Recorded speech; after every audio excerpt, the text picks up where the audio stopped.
Hello everyone. Welcome to Let's Have Some Streams. Halloween Time 2024 edition. I am your host on this spooky day, folks. Tara the Fox. Hello and welcome to all. Especially to you, Noreem. Hello and welcome. Indeed, happy Halloween, everybody! We did it! Another month of everyday streaming. Another another year of Halloween. Oh, the spooks, all the candy, and all the dress up. Hope you guys have a good time. Hello, happy Halloweeny! Indeed, happy Halloweeny. Alright. Before we begin, I need to give a slight announcement. For some reason, my sister thinks we're gonna have a lot of kids. I don't know why she thinks this. We haven't had a lot of kids in the past few years, but she's like, no, we at least had like 10 or something. I'm like, no, we have not. We've had like 2, maybe 3 at best. The first year was really good. The second one was okay, but then afterward, it just dipped dramatically. So she said, so this morning we bought some candy. And, you know, I tend to buy like bigger size candy because, you know, I'm the cool person like that. But, my sister said, if we run out of candy, you need to go and get the candy run. Go on a candy run. Which I agree to, because I'm like, yeah, we're not getting it. Yeah, we're not going to get any more trick-or-treaters than usual. So on the off chance that I am wrong, we will have to go on a quick break, and then I need to go and get some candy. If it comes to that. Don't worry, we won't stop the stream. We'll just go on a quick break. For literally me to just drive to the store and get more candy. But it's all good if that is the case. Oh no, Tara don't have a lot of kids. Well, me specifically, coming out of my own body, no. But through the neighborhood, the one thing I liked about this place when we first moved here was that a lot of we got a lot of trick-or-treaters. But I did have to go to the store and get more candy when we first moved here. And I'm like, yes, I love this. Everybody's so cute. And I love it. I love it. I love it. And then it just trickles off and yeah. I think they're trying to like push for a trunk or treat instead of like walking around the neighborhood, which is kind of a bummer, but whatever. You're lucky you don't get any kids? You don't like giving candy to kids? But their costumes are so cute. We're living on a hill. The kids, the parents are lazy and don't want to walk up the hill. Yeah. Yeah, those are always rough. Actually, back when I was a kid, there was a house on a hill as well. It was always brutal to get up that hill. Because the person up there would not give out, like, the greatest candy. Like, they were, you know, any other candy from anywhere else. So it's like, yeah, that hill was not worth the walk. Now, if they did give out good candy, like really good candy, like king size or something, and get like 3 of them, then it's like, yeah, that walk was worth it. That walk was worth it. That uphill trudge was worth it. They're the fools. Hello and welcome. I work usually, so I'm not there to hand it out. And that's fair. That's absolutely fair. You finally made it early! Yes, you did! Hope I hope I'm not inconveniencing you or anything with you coming here early. Like you actually have like the time to do this instead of like, oh, I'm gonna just shirk my stuff I should be doing. Not that I would totally know what that's all about or anything. It's okay, I took tomorrow off from work. Oh, cool! Alright, fair enough. Alright, one more thing, folks. One more thing. I'm going to say this again at the end of the stream, but for those of you who may not be here at the end of the stream, I will go ahead and just announce it right now. I mean to say, I informed my boss I will be working from home tomorrow. Yes. Yes, I'll work from home. I promise to get a lot of stuff done.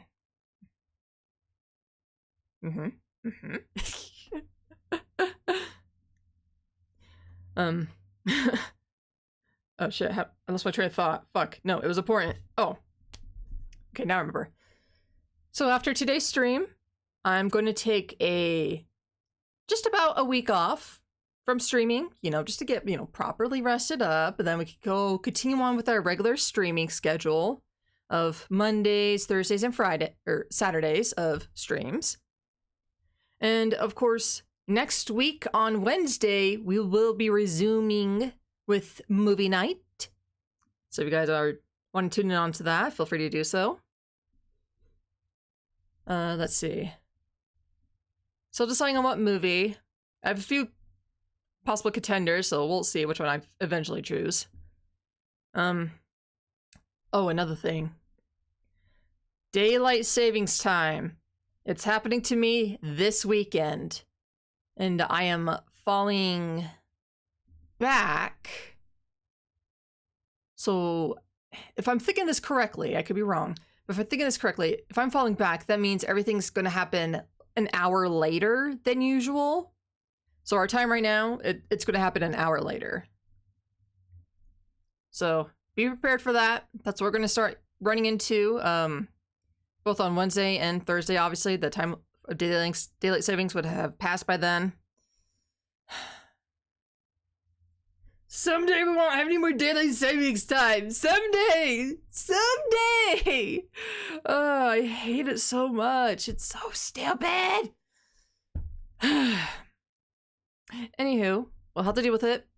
We're going to have to adjust to the best way we can to it. So I apologize for any inconveniences this causes. Again, it's something beyond my control. There's not much I could do. That reminds you of a funny video. Oh man, if somebody complained about daylight savings time, I don't blame them. And also, of course, folks, this is the last day to, subs are like $6, I believe. Yeah, they're $6 right now. Next month, subs are going to increase to like $8 to $9. I forgot how much Twitch was increasing it to. So again, be aware of that, folks. As well as if you guys need to cancel the subscription because it's just too much, by all means, go ahead. Because honestly, $5 is okay, I'm always grateful for $5. I ain't gonna scoff at it. It was very, very nice and generous. It's like, okay, yeah, people are worth $5. That's doable. That's nice. $8 to $9. You have to be one hell of a fucking content creator to do that, unfortunately, to like kind of pull off that high amount of subs. It really is. Well, I love when work comes to me because I'm off at that time and they say, no, it's an hour earlier. You still have to work. Oh my God. I know, that drives me insane. It's dumb, but luckily I'm in an environment where that's not that big of a deal. I can leave like an hour early because I technically worked 8 hours. So. And they're pretty chill. No, not 8 hours, 10 hours, which is my normal shift schedule. And so they're usually chill with it, like, yeah, you did your full shift, get the fuck out of here. So yeah, thought I'd remind everybody about the price increase. Be aware of it. If you guys got to cancel, go ahead and cancel. I will not blame you guys, because it's a little too much, even for me. And obviously I don't subscribe to many people, unfortunately, just because I just don't really have the means to like throw that much money around. But yeah, that's still rough. Still really rough. Anywho, I think that's everything I wanted to say. Possible trick-or-treaters, so possible candy run, if possible. Schedule. Price increase. Yeah, I think that's pretty much it. No, I'm good. I'll say something. Oh, thank you. Oh, you put it on Discord? Alright, cool. I'll see if I can check it out later. Then again, my time is very limited and I have to work tonight, so it's like, I gotta get some sleep here. It's a short? Oh, okay, cool. Cool. Alrighty, folks. Without further ado, and enough yammering. Oh, ow.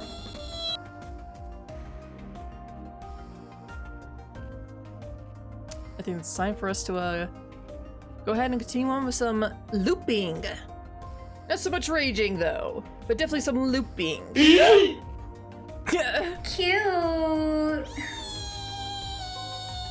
Ow! Ow! There we go. A little proper yeet. Thank you for the head pet, Smerenheka. Which, by the way, hello and welcome.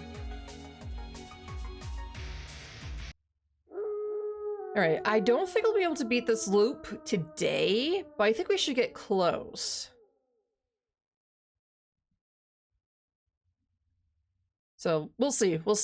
And like I said, we'll be continuing on with this game on Mondays and Saturdays, our usual scheduled time for 2 games. But we should be close to, like, beating this at that point. Like, we are nearing the end of the game here. I don't need food today. That's what he said after the feast ended. Why? I suspected Mommy Kiori, so it'd be kind of awkward. It really didn't seem that way. He said that with Kiori-san nearby and with a full smile at that. I don't mind. It's important to suspect everyone. Thanks, but I've already decided. I'll have some tomorrow, though. Sorry, Mommy Kiori. Bye! Wait, where are you going? To the dorm. It is dangerous in the mist. About that. If there really was something there, I think something might have already happened when we went back to our rooms in the evening. That's true. It's not like there's a law that says we should all spend the day together. I'm not worried either. What? Then I should go back too. I'm not wasting any time here. Fuck you asses. What an ominous line. Though I do think we should be in a group. After all, other people might start to worry that you'll use the mist to do something. Oh, so it's possible that I'll attack someone. I'm glad you understand. Okay then, bye-bye, nerd. He pranced into the mist. Oh dear, he has me beat. I'm sorry, Mochi's the kind of person who doesn't care if he bothers someone.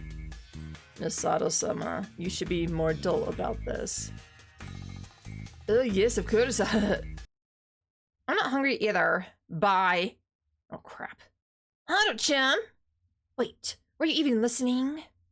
People protested, but no one jumped out to stop her, so she ended up running away. This wasn't her just distancing herself from Kiori-san. This was the breaking up of the high school trio. Mochi was no longer comfortable around Yasunaga-kun or Hado-chan. I didn't know which. Either way, they were through. And Hado-chan was still awkward about what she told Yasunaga-kun in the feast, or at least she acted like it. Don't mind it! Unless they're hiding something, they're gonna apologize later! Yes, Yoshisigo. Can you help me? Huh? What a bother! Screw it! I'll do it! Ho ho! Fusashi, can you go check on them? I could do that too! It's not a good time, Yasunaga. Sure, I'll do it. I kinda don't remember what the hell happened in the last meeting. What the fuck happened in the last meeting that caused everybody to freak out? Like, we killed off all the elders, pretty much. That's all I kind of remember. I accepted it, then waited a moment for any objections, only to get none. Last time, Takumi had said the snake shouldn't go outside. Did they just not think about that at all? Or had I already lost everyone's trust? Tell them not to worry about this too much. Alright, Rikako-san. I'm going out for a second, to try to be a reasonable adult. This is not fair. Sorry. No. I didn't really know what she meant by not fair, but now I was even more confused. Children are not fair. They are worried about, even if they do whatever they like. What a simple emotion. Hearing that made me kind of worried about you. Really? Well, my heart is throbbing quite wildly right now. Umatsu, please, keep it in your pants, woman! Are you okay? Should I give you a massage? Wow, he jumped on that real quick, huh? No, it went away just now. How can you behave like that in this situation? I'm going. The order of things had begun to crumble. I took some items from the prefab and went to the dorm.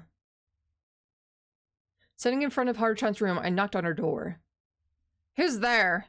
Fusashi? She opened the door. What do you want?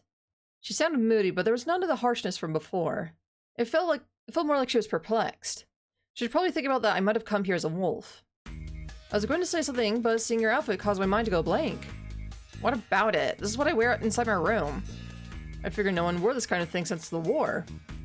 Oh, I just remembered that Yasumitsu people frequently survived on hand-me-downs. This was probably from someone else here. It was the exact opposite of her usual weird fashion, but it was strangely fitting. It was probably her face, and went well with distinctly Japanese fashion no matter the era. Anyway, here, eat up. Machamoto Masashi? Samurai with 2 katanas? I don't know who that is, but I'll take your word for it. What's this? In my hands, I had orange boxes of food. The same kind Shimi had given me the first time. They're like cookies. They're easier on your stomach. Take 3. Oh, I never tried these. Thanks. You're hungry, right? You shouldn't force yourself. But it's awkward. Yeah, I understand. I'll apologize to Kiori-san later. And to Yasunaga tomorrow. Yeah. Anyway, see you. She closed the door. You're sharing with me too, right? Ugh. I turned around, but didn't see anyone. I'm over here. He sure was. His face was right outside the railing of the 2nd floor, almost right next to my feet. Huh? You jumped from the 1st floor? Like I could. I just grabbed onto the staircase and climbed my way over. Wow. Are you a monkey? Well, I can't get down or up. What are you doing? Help me, Hassan. I went down to the 1st floor, waited until he let go, and I caught him. He was pretty light for a guy, so this wasn't a challenge. Made you blush, didn't I? He says as he himself was blushing. Well, he did look like a small cute girl, but I seen something I'd rather not while I was looking upward, so he really did it! Oh my god, Masashi! Oh my god, boy. Wait, is this implying that the guy doesn't have underwear on?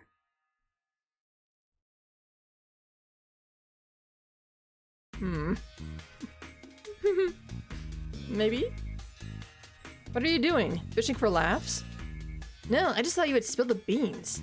Huh? I just think that Haruchan isn't the type of girl to go on the offensive like that. I know there's the whole thing with her grandpa, but it's weird to make it Yasun's fault, right? Was she just redirecting her frustration with her grandpa at him?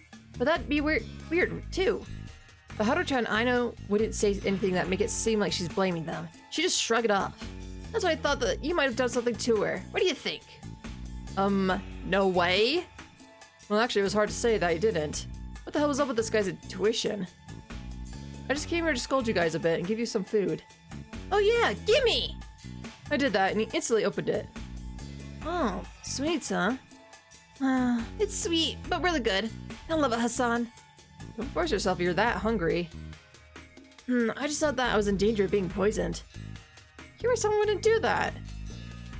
I feel like it would have already happened if someone was there to stop her. What are you getting at? Can you go a minute without making weird assumptions? I do think that Mama Kiori is a wolf. If I said that with everyone around, everyone would think just think I'm a bother, right? That's why I'm saying it just to you. So you trust me?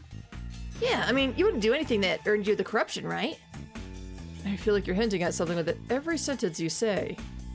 If you really are, let me just tell you that's not getting across. Really? Human society sure is difficult. What a child of the wild thing to say. Anyway, eat up, shelter and sleep, and apologize to Kiori-san tomorrow. If I feel like it. Anyway, it's early, but good night. Hassan? Are you and Haru-chan wolves? I couldn't let that question trip me up. Oh, it's fine. I don't care if you are or not, or if I die or not. I just had a hunch that she grew stronger thanks to teaming up with someone. What they're after might be a good thing or a bad thing, though. But if it makes me or her happy, I'm okay with that. Hey, why are you acting like that's true? Huh? It isn't? Why are you suspecting me? Of course it isn't. There's no reason. I'm just thinking aloud. Be more confident. I really couldn't. You know how you have to show your work at school? Well, I get a lot of answers right, but if I don't show my work, I don't get credit. I really don't understand proof or whatever. I just know things. So? Well, I could be wrong, but I really don't care. I never tried killing anyone, but from what I saw in the hangings, it really didn't seem all that fun or interesting. I want Yasan to survive and become happy, but that's probably impossible. Yeah, Kira-san was the wolf after all. So yeah, I'm just saying whatever comes to mind. Do your best, Hassan. Oh, I almost forgot. Thanks, Hassan. Leave some of these on my grave. He tore off another aluminum package, all smiles. Interesting. He's like already accepted death. He's just like, let's just fucking go at this point. Let's just do it. After that, I left the dorm. Mochi knew. There's no logic behind it. He just knew. Despite that, he said he wouldn't do anything. That was a lie. He'd already voted for Kiyori-san, so he was definitely following his intuition. He'd probably fall for me at some point, just because I seemed kinda shady. However, like he just said, no one would take his baseless accusations seriously. Even so, a vote was a vote. I was getting more and more of them. Would I survive? Don't become... What did she mean by that? I really didn't understand. A lot of things we don't understand, honestly. Sorry, Kiyori-san. I even voted for you. It's fine. I knew you were just acting. Did you see how perplexed Yasunaga was? Your acting was really good, too. I really liked how you mentioned Takumi-san. And we're the ones who killed him! An act where they praise each other's acting. After I met up with Haru-chan and came to the dining hall, she started talking to Kiyori-san like this. In Kiyori-san's case, this was a side effect of the madness born of her emotions and sense of right. In Haru-chan's case, I told her to behave around Kiyori-san, so I was relieved to see she did. So what do we do today? Once that nonsense was finished, she put on a serious expression. The situation was difficult and tense. Though it was just his intuition, Chikamochi Kamoshida was getting real close to finding us out. I told this to Haru-chan, who said, but it's just Mochi, since he wasn't really influential. She wasn't wrong, but it was entirely possible the humans would reach for any possible lead out of desperation. Also, killing him would reduce the number of confirmed humans, and getting rid of him early would prevent any info from leaking. The humans would wonder why the wolves would go for him, which would probably be pretty bad for us if anyone saw me talking to him. Then there was Yudai Hashimoto, who was antagonistic toward me in the most direct way. He set me up as a leader and now would try to expose me. His strange actions, like his vote, probably drew everyone's attention. If his words tomorrow were convincing enough, the idea that it was dangerous to have me as a leader would spread even further. I couldn't help but feel it was best to get rid of him early, but it was too late for that. I'd definitely be suspected if I killed him now, but I wasn't completely defenseless. Though I was also concerned about how he still hadn't fulfilled the promise to kill the Oribi brothers. Why? Because I had no idea what Kiyori-san would do if we postponed that again. If only she was more cooperative. Yasunaga Oribe was an influential as always, and he was considering my words as the new leader very carefully. Though he was a lot less powerful than he was at the start, not to mention he'd been protected by the spider once already. If that happened again, our situation would be dire. Yoshitsugu Oribe, however, was better left alive for now. Like always, he supported his brother while being staunchly opposed to the elders and village heads. People who fragmented the group were helpful to us. Crow was dangerous at first glance, but as a false snake, I would only be a danger if his information contradicted mine.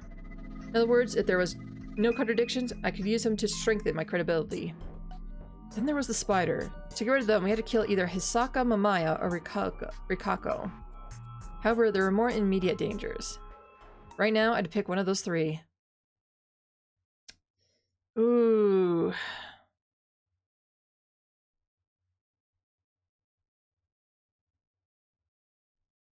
Fuck. We got three options. Damn, I don't know. So far, I've been good at getting, like, the correct options and not worrying how to go through the death route. Which I'll probably do on my own time because unless it provides a key, I'm not really like, that upset with or worried about exploring the death route, honestly. Huh. I feel like we don't go with Yasunaga. Kiyori may go batshit crazy. But is Hashimoto the good play, though? I feel like that's too early, though. Like, I feel like he's, like, end game type of thing. Or maybe this is now time to kill him.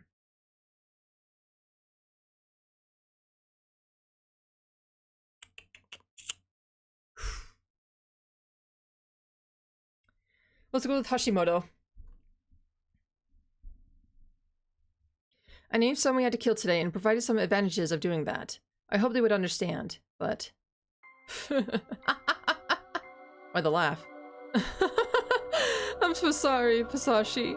You seem to have given this a lot of thought, but I put it to waste. No, she didn't. Did you touch the door? The only door that Wolves could open was the first one we touched. Yes. Yes, I couldn't have survived another delay. She finally got out of control. We almost could fall to a single betrayal, so unity was even more important for us than for humans. Yet, she'd done this.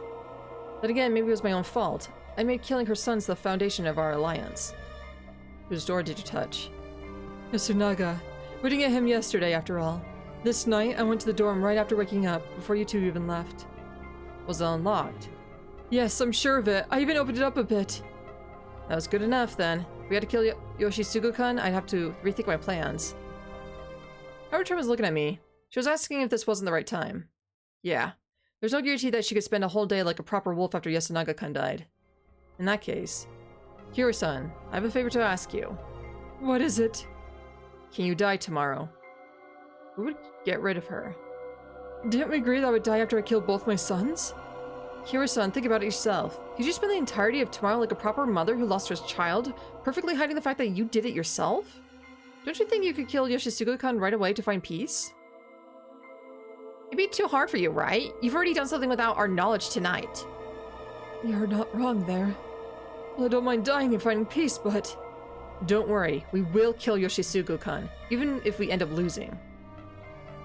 Alright, so I'll be hanged tomorrow. That helped us out a lot. I can only hope she pulled it off well. We then talked about how we would go about it. Then we returned to the dorm. And killed Yasunaga Oribi. Like we'd agreed, they were the ones who do it this time. They used whatever forming tools they could find outside. They were too rusty to make any clean cuts. So they had to stab him with a quick pickaxe and crush him with a hammer too. In the end, the body was barely recognizable as human, just like the Takumi. The only real difference was when we had to stop Kiri-san, who was bashing the remains while laughing maniacally. That was the end. After calming her down in the dining hall, I reminded her what she had to do tomorrow. Don't tell them about us. Deny having killed him. Be as emotional as possible. And I'm supposed to argue against you. I guess this is the last time we'll treat each other as allies. Thank you for everything. I really didn't deserve gratitude. Kiri-san, thank you. We'll fulfill our promise. The two villains said their goodbyes to the insane mother. I'm actually curious, was that actually like multiple choice, or does that lead to like the same? It's not really showing me just yet, okay. They both felt strangely defeated, yet respected of her. Kira-san's gonna die, huh? Yep. Sarah's right. Anyone who feels sympathy for Yamabito is a traitor. I don't have to think stuff like that, right? Yep. I don't like how she acts like a good person. I don't need anyone like her on my side. You don't have to think that way either. It's fine. I'd cry otherwise, and that's too exhausting. You can do that too if you want. You can ignore anything binding your mind and body. That's the privilege of being evil. What were you outside, Haruki? A preacher? Not telling. That's a secret of mine. Will you tell me if we leave this place? I'll think about it. How would I live after getting out? I wonder. I don't have any money. Would you help me out? You'd be fine with just a bit of money. I'd also need a place to stay and a job. I'll help you whatever way I can. Honestly, I'm not sure if we'll be able to stay in Japan. We might even have to cooperate and escape. Yeah, right. It'd be a way easier for you to escape on your own, right? Are you just being nice to me, or are you actually falling for me? Which is the right answer? If you say that's the latter, I say you're lying. I mean, it's not like women are hard for you to find, right? What's this? I thought you were more reserved. Since when was this something you like talking about? Well, I'm interested in it too, after all, but I don't know what to do about it.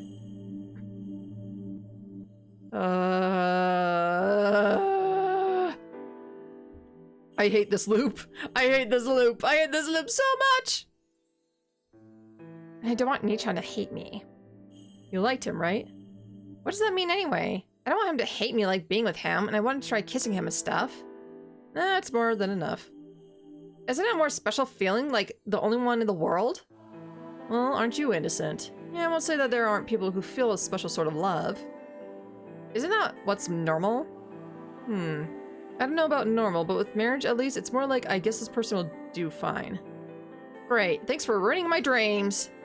Really? I'd say that being able to live together with someone is pretty exciting. Did you ever live with a girl like that? I did. You think it's indecent? Well, I won't deny that there was a dirty side to it. Indecent, huh? I became a wolf, killed people, got blood on my hands, and even turned into a villain. And honestly, becoming a filthy really wasn't a big deal.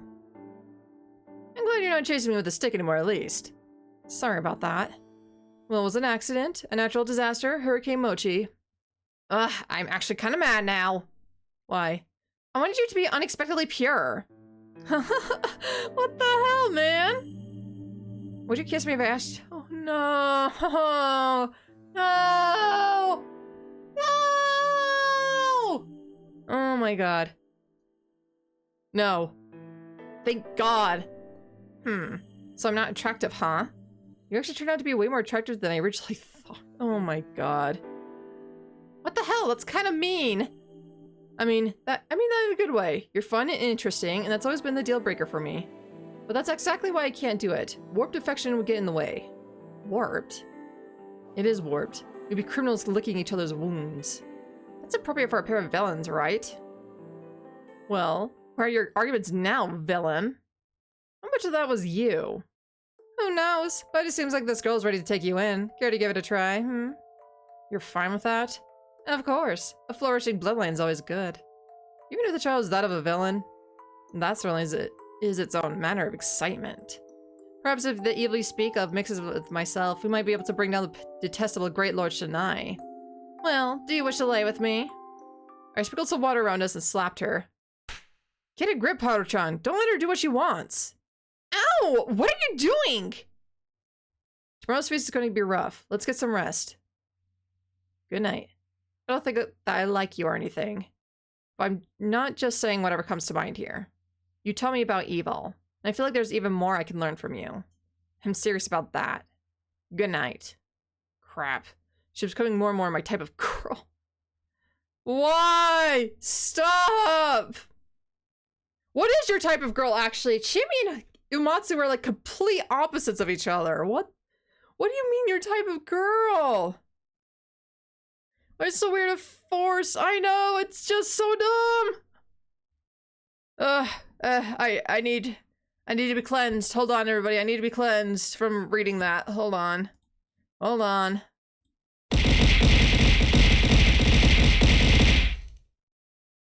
Ow. I do feel better now. Cybernetic Sorceress, hello and welcome. She's a 15-year-old girl facing down her possible death. She's allowed to make questionable decisions. Yes, but also Fusashi kind of knows better too, and it's just so fucking weird. It's just, with how he's been with every single loop with two girls already, it's just like, this is not gonna work, dude. It's not gonna work.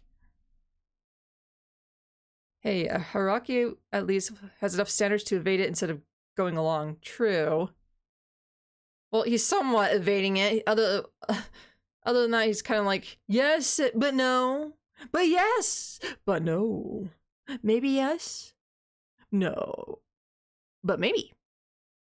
No. Yes, maybe no. Like, I feel like I'm flipping a coin with this guy, honestly. Ugh. Anyway, continuing on. I've been cleansed for a minute, folks. I've been cleansed, so we'll continue on. However, I also don't want to feel even worse about my memories of events that never happened in this timeline. Da-na-na-na. Oh, it's almost been a week, hasn't it? Sunday's when we start, usually, right? Day 5. Or not, maybe it's Tuesday. This is the first time I'd ever gotten this far. To kill 16 participants without any intervention by the corruption, the wolves needed about 7 days. All the wolves were still alive, but that would change today. The humans could go on the offensive too. So something would happen today. Could I really survive this? Along with one of the wolves? The one who found Yasunaga Oribi's body was his brother. With all the elders around, he'd taken upon himself to patrol in the morning. Finding his brother's remains like that must have been traumatizing. I thought that as one of these responsible. Naturally, he went crazy. Unlike when he lost his mother, he wasn't crying. Wait, it's this guy? I thought it was the other one. The four-eyed one who... No. I thought we killed this guy and the four-eyed one was alive. Well, Mickey Mouse, here we go. Who did it? Who the fuck killed a Mickey? His brother's death made him more angry than sad. He picked up a stick and swung it around with absurd ferocity. He charged at everyone indiscriminately, and though no one was hurt, we all had to hide in our rooms for a while. The one to stop him was, of all people, Hashimoto-san. He was the only one who didn't lock himself up. I understand how you feel. Whether in accidents or war, your pain is shared by all those who lose family. The real battle will begin shortly, in the hall. No matter what happens, this will be a tragedy for you. But facing it head-on is the manly thing to do, right, Yoshisugu Oribi-kun? You must know this already. Fuck! He threw the stick on the ground and that was that. It took some serious guts to face an armed delinquent and talk him down. This was our enemy. Yasunaga! Yasunaga! Yasunaga! Yuri-san was acting like, no, she was crying for real. To her, the murder was his liberation from this harsh world, but was also the end for them as mother and son. When you focus on that fact, it came as no surprise that the tears she shed were authentic. I'd also made her kill him as thoroughly as possible, so there was that. Anyway, this was no time to have breakfast, and Yoshisugu insisted that we start the feast right away, so that's what we did. Yoshisugu, divine sake. No! You need it to repel the corruption. I said no! Ho ho!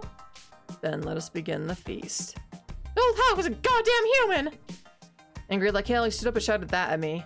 We got so few people left, so why haven't any of you hit the wolf yet? Say something, you lunatic! Those were just the results I was given.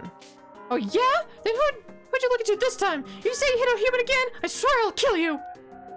I found a wolf. Everyone present wore a poker face. Their feelings were completely unreadable. Say it then! Who's a wolf? Ho ho! I'm telling you to say it! Ho ho! I put on a burdened expression. If I was human, it would have been extremely hard for me to accept that my employer and the one who helped me more than anyone else here was a wolf. What? Say it! Ho ho! To think we should kill her own son. No way! I'll fucking kill you! Ho ho! If killing me will change the truth, then do it, Yoshisugu. Yes, Kiori Oribi is a wolf. You're lying! I'm not. This has to be some sort of mistake. Look at the state she's in. Nasato, if that is not true, it would mean that either you or I are the wolves. What? The people with the saliva. There are 4 unconfirmed humans. Toei Meiko-chan and you got 3. 2 of them are wolves. Now with Yamawaki-san gone, we've filtered out more than enough. Without Meiko, we have 4 unconfirmed humans, and only one of them can be human. I know I am human, so it has to be the remaining 3. Nonsense, I'm human too! And so am I. Mom, say something! Tell me you're human! Of course. I would never kill Yasunaga. Damn right, who the hell's the wolf? It's all your fault! Yuri-san quickly grabbed Haru-chan. Huh? She was completely shocked for a second. You did this because you couldn't have Yasunaga, didn't you? Oh, she was making a mess of things. Yo, what do you think your son is? You're so obsessed with that. What? Say it. You're so obsessed with your sons that you've gone completely insane. You brat, take this! Right before things turned bloody, the others jumped in and stopped them. Of course, they were in no situation to continue the scene. Their act, which was mostly insincere, left everyone stunned. Oh man, a fight! I'll say it. Though, sorry for suspecting Yasun's mom. The one with the weakest reaction to the event, Mochi, said the line least fitting the situation. You did it, didn't you? Weren't you friends? How can you feel that way about the death of a friend? She was basically attacking everyone now. It worked to show that she was a victim, but also made her a nuisance, just like Tei Yamawaki. She was doing what we'd agreed on. Well, I didn't expect this to happen, so it's not that shocking. Kamoshida, I already know you're fucking insane, so shut the fuck up, you piece of shit! Yasun, think about it. Or Yoshi, think about it. What if the wolves wanted to kill Yasun? Mamikuri would have stopped them, even if she had to stab them. Since that happened, I mean, she'd actually approved of it. Don't talk like she's a wolf! Can you all shut up for a second? Everyone only fell silent because they were tired of making loud noises. Still, silence was silence. What is it, lunatic? You've already said your piece, right? I now want to hear what the level-headed people have to say. With a tired voice, I said that, hiding my face. Yudai Hashimoto, I want to hear what you think. Now this is unexpected. You're actually letting me talk. You talk sooner or later anyway. I figured I might as well give him the floor now to avoid a more decisive play for him later. I won't say anything that's useful to you. I have no clue what you mean. That makes this a bit harder. You're not confident. I'm about 70% certain. That's more than enough. Very well, I'll say it. Apologies, but I think that we should make Fusashi the sacrifice for today. He went and said it. However, it's not like I have enough to proclaim the certainty that he is a wolf. Why? I will present a few possibilities now. First, Fusashi is the real snake. Oribi-san is a real wolf, as are 2 of the 4 remaining. That was how we operated until now, and so far we haven't had a single wolf. We have one today. Yes, because I threatened you yesterday. So that was his story, huh? Fuck! And now, like Kyo-chan said, there could really be wolves among the 4 remaining. I worry that the answer is no. Then let's set that possibility aside and consider a few things. These ones are only possible if someone who claims to have a guardian actually isn't one. Does everyone understand that? At this point, only Mako didn't. First of all, look at the possibility of the monkeys, me and Shikamochi-kun, being liars. This is extremely unlikely. We revealed ourselves when everyone was still alive, and no one came out to deny it. And since we can vouch for each other, monkeys are good! We get it! Move on! Next is the possibility that the crow is lying. He revealed himself on the 3rd day, 2 days ago. By that point, we'd lost the old man who cried wolf, Muro-san, Serizawa-san. It's not impossible that the crow was among them. That's why no one spoke up against him. Or maybe the real one saw the fakes reveal as a trap and didn't know what to do, as coming out would lead to the wolves killing him. And they'd eventually died having never revealed themselves. However, the ones who died since then were Makishima, Yamawaki, and today's Yasunaga. This is just an assumption, but I believe these 3 would have revealed themselves before they died. Or rather, right after Yoshisugu came out as a crow. Basically, it's impossible that his intense reveal was just a bluff. If the crow is a fake, then there could have been real wolves among the ones who were lynched. The old man who cried wolf, Kanza Makishima, Tei Yamawaki, there could be more than one too. I didn't lie! The old farts who got hanged are all human! And finally, the possibility that the snake, Araki Fusashi, is a fake. Here we go. He revealed himself on the 3rd day, so the conditions were the same as for Yoshisugu. However, he declared that Muro, Yasunaga, and Haru are humans, and the only one still alive is Makishima. Haru-chan looked at the floor and fell silent.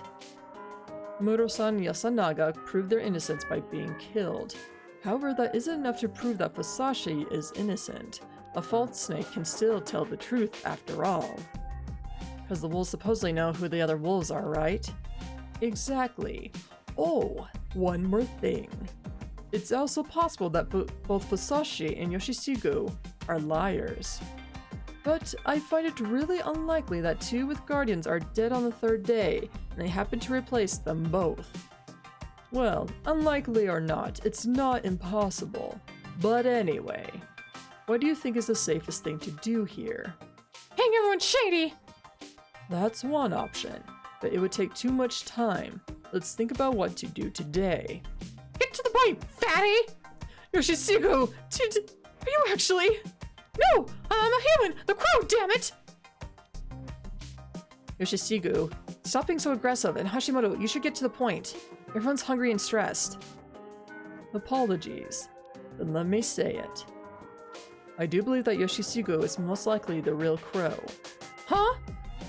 And I believe that Takumi Muro had a guardian of some sort. Takumi? Yes. After all, he said that he couldn't die yet. He noticed it too, huh? It also looked to me like he had something to say, and the wolves could have noticed that too. Is that very conclusive, is it? I can't deny that, but finding hard evidence during the feast is difficult. Therefore, we must consider the possibility that the wolves made some observations, acted based on what they saw, and succeeded. Yoshisugu really doesn't seem like that type of person. He doesn't look like he could calmly observe people and act convincingly enough to pretend to have a guardian. Ouch, but true. Very true. Are you saying that that's the kind of person I am? That's a personal attack. Do you think I'm a chameleon or something? In a different situation, it'd be a compliment. Anyway, the thing I'm worried about the most is whether or not he's the real one. If he's a fake, then Haru Makishima could be a wolf too. And it would be possible that Oribi is being framed. Everyone turned a suspicious eye on me. Crap, Kiori-san's tragic mother act was working too well. Everyone wanted to believe her more than me.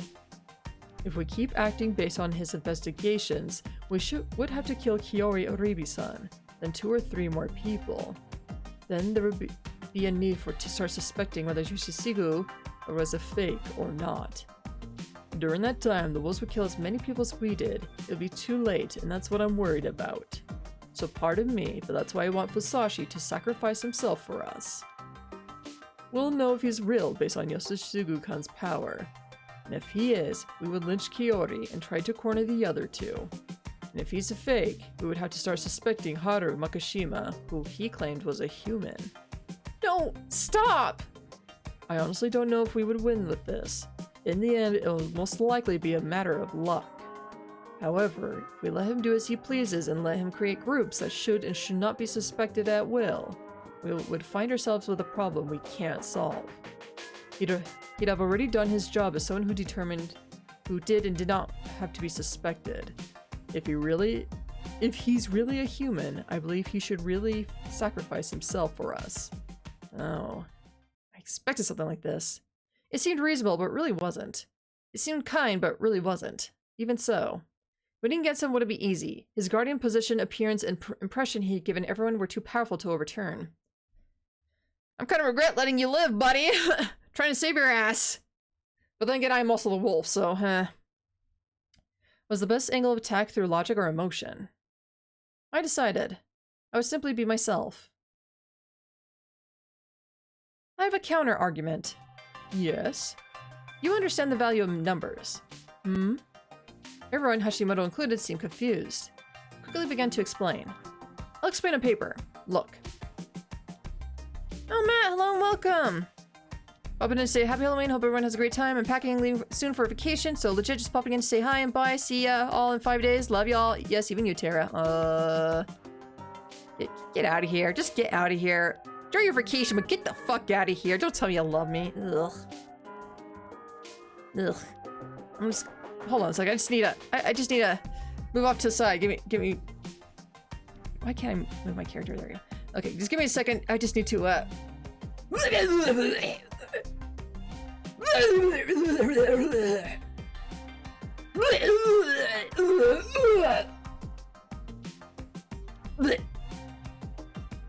Okay. Excuse me.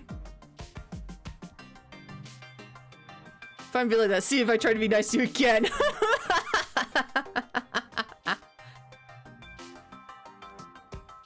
Man, he comes in and immediately Tara needs to puke. I see how it is.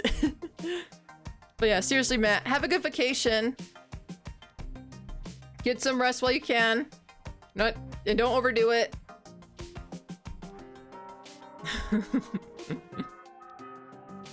I prepared an inkstone, got some water, and dipped the writing brush in it and softened it up. I'd watched Rikako-san do this before.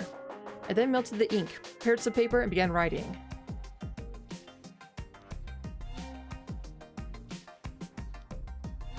Okay. This is our current state. The circles are confirmed humans, while the 4 triangles are self-proclaimed and those who I investigated. If you trust all the triangles, there are 5 possible wolves and 5 humans, a complete tie. The humans along will hang the suspects, while the wolves will kill the confirmed humans, so it will always be a tie. Understand? Everyone nodded. I appreciated that. I'll check in with you, Miss Landlord and Miss Bleh! Yeah, but no stress if you don't want to or just can't. No worries. Just have a good time. That's all I ask. Have a good time. It's your vacation. Just try to relax and chill. In this situation's worst case scenario, specifically, if you don't find any wolves besides Kiori-san and let them do as they please, you would soon have an equal amount of humans and surviving wolves. That would assure the humans' defeat. Because they won't be able to get a majority when voting? Yes, and... I looked at Mako. She looked worried all day long, but when our eyes met, she became moody. What was that all about? If we keep Mako alive, it's very likely that she would vote with the wolves. What? You're a dummy! A poopy dummy! A few hid their face, stifling laughs surely. Regardless, based on their reactions to how she responded, they were all clearly concerned that she was the Badger. I didn't want to kill her, but it could be inevitable this time. If that happened and the wolves became wolves plus Mako, the humans' defeat would be confirmed. If we don't hang either Mako or a wolf today, we would instantly be in that situation. Assuming you and Yoshisugu are real. That's the scenario I'm referring to, yes. And I realize that's what most of you are worried about. Listen, everyone. I know for sure that if we don't kill a wolf today, the human's defeat is sealed. When you hang me if I know I'm a human, it would all be too late. Hashimoto-san is certain that I'm suspicious, and I suggest you just hang me so you can see it as he does. But the choice between believing me and believing him is a choice between life and death. You might trust him more than you do me, but are you aware of the weight this decision carries? Can you trust in the idea that has led you to suck a fork in the road? Or such a fork in the road, not suck a fork. That'd be one hell of an expression, suck a fork in the road. Like, where did that come from? Did somebody go to a fork and just start sucking on it and just stab it in a road or something? That's one hell of an implication of something. Silence. If you let me live and hang Kiori-san, and if I live tomorrow, I will reveal another human or wolf. If we know who all the humans besides Mako are, human victory would be assured. If I find another wolf, I would have to survive another day, but after that again, human victory would be certain. 3 people would be hanged, 2 would be killed, and with that, this massacre would be over. All you have to do is trust me and let me live. Hashimoto-san, his logic seems sound, but what do you think? Oh dear, I accidentally counted Mako-chan as a human, and I'm the one who mentioned the Badger. You don't trust me, but don't you think we should let me live at least one more day? No, I don't actually. Why? What you're saying is basically that the wolves have 4 votes, and we have to lower that number. We don't know who the wolves are. If we believe you, it's Oribi-san. But if we don't, it's not her, but you. You are self-aware enough to understand that you're also pushing them into a grave choice that could kill them right. What a counterattack. I'm completely certain that she is a wolf. While your confidence in your idea is 70%, mine is 100. But the same can't be said about the rest. You probably already noticed it, but there's a way to prevent the humans' defeat today, and one everyone would accept. It's lynching Mako-chan. Everyone slowly looked at the girl. Huh? He wasn't wrong. It was hard to accept, but yeah. It was also something we wolves would have to do to emerge victorious. Also, if we had her die this feast, we could have Kiori-san with us for another day. No, that wasn't good. Kiori-san had to die today. She could go out of control, and on top of that, if I didn't prove my legitimacy as a snake, Hashimoto's argument would see me be killed tomorrow. Wait, there's nothing we would learn from killing the little girl. She really is the Badger. The crow would only find out that she was human. The snake would reveal another one of us, but the truth is, it should be a mystery. Isn't that ultimately just putting off the same decision? There's no guarantee that Snake would survive this night. In fact, it's very unlikely. Aren't we already in a situation where our fate are outside of our hands? No need to be pessimistic yet. The spider could still be alive. I see. If the spider protects Masashi, the snake would have survived the night. We can hear what Hassan has to say tomorrow and decide whether to hang him then. It'd help Yoshi too, so maybe we really should hang Himeko-chan. He was the only one to whom today's vote would have a different meaning. He had a choice between believing the snake or Yudai Hashimoto and his mother. Wait, are you really going to kill this little girl? What's the difference at this point? We already killed 3 people! We don't even know why she's hiding with the wolves. Shouldn't we try talking to her first? Mako, you must not believe the wolves. I hate you! Get a grip, Miko-chan. You're a human. If you side with the wolves, they will kill you. I won't die. Hey, Mako, will you really help the wolves? You big dummy!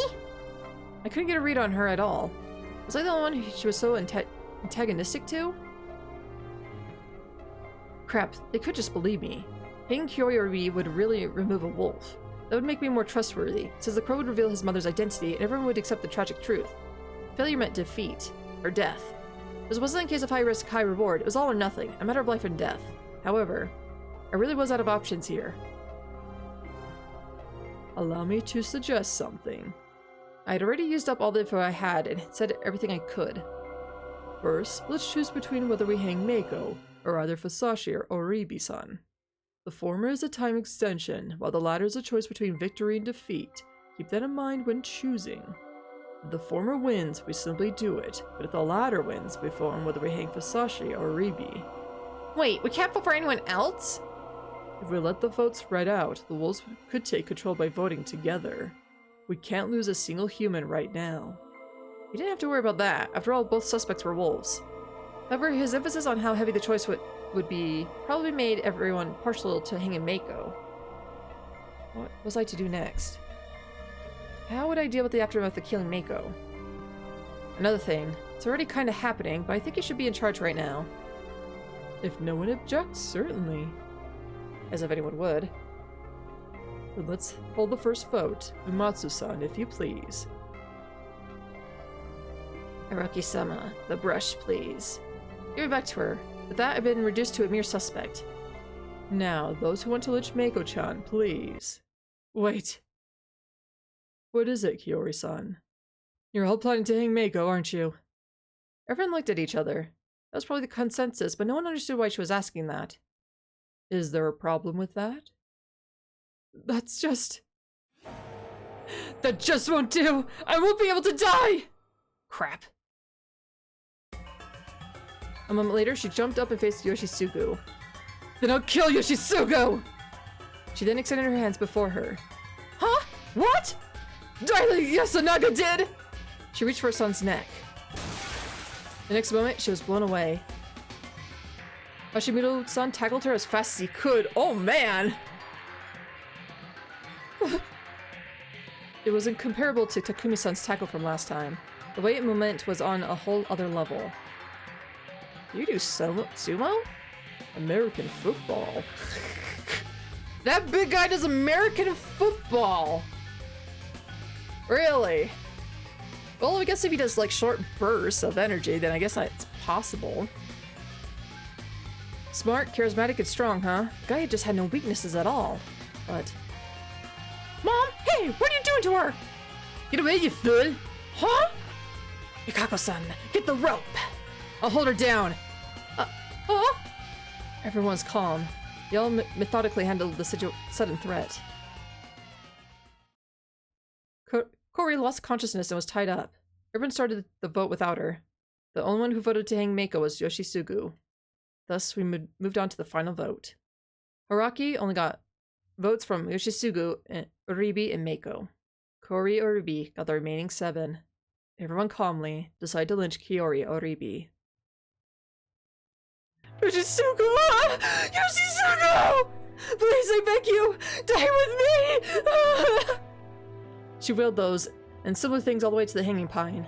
The tackle left her with a few broken bones and dislocated joints, so she couldn't stand by herself anymore. Thus, Hashimoto had to carry her under his arm. Yoshitsugu, was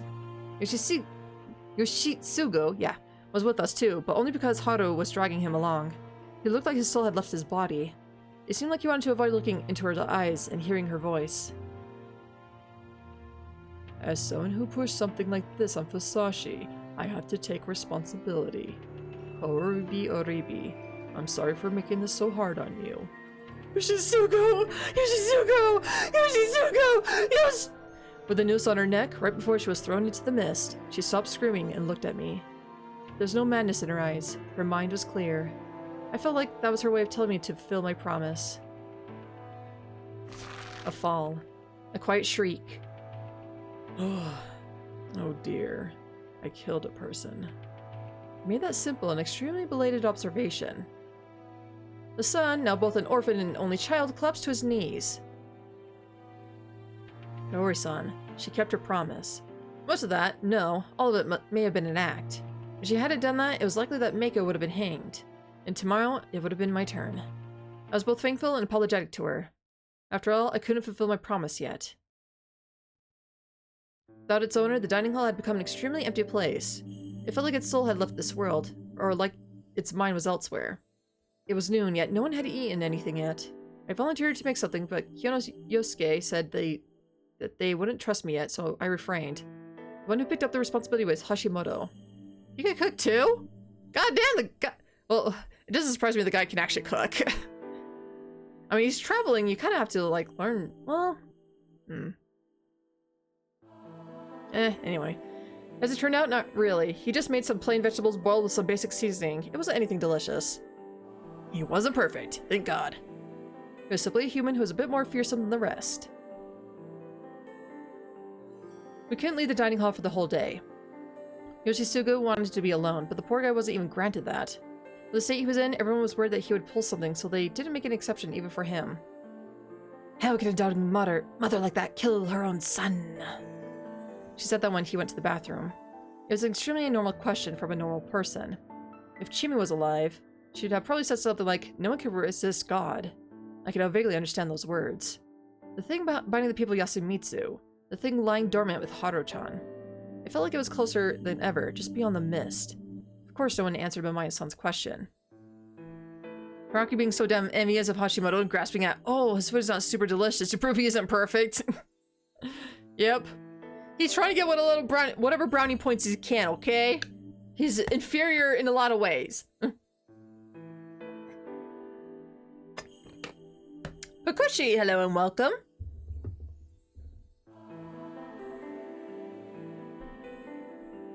There was something I wanted to ask Mochi. It was something I could ask in public, though, and I didn't get a chance to have a secret chat with them.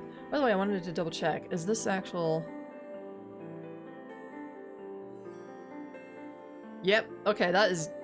It is just locked in. Alright. Good to know. Hey! Foxy lady!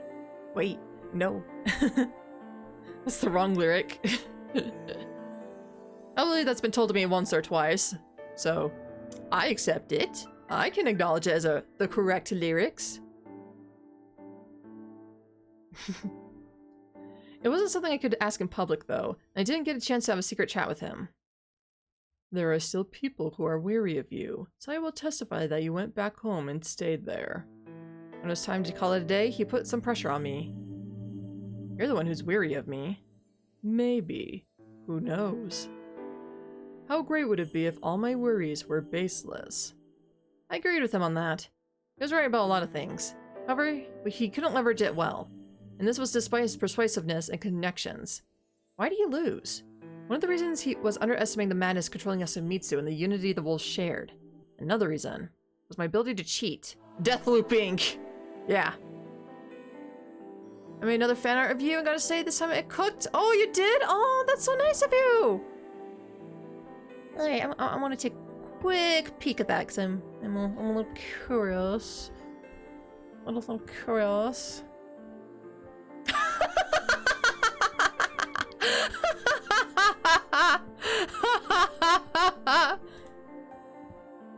Yes. Yes. Yes. Yes to everything. Yes.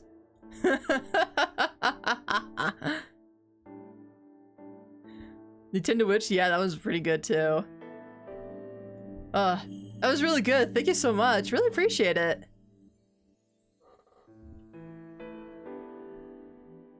Let's see. Looking back at it, I had made it this far despite failing to kill Yasunaga-kun once. I couldn't have cleared this game in one go if I didn't have the ability to use trial and error. Even so, the end was near. Dusk. We're killing Yudai Hashimoto. We found the opportunity to kill him, and we took it. The process was the same as always. We used the nearby farming tools to cut, stab, and crush him thoroughly. I wanted a more effective method, honestly. That was probably why Yasunaga killed Takumi-san with a gun the first time around. However, I didn't want the method to give me away, and I wanted to prevent any dying messes like the one Chimi had falsified in that previous loop. Making an absolute mess of the body seemed like the most reasonable method. Was that thought born of madness? Of course it was. It was pure insanity. I ran circles in my mind to try and keep it stable enough to make it at least somewhat rational decision. Tearing apart the mountain of flesh was extremely hard work. Once done with it, Haru-chan and I went back. Our discussion for what we'd do tomorrow was simple. Yoshisugu would use his crow powers to prove that Kiori-san was a wolf. That would prove that I was the real snake.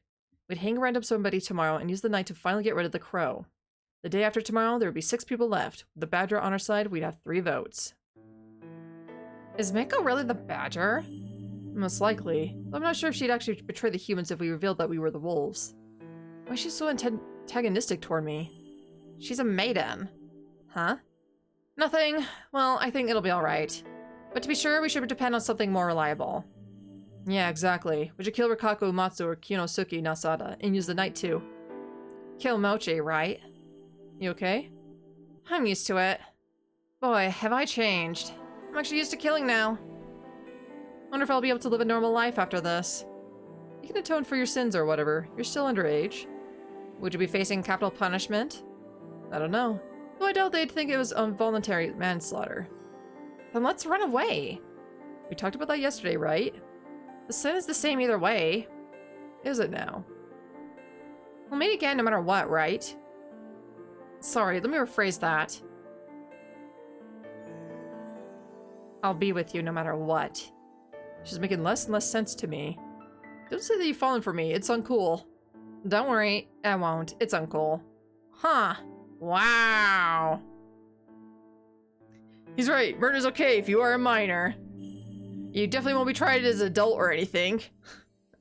And you won't get the maximum punishment. I set her on the path of evil. Scolding her for something now was extremely uncool. I won't say it if it'll bother you. Hey, you should just do what you want. That's one of the perks of being evil. Then I'll just do what I want. Good. How about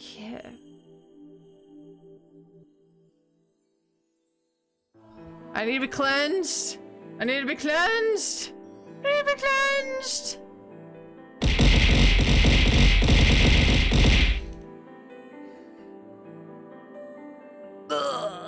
I feel like throwing up again. Ugh. As long as she doesn't show up. Surprisingly formal, are we? And there went your chance. You're so stingy. Parted ways. Oh, thank God. Thank God. Thank God. Oh, the cleanse worked. The cleansing worked. Oh, thank God. It was all smooth sailing from here. Yudai Hashimoto was dead, and Kiori-san, the most problematic wolf, ended up leaving the stage in the best of ways. And all that was left were some throwaway feasts. I thought we were on a roll, and soon discovered how naive I was.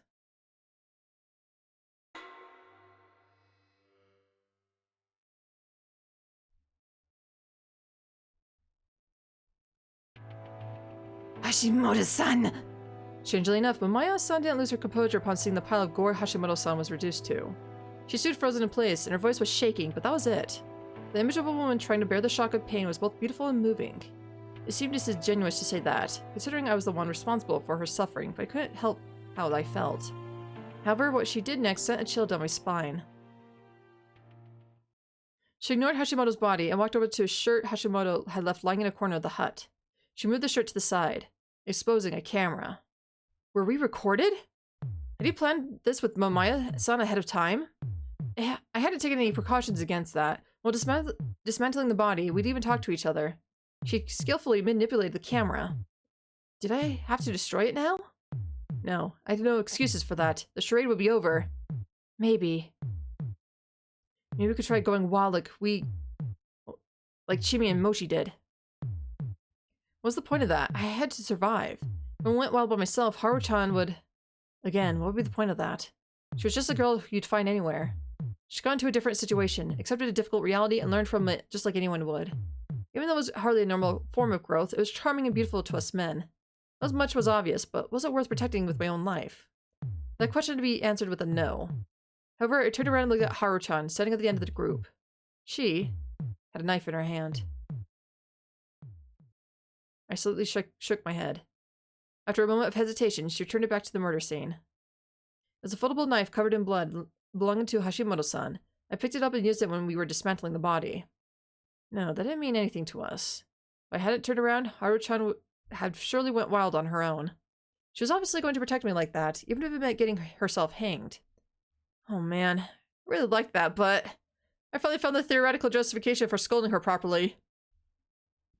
Up until this point, I still thought it important to consider what I'd do with her after the feast was over. I'd felt responsible for promoting her growth and making sure the evil girl blossomed properly. In the end, though, the emergency before us was no emergency at all. No good. A fixed camera? That's pretty bold. What did it show? Nothing. Just the body. She threw the camera to me. I checked in. Apparently it was a 2-hour-long recording starting at 9 in the evening. The wolves work started at 10. Hashimoto was as sharp as always. He even got the time right. I played the footage back, and like she said, it just showed a body. It was supposed to show him alive at the start, but then show us in wolf outfits come out at 10 and start committing the murder. However, the video only showed a mountain of flesh and bone, lit up by the electric light. Was the time within which the wolves worked cut off from the rest of the world? Control through sleep, transformation through the real story, miscorruption, death loops, and digital photo problems.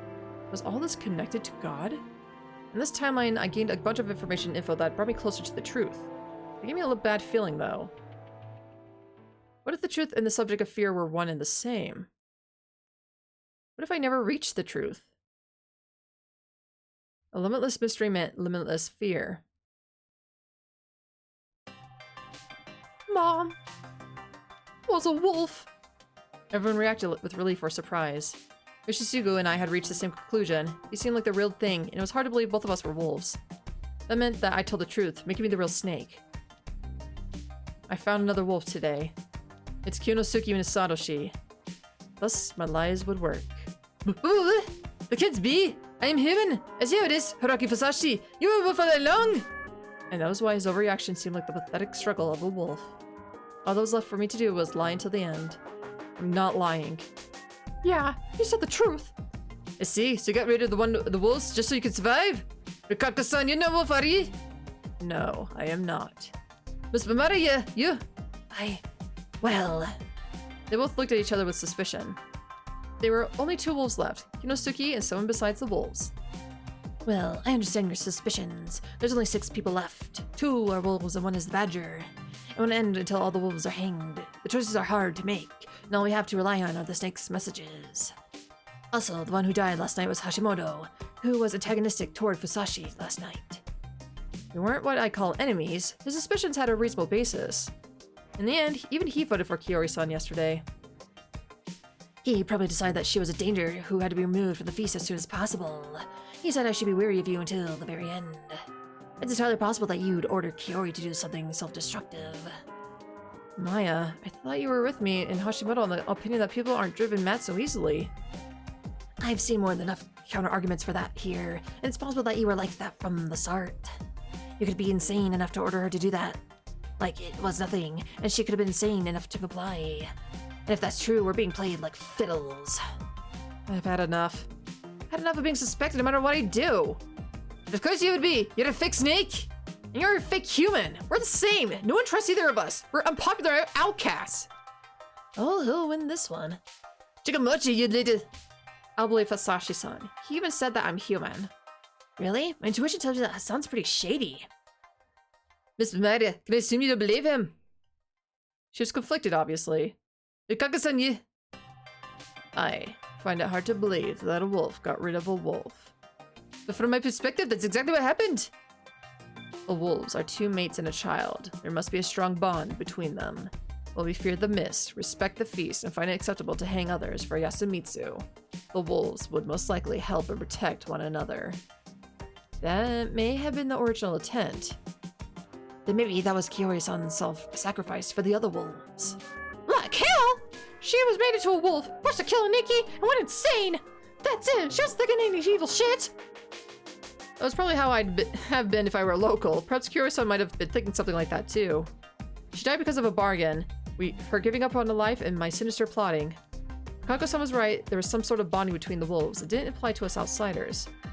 She had proven that last time, when she cruelly used an outsider wolf as a sacrifice. Anyway, now that I had Rikako-san's and Yoshitsugu-kun's vote, I couldn't lose now. I had no idea what Mochi would do, but he could easily vote as we wanted him to despite knowing it was a mistake. There's no need to worry. Miko-chan, who are you voting for? Mister, are you a wolf? I'm saying I'm not. Oh, Oni-chan, you're human? I'm a monkey. That means I'm human. Oni-chan? I am human as well. Kasuyaki-san. I am a human. If you want to be friends with the wolves, then I can't be friends with you. Mako, please, wake up. I hate you! Mako's actually kind of manageable. We continued to argue for a while, but no one provided anything decisive.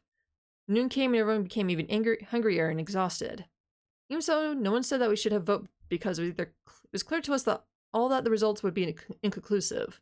If we continue like this, no one would be hanged, human or wolf. That means their defeat. But anyone who suggests that we not vote would be considered a wolf. Thus, the only one who suggested we end it was Mako, but only because she was hungry. Time passed by and we didn't get anywhere. I'm hungry. How many times are you going to say that, brat? We do not have much time. We must clean up as well. If we do not end it fast, it will be bad for us. You want the humans to lose, just like that? The same will happen if we hang. My son, please, you just have to believe me. What am I supposed to do here? I'm getting tired here. Why aren't we voting yet anyway? If you don't know, shut up! I don't expect anything from you. Listen, why aren't we voting? Because the amount of people who'd vote for me and those who'd vote for him is the same. So Yoshi, Haru-chan, Riki-chan, and Hasan would vote for Uncle. I see. Why didn't anyone tell me that that'd be all over if I just voted for him too? No, wait! That leads to the humans' defeat? If we're gonna lose, let's just get it over with. Who cares if the wolves win? Kamoshida-sama, that is not something the monkey should say. Whatever, I'm an eccentric. You're just like him! Huh? Yunosuke's quiet, sad voice drew everyone's attention, just like Mochi's. Not just Mochi's. You're just like the head of the family from 3 generations ago. Your great-great-grandfather. What do you mean? The Sato family is the 3rd in terms of importance. The Mukurama are 1st and Hokuja is 2nd. A 2nd in wealth doesn't even compare to theirs. But the recent advance is medicine, herbalism, a family trade, grew useless over the years. However, we continue to survive as head family because we focus on study and research, building the mentality of the crow. Mentality of the crow? Devour the claws, steal the skills, devour the eyes to steal the writings, devour the tongue and steal the words. Offering those up to Fujiyoshi should be as the will of the crow. Uncle, Daddy said that mentality is a new word, so it's actually wrong. Don't bother me with that. Anyway, it means that we must contribute to our homeland through learning, even if it means preying on the dead and stealing knowledge. Fujiyoshi. Is that the old name for Fujiyoshi? How's that related? Sorry. We survived by learning Western medicine, engineering, and technology before the other families. Most excellent. How unlike the Uematsu. You have my sympathies for growing up with nothing but the burden of tradition. Now we survived through our dedication to learning, but there was a moment when the entire structure almost fell apart. There was a time the head of the family from 3 generations ago. He was insane, but at the same time an unparalleled genius. He amassed incredible wealth by leaving the village and investing in businesses and markets no normal person could understand. Even the water was a business opportunity for him. But soon after that, he threw away all contracts and deeds and shut himself in his mansion at Yasumitsu. The main house was in severe financial distress. He spent the rest of his days here, using his power as a village head to perform inhuman things. As far as I know, he killed animals by the dozen on a whim, just like you. Whoa. That's why you are disowned. They thought you were the second coming of the great-great-grandfather and that you'd bring ruin to Nosato. No, Fujiyoshi! And now you're here not only making a mess of this life and death situation. You don't deserve a single vote! You say that, but do you have any of the will of the crow in you? You remain an outsider, but little Fujiyoshi ridicule Yasumitsu and you don't even do proper work. Even I can sometimes shut up for everyone's sake, you know. Oh, how I wanted him to shut up right now. Hasan. Yeah? I'll vote for Uncle. Relax and start the vote. Wait, is that really okay? Shut up! You spend all this time doing nothing but worry about what you think! We are running out of time. Let's start the vote. Damn it! Damn it! These were the results. Hisako Mamiya, Yunosuke, and Meiko voted for Haraki Fusashi. While Yoshisuke, Haru, Rikaku, Chikamochi, and Haraki Fusashi voted for Kinosuke. 5 against 3. It was more difficult than I expected, but it was decided that Kinosuke Nosatoshi would be hanged. Though he didn't struggle much, Kinosuke muttered things under his breath the whole time. He was probably cursing me. How pathetic. I wanted to get this over with as soon as possible. I really did. We don't want him biting Hassan or something, so I'll be the one pushing him down. Yay! You little! Kamoshida-sama, allow me. Why make him happy? Misato-sama, I am sorry things turned out this way. You truly believe I am a wolf, I assume? Yes, I would not hang a human. Very well, you will eventually find out the truth in despair. Knowing what you feel, that makes me feel regret rather than anger. Oh, if only you were a wolf, then I could have probably died to keep you alive. With this, I would only be a shield that gives you a day or two more. My apologies. If I could take in the corruption and all other poison, I would have done it long ago. You really need to treasure your heart and body more. I'm merely doing this out of love. I simply want to find meaning in my own death. Yeah, whatever, 32-year-old fucker who does not look like a 32-year-old. Every time I hear the word hanged, I think of the BBC Sherlock show where he says that one guy, "You won't be hung, no. Hanged, yes."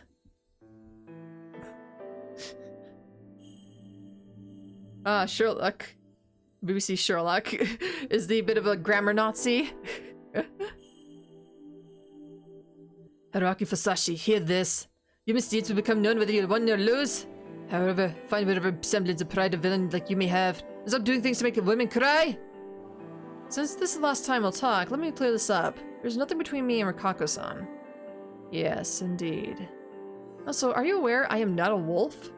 What a curious circus this has been. Did you wolves have guns or something? The suffering for that would be over in an instant. Please don't do shit to me.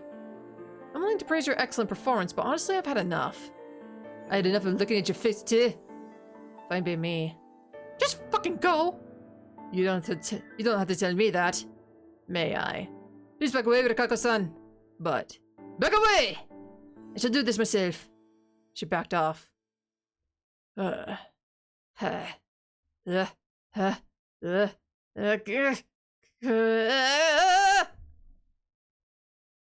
the very end, he was so pitiful. No, so human. He jumped, fell, and with a pathetic sounding cry, stopped breathing.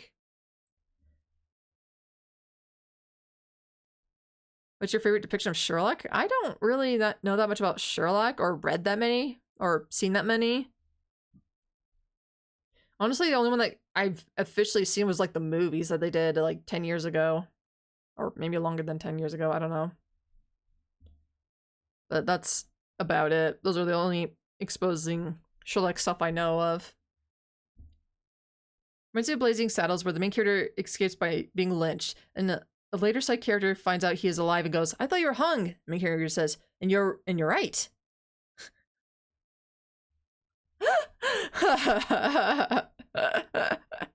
That's actually pretty good. That's a good comeback. But it only works if you're a guy.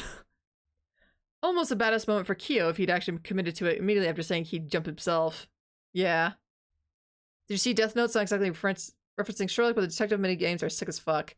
I've seen a few episodes of Death Note. I did not care for that show. It was just way too boring for me. Granted, probably the first episode I watched was like the tennis court one. And the way they just kept going back and forth like, oh, if I win this tennis court, it could mean this. But if I lose, it could also mean this. But if I win, it means this. But if I lose, it means this. And I'm just like, shut the fuck up. Oh my god. It didn't sound interesting. It just sounded aggravating. I did watch more episodes to see if I could get into it, but I just couldn't. It was already nail in the coffin for me for that stupid tennis episode. False trans women can be hung too. Okay. Fair enough. I love when characters are smart and a little gay. Oh, that's fair.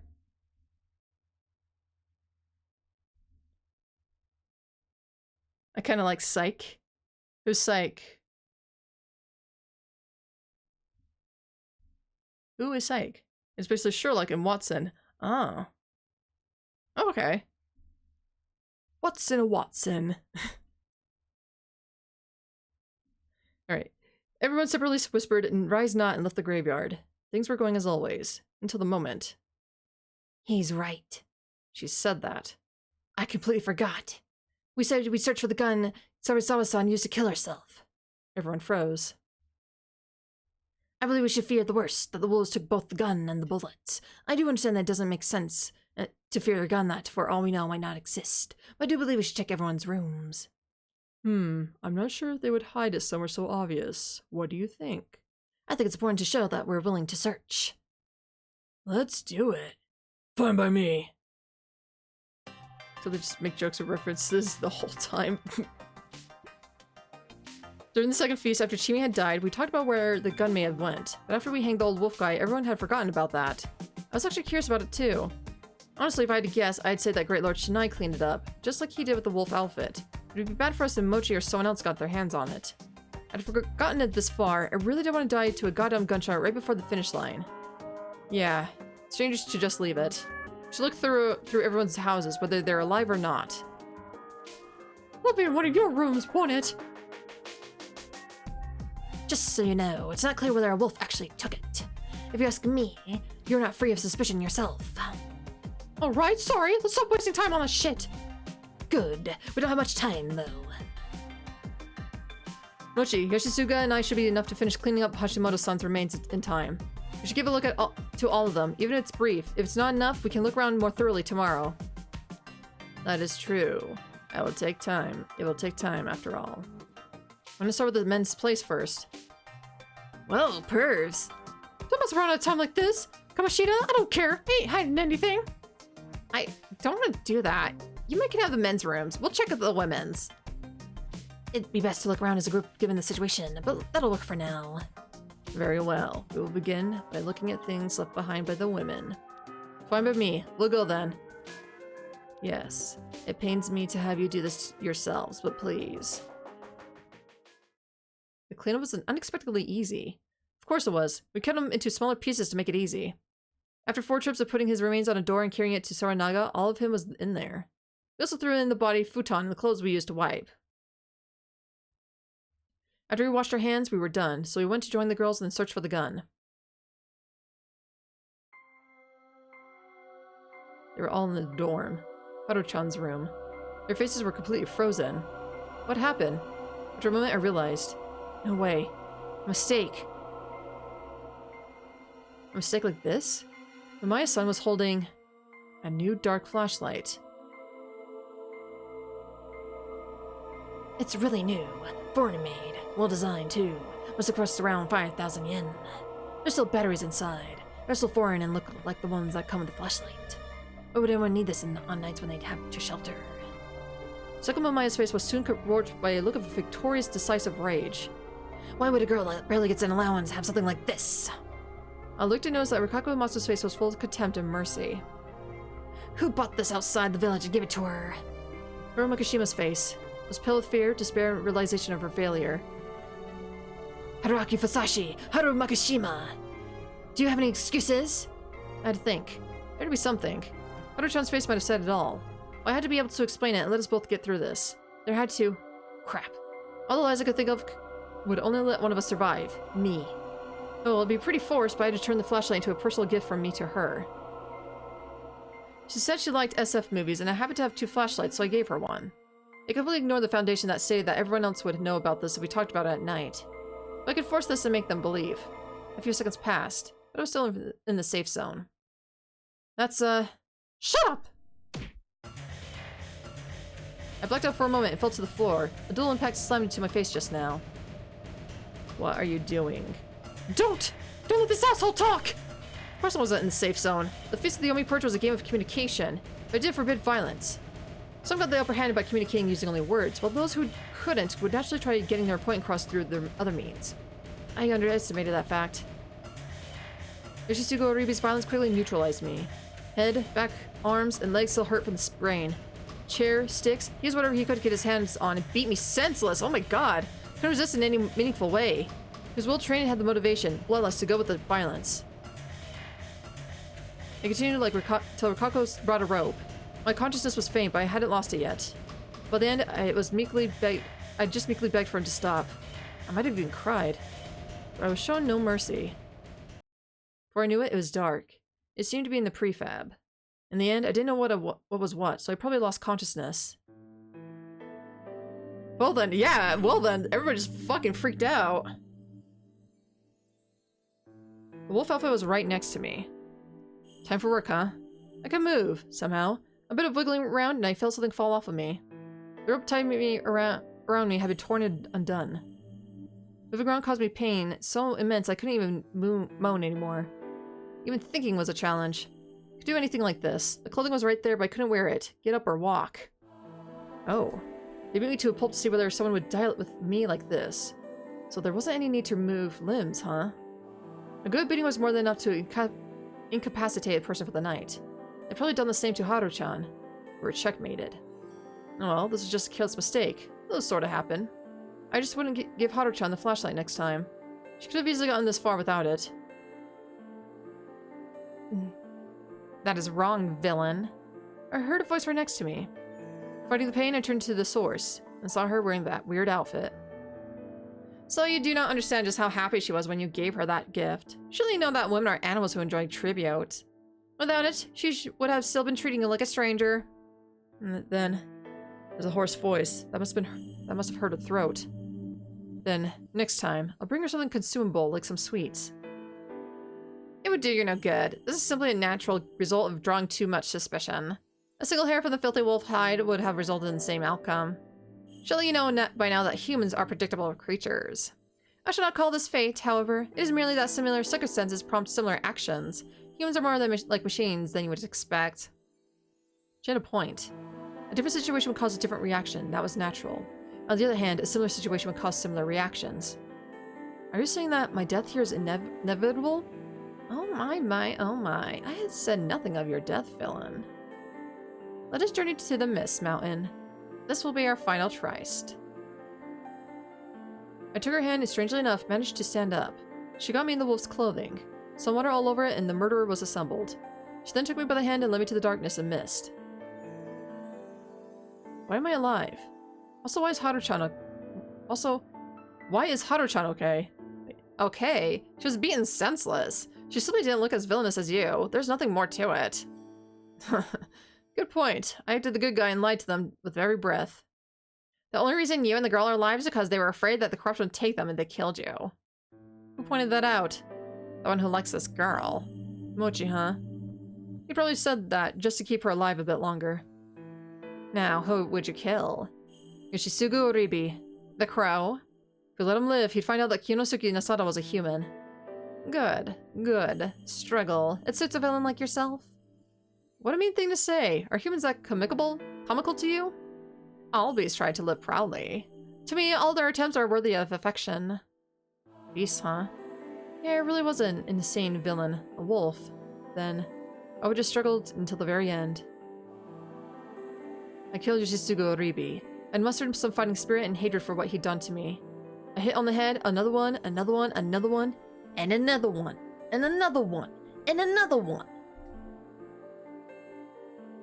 Once I was done, Haru-chan applauded. That was because I was doing the right thing from the perspective of the real story. The applause was directed to me as a person. It almost made me cry again.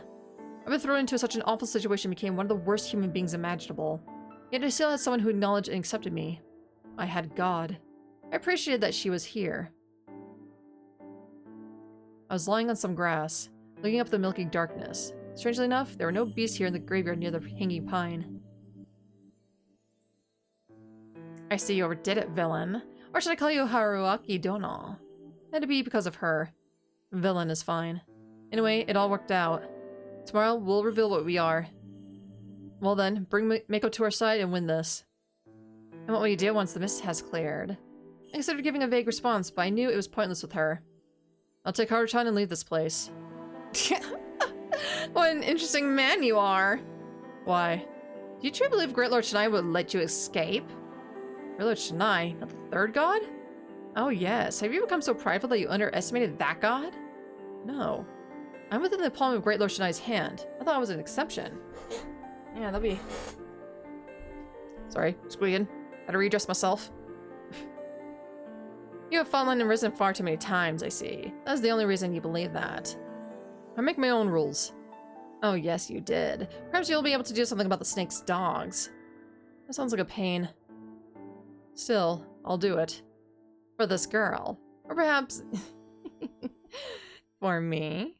Taking you both outside sounds like a good time. You truly are a villain. You left many a woman in tears, I assume.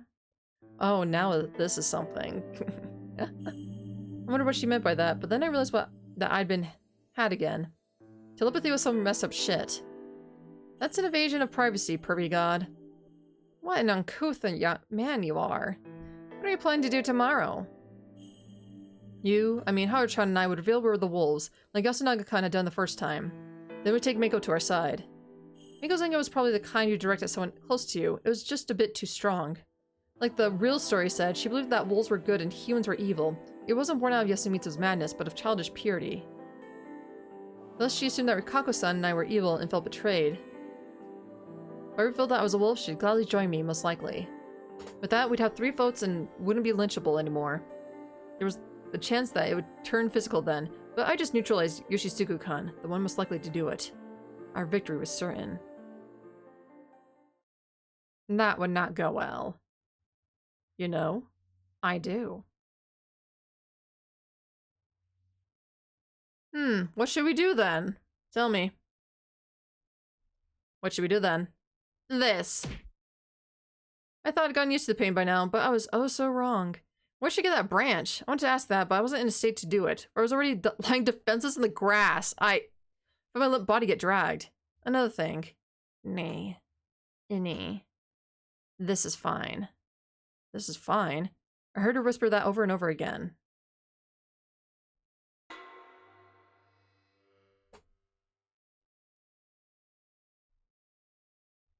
Next morning, I woke up in a lot less pain.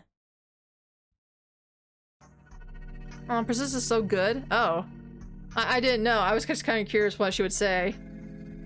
Though I couldn't even tell if I'd actually woken up. My consciousness was far too vague. Last night I got beaten up so badly I couldn't even stand. None of my wounds were life-threatening, but that was why my body was sensitive to every injury, sending pain signals to my brain.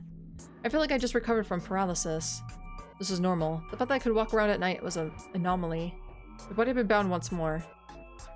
Had Great Lord Shinai actually tied me up again? Had he restored the torn ropes or something? No. I was tied differently and over a different spot.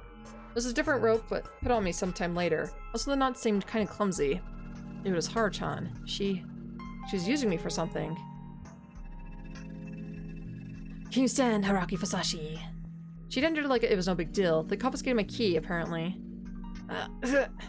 What? I forced my voice into words. It's fine. I'll just drag you. She was curt with me. Ever could tell from her voice and actions that she was perplexed by something. She actually dragged me, still bound, down the hill and into the plaza, leaving me even more beat up. It was hard to get me up the steps to the hall, though. She kicked me in frustration, and I somehow crawled up. Everyone was already there. Rikako Uematsu, Mako, Chikamochi Kamoshida, and... I see you have arrived, city dwellers. What? It was morning, and yet she was... What? What's going on here? She directed that shout at me, but it was clear who the source of her confusion was. Why the wailing, city lady? Did I tell me that you did not know the nature of this village? Honey-chan, you're weird.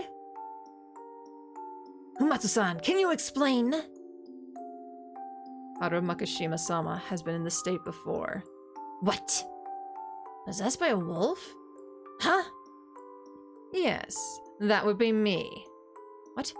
Oh dear me. Yomi was so boring that I badgered after father and mother to use the mist to rise back up again. But father was sent back soon after we began, and mother also returned. It was an amusing diversion. Humans, children of the great Lord Shinai, I am satisfied with all the killing I did. What is this? Is this what the wolves really are? The humans had killed the wolves. They rise again from Saranaga to have their revenge. I'm not talking about the story! The centricity? Yeah, that's not what the face is supposed to be, is it? It's just a serial killing, isn't it? I might find this event surprising, but I do not find it especially outlandish. Seriously? Kamoshida-kun! I don't know. Richard wasn't she supposed to be cured? Normally, yes, but possession by the wolf is too much, even for the spider. The bedroom woman servant stands no chance against Great Lord Shinai's prime guardian, the Lord of the Hunt.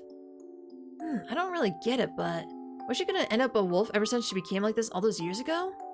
I do not know. All those years ago? Indeed, indeed. When I was hanged 8 years ago, as I journeyed back to Yomi, I found this girl wandering in the mist and took her as my vessel. But then the mist retreated and the feast ended with it. Thus, I waited for the next feast. What is it, city dweller? I cannot understand you if you speak so quietly. Lies. You are no wolf. You are destined to get the wolf's blessing. You already knew the real story. You knew exactly what I wanted to say. Why was she tilting her head and smiling? No. I knew her intention. Now. This feast had become quite lonely. I couldn't understand it. So why not hang me? Why would she go this far? What do we do? What can we do? When we found Haru Makishima-sama, she was unbound. That had to be possible for the Kami-sama. Even locks mean nothing to them after all. Then why hasn't he moved? He's the one who said that Haru Makishima was a human and gave her the flashlight. He's supposed to be a wolf, right? That is what you said, Mamaya-sama. How else can you explain it? Why did he have to lie? Yoshisugo Ribi attacked him before he could give his reason. You didn't stop him either! Yes, I will stop scolding you for what happened yesterday. However, no matter how disgraceful, you must right your own wrongs. Musashi-sama, it must hurt, but please, tell us the truth. Wolf. Say it clearly! I'm not a wolf. I'm the snake. I'm the snake. I fell for Haru-chan, so I lied.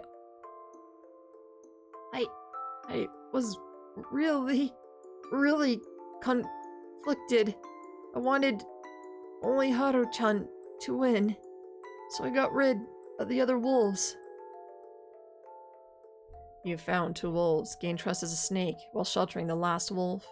You wanted you and her to be the last survivors, even if it meant betraying the humans. I nodded. But that Haru Makishima-san you loved seems to be gone. I have consumed her mind. I wanted to shed tears, because I actually felt like crying. Lastly, why did you give that device to Haru Makishima-sama? She said she liked what it did, so I just gave it. I wanted to get closer to her. My chest hurt. It hurt like hell. I created a ray of light in the evening mist. A curious diversion, city dweller. I could easily lie. The pain in my chest was just from my own wounds. Did you hear that? Aroki-sama was a snake who gave gifts and betrayed humans out of affection. And Haru Makishima-sama was the last wolf. We must vote. Wait a minute! Is that even possible? That seems like a bad joke! Hiroki Fusashi-sama is not from Yasumitsu. It would not be surprising if his affection came before his mission. Kamoshida-sama. Haru-chan, are you sure you want this? What do you mean? Then I'll vote for Haru-chan. 1 for the city dweller. 1 for Haru Makishima-sama. Sayuki-san. Fusashi-sama, can you vote? Fuck. I had to talk. I was the one who decided to be evil. I had to play the villain until the bitter end. No need to say it. The result won't change. Fusashi-kun, sorry but I won't apologize. I pity for you, but you're too much of a menace. 1 for Haru Makishima. That's 3 votes. He can't turn it around no matter who he votes for. We must hang her. Fuck. Shinai-san's guardians are 1 snake, 2 monkey, 3 crow, 4 spider. I believe this is my final look at this place. The funeral was different. The wolf was cheerful. With a spring in her step, she went to the front of the group as if she was excited for what would happen at the hanging pine. I was walking the very end, supported by Rikako-san. Clearly. It was an act of repentance. 7. The corrupt Yomabito rise to oppose the mountain. 8. Death of the damned Yomabito is the mandate. What? Must I sing alone? Huh? Basically, everyone was uneasy. Of course they would be. They were dealing with an actual god. 1 soul per day, now to bind. The mist rise away again. Thus. Shani's son's guardians are. I had to sing, even if I was the only one. How pleasing. That was the only kind of atonement I could make. I have tied the rope. Can I jump? Okami-sama. What is it, priestess of the spider?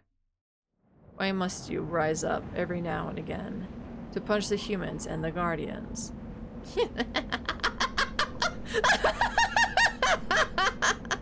I see. So you are still afraid of that. How pitiable. How lovable. Oh, I think I might cry. I shall tell you. We rise up, because that's how we live. Losing her words, Rikako-san bowed a little and backed away. I believe this is it. Everyone backed away. You have endured this well. Just too incomprehensible. Thus, the end has come. And more than that, her back actually looked divine. I shall excuse myself. She took a step forward the cliff. Haru-chan. Before I knew it... Excuse me. Before I knew it, I was the one closest to her. My body and mind were so numb that I couldn't move forward or back. All I could do was call out to her. She'd stopped. I had nothing to say. I could say. That was when the cloth on her face fell away. He realized. I knew it. How uncool. With that, she jumped toward me. And kissed my ear. Get off me! Get off me! Cooties! Cooties! There you go. Okay, I'm gonna say about the cooties. We're fine now. We're fine. And just like that, she turned around and ran. No, it was the uncool one. I was the uncool one here. I'd have expected this to happen. I'd seen the signs, and yet I'd still let her do it. No, that was wrong too. She lived the way she wanted. Just like I asked, she ignored what others thought and gave both her mind and body to sacrifice, the unparalleled vice. Was I supposed to be some sort of teacher warning her against it and setting her on the proper path? No, no, no! In the end, I was just regretful that I'd broken the rules I'd established. It should have been the other way around. It wasn't supposed to be me. She should have been the villain among villains who betrayed and sacrificed her comrade to live on. She was consumed by the mist, and that was that. How passionate. If only it wasn't the reason why I almost died. Maybe I wouldn't be so angry. I'm sorry. My son closed in on the cliff. Come here for a second. Everyone did as she did. Or said. Then she dragged the rope up. It was supposed to have Haru-chan's weight on it, yet she just could reel it in without any trouble. Huh? What? Did she escape? In a panic, she quickly brought the long rope back up. Soon enough, we saw the end. Everyone fell silent. The noose was covered in fresh blood. Haru Makishima's slender neck had been torn the moment the rope went taut. I had no idea what happened next. How I left the graveyard. What the others were doing. The pain and difficulty breathing was just too much at this point. Was I conscious? If so, why couldn't I feel anything? If not, was I asleep or had I fainted? I couldn't tell. My whole body felt heavy and was in pain, feeling completely crushed. I had a nightmare where I was surrounded by countless smiling Haru-chan heads. A dream could only mean that I was sleeping. Before I knew it, the pain had vanished, leaving me to suffer only the regret and sadness. I opened my eyes. Where was I? It looked like a poorly made hut. Right next to me, I saw Rikako-san. Huh? Rikako-san? Huh? My body was all Ow! Do not push yourself. I only hurt because I've been lying on the hard floor. The wounds are gone, though. What a relief. It seems to have worked. Did you do something? I took in your wounds and pain. That had to be a joke. Was there anything the Amatsu superpower couldn't do? Thank you. I wanted to prioritize gratitude before shock, but then I saw the filthy blood in a bucket at her side. Shocked, I assume. This is a little trick we Amatsu girls know. Well, that's certainly strange. Is it? I simply absorb whatever is negative. It is all not all powerful. For one, you were writhing just now. That's because of the dream, not any wound. Are you okay though? Yes, Umatsu girls are raised to be used to drawing blood for this trick. If you are well, then please return to your room. Oh, sorry. I almost forgot. I was a lying snake, the worst possible guardian receiver who'd almost destroyed the humans. There is no time for that. What time is it? I have no clock, but it is evening. I finally realized that my surroundings were tinted orange. Alright, I know I can't thank you enough, so I will just take my leave. Fusashi-sama. She called out to me, but I didn't turn around. I hold no grudge to you. I cannot blame a human who felt something for a wolf. A man from the city who was not born here, it was not used to Yasumitsu yet, did not belong in the feast in the first place. And meanwhile, we're just not at all bothered by the guy who was, you know, attracted to a 15-year-old, but, you know, let's just ignore that. She hadn't changed at all. Do not let it torment you. In the end, you mustered your courage and revealed it. Because of that, we were able to hang all the wolves. Good night. I was afraid of hearing that emotionless voice saying anything more. Kusayuki-san. She stood outside the room, but I ignored her. Son, someone called out to me from the mist. There's something I want to tell you. See you tomorrow. And then he left. I returned to the prefab. Slept. Woke up. Changed into the wolf outfit. And killed Hisako Mamaya. All by myself.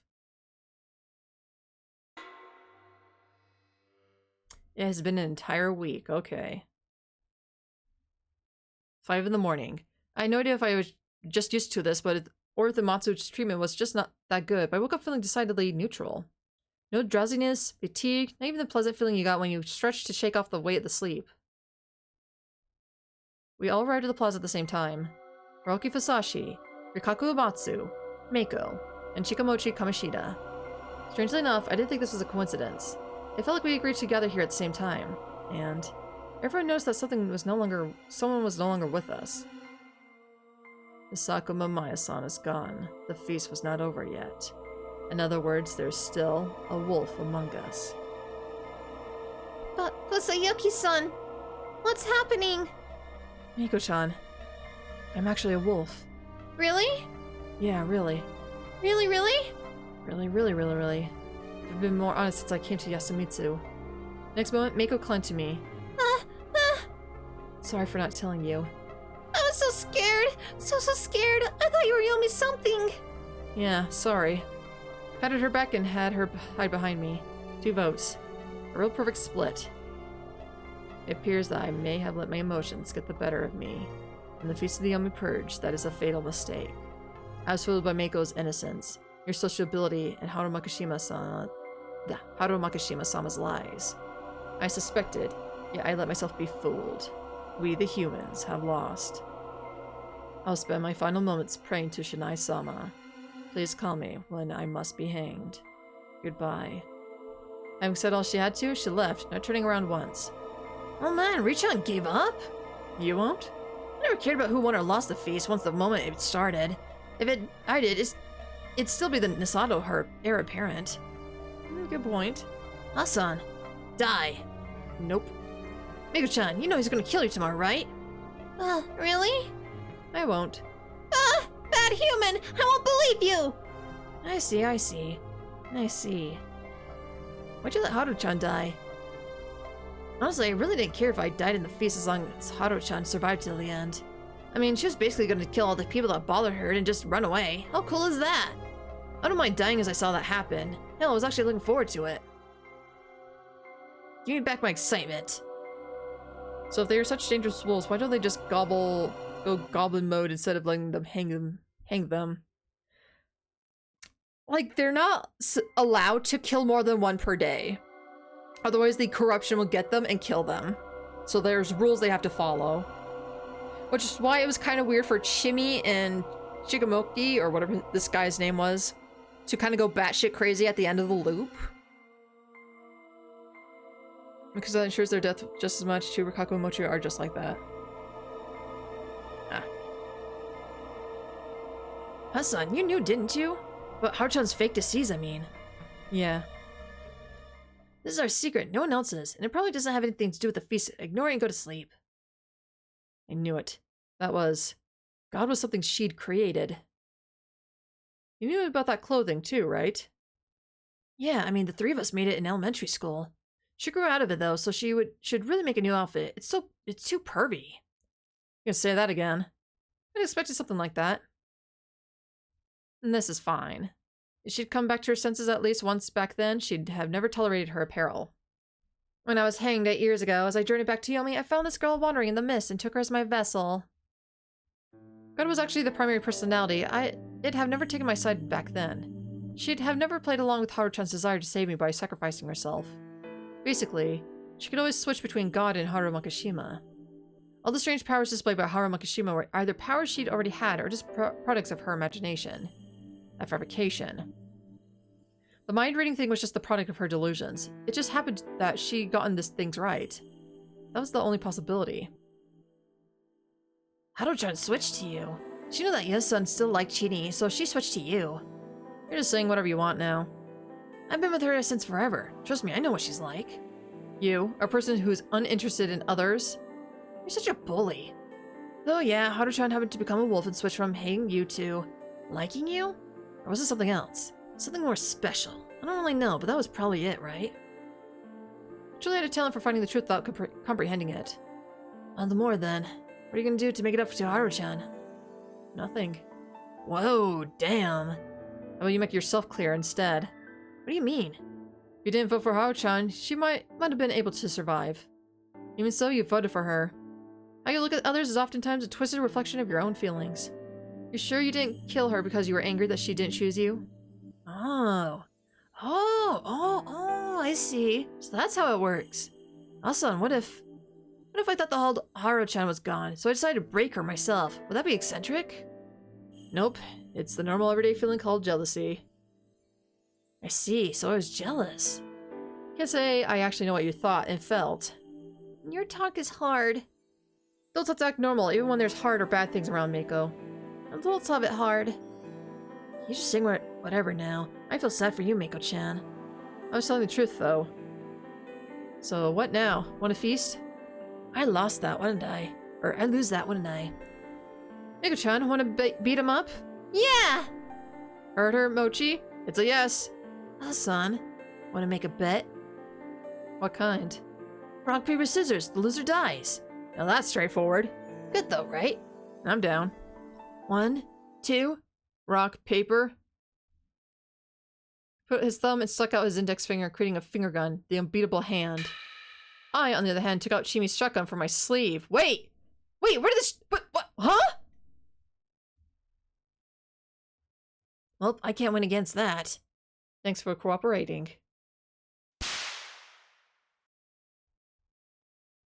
Where did he come from? What? Mochi, sketchy bets were my thing. Not even a genius like you could win against adult villain. Bloodborne parry. Meh. Are you seeing some trick-or-treaters out there? Huh? You tell them to come inside because you're so cute? Huh? Can you do that for me? Come on. Yeah, come on. Sorry, Mako-chan. Did that surprise you? No, we beat the bad human. Well, man, just what kind of upbringing did she have? You're gonna do it to Oni-chan too? Not today. Tomorrow? Yes. And Mako? The necessity to kill Mako. That case seemed likely.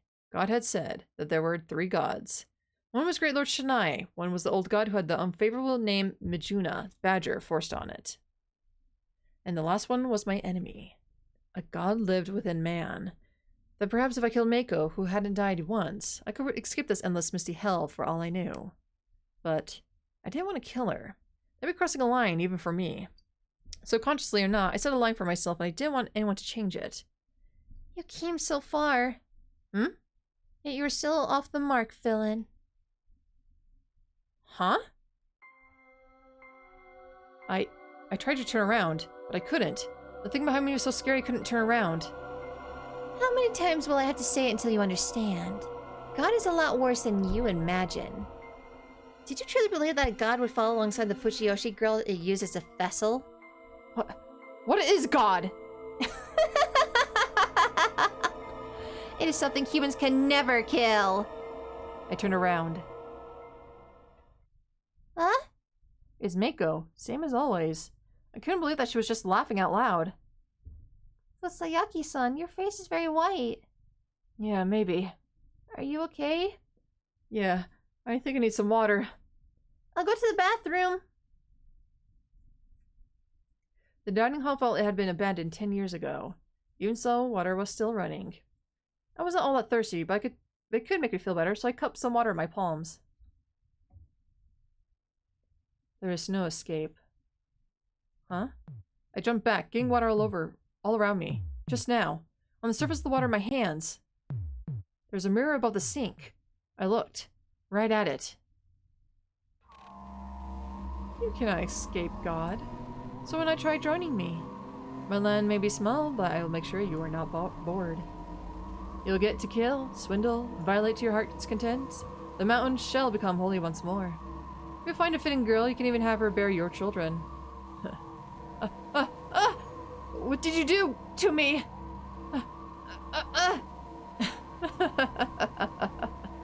If you do not understand, then be silent and offer yourself to God. It seems like the time has come, villain. This world will be quite interesting. I cannot wait to see how well your evil lasts, and...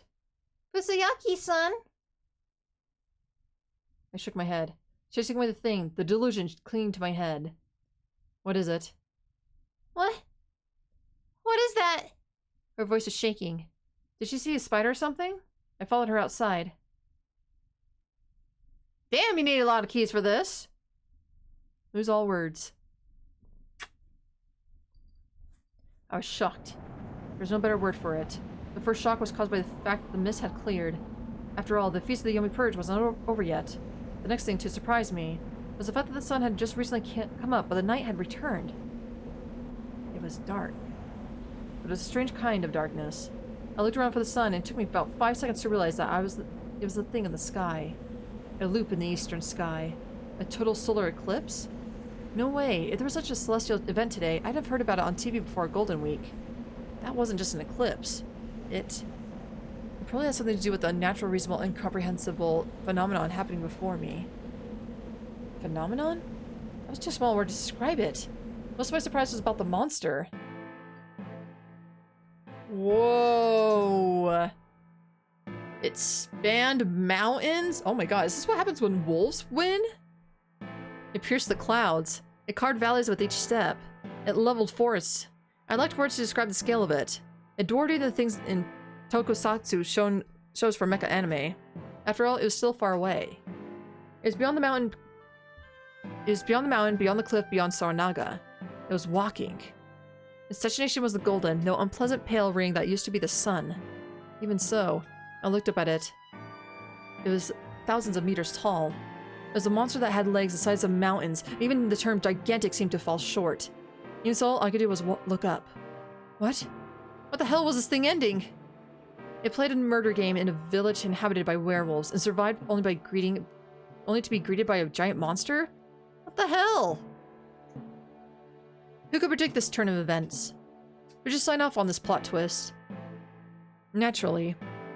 I quickly understood that it was a monster that bring mythical levels of despair and destruction. Mako was clinging to my leg. I brought her closer to me. Both of us were shaking. Fear. This is nothing but primal fear. Death was nothing in comparison. The fear we felt surpassed mundane concepts like death. This was a fear of the world coming to an end. Once I realized that, I knew that humans, a part of the world, could do nothing against it. You've done it now, eh? What? Suddenly lost all sense of reality. Hey, you! And there was even some fancy-looking thing in front of me. That's a fancy-looking thing? What the hell are you talking about, you idiot? It was a large plush sheep. It was cute. It talked. But its voice wasn't cute. You listening? Yeah. I'm saying that you've thought it now. The thing, huh? I looked again, and strangely enough, the scene had lost all color. The monster was still there, still walking slowly, covering kilometers with each step. But again, it didn't feel real anymore, and the fear was gone too. I looked next to me. Mako was still frozen in fear. Again, it didn't feel real. In fact, my hands closed, everything around me didn't feel real. The sensation was kind of familiar. Alright. It was what I felt every time before dying. It felt this whenever my memories were engulfed in mist and before I looped.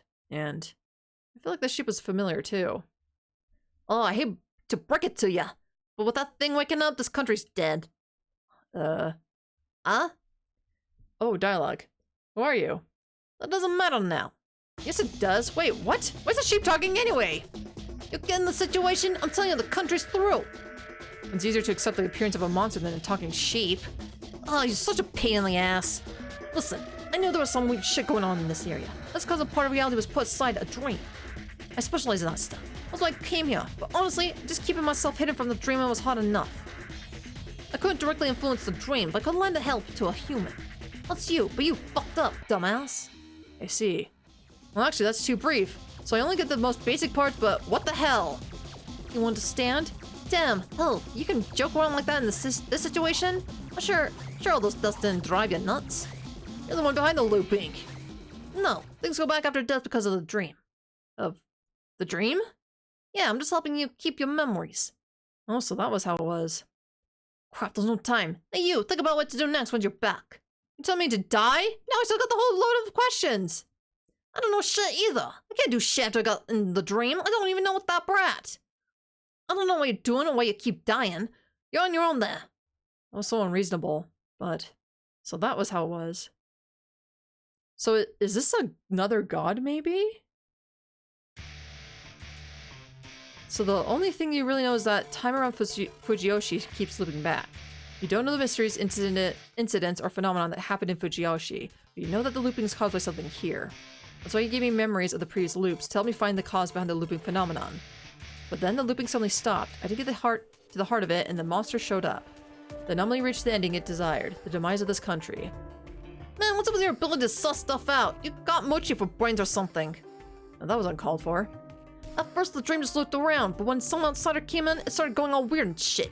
You made a huge mess of things, and that right there's the result. The dream changed because of me?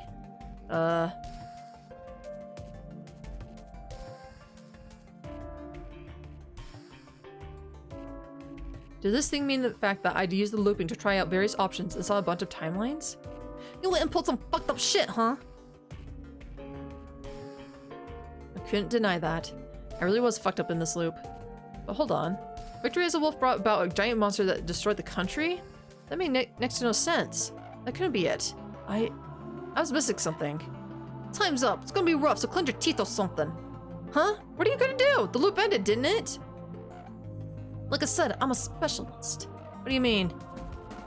Use my power to loop back to when the loop is still happening. Huh? Sounds so absurd, it seems impossible. Well, I could do it, but only once. An intervention this major would sure as shit be noticed by the dreamer. They probably think the first time was a glitch, but there'd be no second chance. They know that it's the work of another dream wielder. We'll be fucked for real then. I'm more skilled, but they're millions of times more powerful. I'll be thinking about the dream, and that would be it. No one can help you then. And I'll be how they want it. Exactly. So yeah, don't come back here no matter what. Search for a solution anywhere but here. Basically, how to prevent this outcome. Gather info from the loops, arrive at the truth, and do something about the dreamer that created the loop and called this monster, huh? What the hell? Wasn't this a story about taking care of some werewolves? What happened to that? Alright, here we go. Now die a hearty death. Huh? Wait, 1 million sheep! Seriously? I so crushed the underweight of 1 million sheep I died?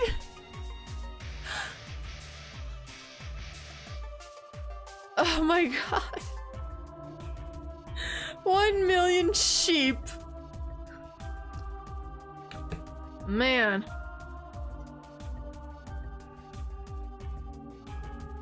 Well then indeed.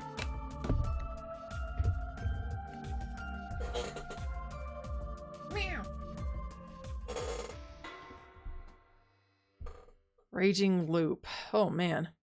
Raising group. Game overload. What? That's quite the ending, I'll say. Ending loop and giant monster. Do I get a hint corner? Yeah, let's watch hint corner so you can tell me what is what. Hey there, Chief. Congratulations, seriously. As the title indicates, you have ended the darkest main route. Darkness on a high note. The wolves won and everyone lived happily ever after. Well, okay, the country is still on the verge of destruction and all. Oh, and I finally showed up in the main story. I'm still popping up the eye catch and all, but I'd like to introduce myself in the main story as well. Now, before I move on to the hint, there's something I gotta say. This is rock bottom. From now on, Haruki Fasashi, the most twisted protagonist in Kemco's visual novel series, will begin his counterattack against fate. You've seen 3 hells and many different deaths so far, Chief. Lend your power to me and that bastard to the very end.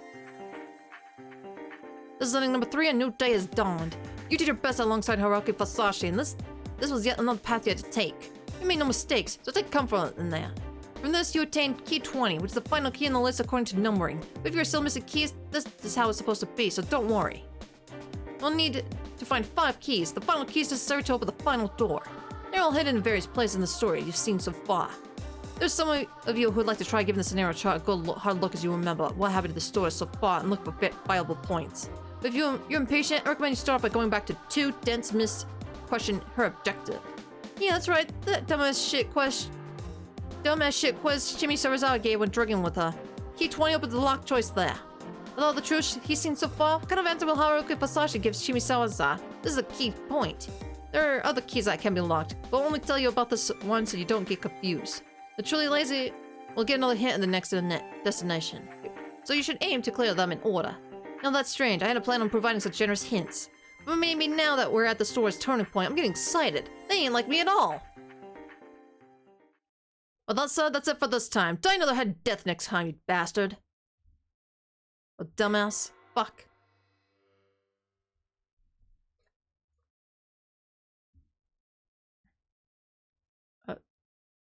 Took me to loading screen. Alright. Alright, question 2. Her thing. Yay, you get to see Chimi again! Yay! Oh god, how much of this is going to be the same now? The bad end for persisting is worth watching, to be honest. It's fine. If it's not a key, I'm not going to bother with it. I'm kind of just trying to speed run through this a little bit. At that moment, my head was flooded with information.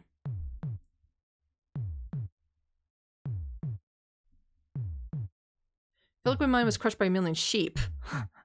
Crap, why did I forget? Do my memories carry over in a weird way because the method from back then was weird? Well, then again, this wouldn't be the first time my memories didn't carry over properly. Maybe I should have counted myself lucky for remembering at all. I had tons of things to think about. But about the beast in the village, the giant monster, the dream enveloping Fujiyoshi, as well as the looping the sheep that had told me about. But this wasn't the time to worry about that.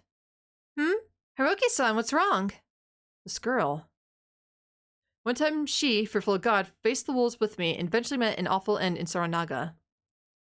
Another time she was a cold-blooded wolf that silenced one of her own, then when cornered tried to kill everyone.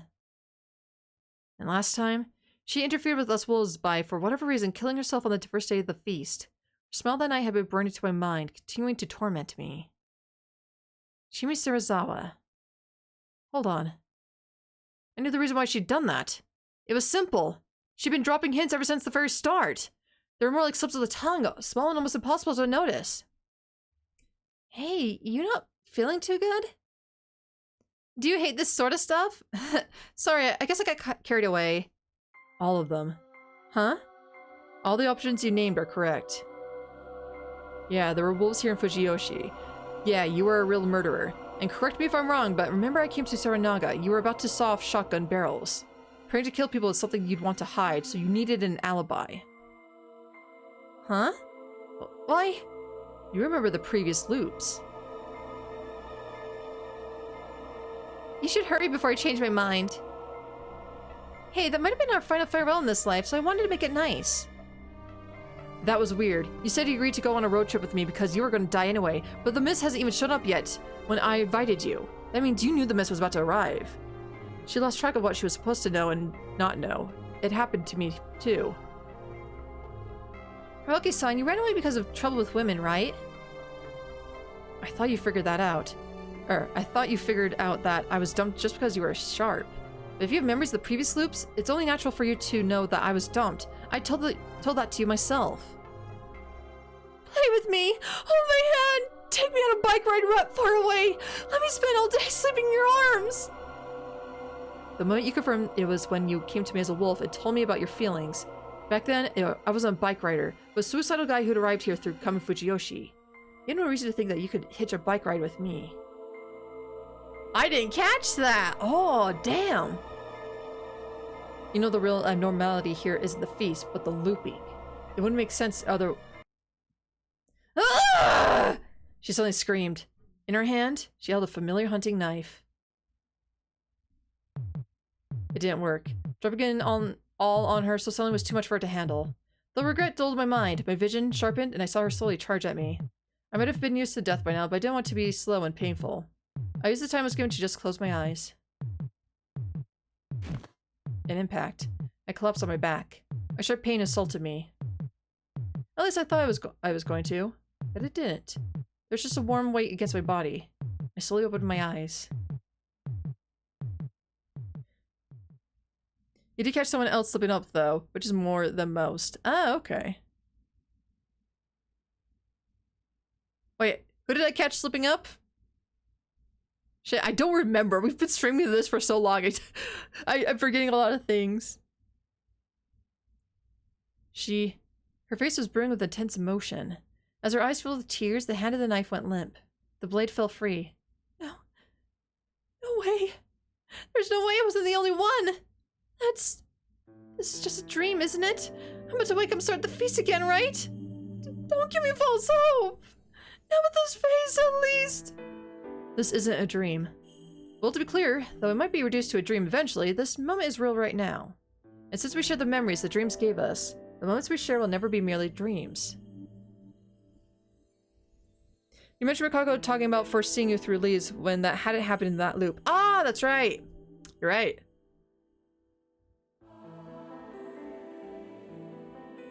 So are the women thirsting after me because they're also part of the loop?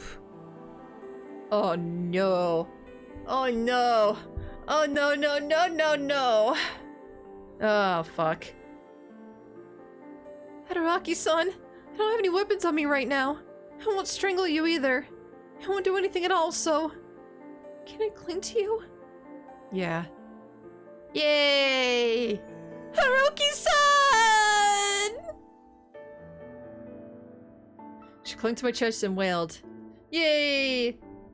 In case you didn't know, I shipped this. I shipped this so much more. So I'm a little happy with this. Oh shit, I didn't read that actually. Emotion, tears, none of it was restrained. I was so scared. I was so scared. It was so lonely. I was the only one who going back again and again and again and again. I killed and got killed by them all so many times, and their deaths, their words, they all just kept piling up. How many loops have you had? I stopped counting after 100. It must have been hard. Damn, we have not hit the 100 mark. Fuck. It was!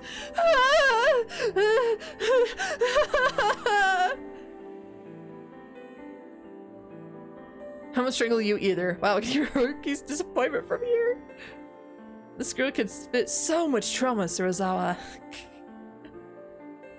As I embraced her, crying without end, I felt something myself as well. This was a hell from which not even death could save you. Wandering through it all alone, what could have helped feeling frail and helpless? I spent most of my time here chasing after the mystery behind it all. As long as I still had ideas to try, the mystery was both my greatest fear and fascination. But what if I ran out of ideas? What if I tried everything I could think of, only to discover there was no escape from this loop, and that was a prisoner of it for eternity? My worst fear was a mystery without any answer. As one faced with that very possibility, I could really relate to her. The alcohol must have made her more emotional too. She was crying unceasingly, and as someone who cared about appearances, I had to hold back from getting emotional myself. It took her almost an hour to calm down. She began talking. I wouldn't have minded it if she just went to sleep, but the joy and excitement for finally finding someone who shared her experience probably wouldn't have let her. It's time to check some answers. I'm impressed that you knew. Yeah, I was actually sawing off barrels. In this timeline, I'm an outsider who ended up not participating in the feast, and you didn't have your guns, right? Is that because I interrupted you and made you leave the shotguns at Saranaga? Seriously? You really are a detective, aren't you? If I was, I wouldn't be relying on theories and assumptions like this. It's an evidence-based profession. That's why I need to ask. Next question. Are you a murderer? No. Not yet. This time, anyway. At least, I hadn't killed anyone before coming back to Yasumitsu. But you had 2 guns, right? I just wanted to go hunting with Kanzo Ji-chan. At first, anyway. She continued to talk. It was May of her 3rd year in college. Time to go job hunting. The job market in the state it was, most of the leads she found on work sounded more like horror stories. Some couldn't find a job despite checking 100 places. Some went straight to exploitative businesses. Some had all the credit in the world, yet ended up working at the docks or something. Chimi had no particular preference in mind, nor did she find any ideas at her seminars, so she was at a loss. Her situation was made even worse when her boyfriend left her. Huh? So you're like me? Shut up! He was your second boyfriend, right? Why did he break up with you? You remember all the details, huh? Anyway, he said that girls with guns creep him out. It might have been weird from a normal man's perspective, but personally, that just intrigued me. Of course it does, you dumbass. How long have you been dating? We got together at the start of the Golden Week, and he left me right after it was over. Ouch. Should I just kill you? Anyway, the failed relationships in life in the city in general was starting to get to her, so she started to consider moving back here after graduation. But to Fujiyoshi, a place she supposedly hated. I'd forgotten most of the bad things after moving away from here. She used job hunting as a pretext to take a short vacation, and she returned here 2 days ago on Friday. She figured that refreshing her mind and body here would help her with a job search. The locals neither celebrated nor disliked the fact that she came back. They just gave her a normal welcome. They hadn't changed. She, however, had. Splash, splash indeed. In the past, I used to study after waking up at 5, but now I'm used to the easy college life that my circadian rhythm was completely off. I even forgot my MD player, and I couldn't borrow it from anyone here since no one had one. Man, did I think that the rural life was uncomfortable? No convenience stores nearby either, and since everyone else is so frugal, they don't even feel like drinking with me. I expected something different, to be honest. This is where I belong and all that. Yeah, no, this place is half abandoned. Why did I ever expect something like that? I realized that this isn't the place for me either. I slept and woke up on May 10th, yesterday morning. That was the point I looked back to at first. That was unexpected. I also found out something more. The point to which you looked back to had changed twice so far. First time was the morning of May 10th. This return point stayed consistent for 57 times.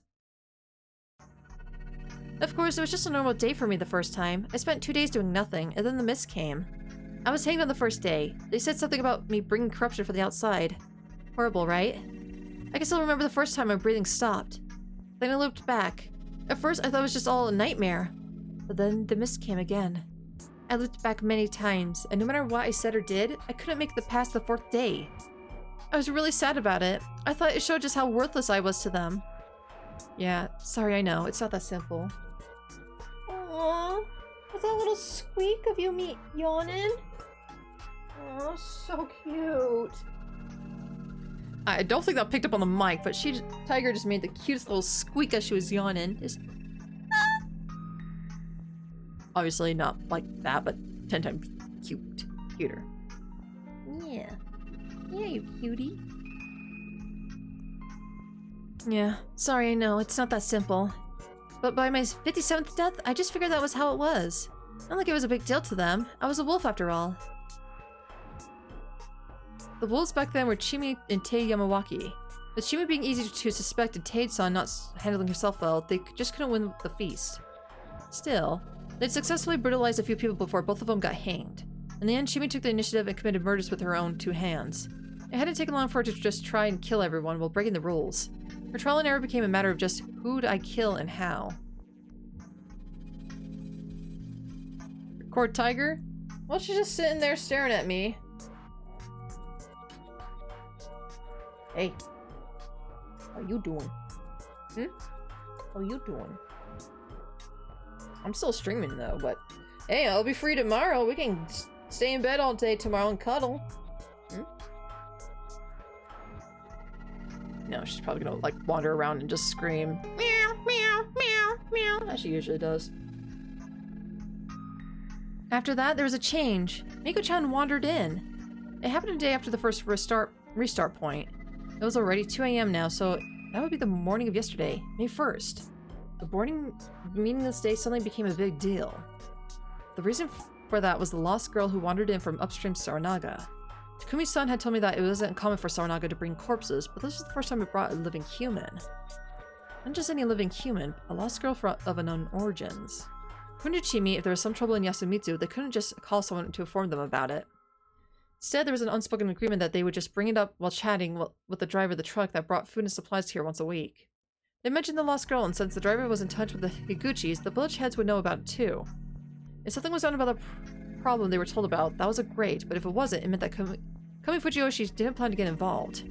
They tried to get help but phoned once, but that got the truck driver to just not bring the supplies for a week, which is pretty messed up. The next supply run would be Thursday, sometime away, so they didn't know what to do with the girl. Tae-san screeched about chasing her out, but in the end, Rikako-san agreed to take her in. The problem was solved, for anyone but Shimi anyway. I mean, she disappeared out of nowhere in the 58th time. I wondered what that was all about. It was a change just big enough to make me wonder if there was hope in this nightmare. The feast soon started, and the Guardian assignments changed a lot. Takumi Nichan was a snake, and revealed it on the first day. You probably know this timeline. Oh. So basically the timeline where I was alive, but I didn't participate, was similar to the one where I just wasn't there at all. Still, she was human in the new timeline, and that change gave her hope, so she started experimenting again. It didn't take long for her to despair again. Takumi Nichan died early, and I either got hanged or killed by wolves early. One time, Kiri-san went crazy and poisoned the food. The ones who died happened to be the wolves, and we won. I left Yasumitsu then, but the late-night bus got engulfed in the mist, and I don't know what happened, but it probably crashed and I got sent back. The return point was now Sunday morning. The moment Miko-chan wanders in had become the new routine. I still didn't see a way out. The morning of May 11th, it was this restarting point that she went back to more often than any other. Overcome by despair, she started trying to challenge the feast's rules. Tried escaping the mist, surviving the corruption after killing more than one in a day, etc., etc. After dozens of tries, she concluded there was no way to escape these laws. By that point, she killed each of the locals dozens of times. Whenever I saw their faces, I began thinking of their corpses and dying screams from this time or that time. These memories began just popping up in my head. It wasn't like it hurt or anything. I'd actually gone too okay with it. I actually began to think that that might have been the true reality. That everyone had already died to become Yamabito, but the story I heard as a wolf was right. That's when I just started doing whatever and seeing what stuck. I even tried killing everyone before the feast began, even though I knew there was no way it could lead me to victory. Well, it didn't. No matter how hard I tried, I was either hanged, killed, or caught in the mist and died. At that point, I was already tired of dying. It hurt, of course, but more than that, it just became boring. The only way to beat the boredom now is to find new ways to kill people. Just Leo, moin. Also, hello and welcome. The many impossible deaths happening on repeat had warped her heart and mind. So yeah. I'm a real murderer now. That wasn't a thing to say with such a smile. Araki-san, don't become... I finally realized what that meant. Don't become like me. That's what you wanted to say, right? Yeah.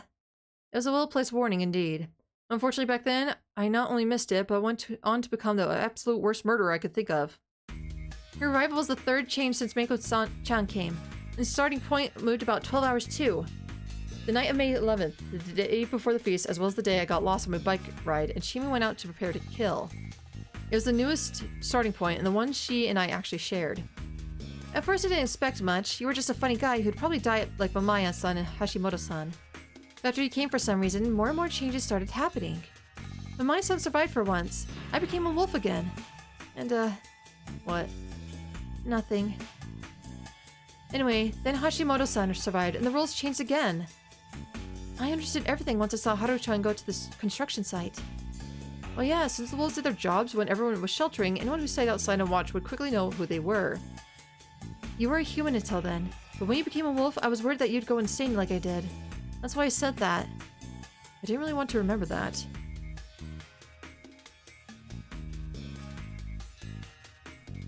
I came one time late and Terra was a kaiju? What the fuck, Gabe? No. It was more like we brought a giant-ass kaiju into the world and that is on a rampage to destroy and kill everything. That's what the wolf is all about, apparently. It's just fucking up everything. Once I become a wolf, I intended not to be bound by Yasumitsu's rules, but in the end, I became an utter madman. And to make it worse, I ended up dancing in the palm of God's hand. Chimi's words might have become a subconscious break for the madness racing within me. That's why her face came to mind whenever I was partaking in something really messed up. Anyway, this reminded me of another mystery. Wait, well, how did you go back outside back then? I just stood on the second floor of the dorm and shot any dogs going up. Wait, what? You can beat that night just like that? A gun is all you need? No, it just buys you some time. Eventually the real deal comes. Real deal? The thing with the wolf head and human body. Ah, that thing! That is an actual thing, then! Oh. Yeah, so I missed the kaiju. God damn it, I'm sorry. Well, luckily it's always gonna be in the VOD, so you can quickly go in and take a peek if you need to, but I'm sorry that you missed it. That has to be a human wearing clothes like the ones given to the wolves. That wolf meant werewolf and wolf works for Shinai-san, a servant of the Okami-sama. You were a wolf, so you saw the figures in the Hanging Pines graveyard, right? That was Shinai-san, and those who met out his punishments are werewolves. And there are lots of them. Shinai was Okami. Great Lord Shinai and Okami-sama were the same thing, but my son said that too. 3 creatures who came to you in a dream. Besides them, there were lots of monsters who carried out their will. God implied that the dogs, the bringers of corruption, were the servants of the Badger, Mujina-sama. Using those werewolves as underlings might have been the power of the Great Lord Shinai or as Okami-sama. So, even if you get rid of the bringers of corruption, you'll always die when faced with that thing. Chimi nodded. It didn't look like I could go anywhere from here, so I would just leave it at that. Back to what we were talking about, why did you decide to wait for us outside? I thought I'd just end it. Huh? I was all alone in the feast, but there was this person who helped me out a lot. Me. Honestly, you just made a bigger mess. Hell, I died a lot of times thanks to you. Sorry.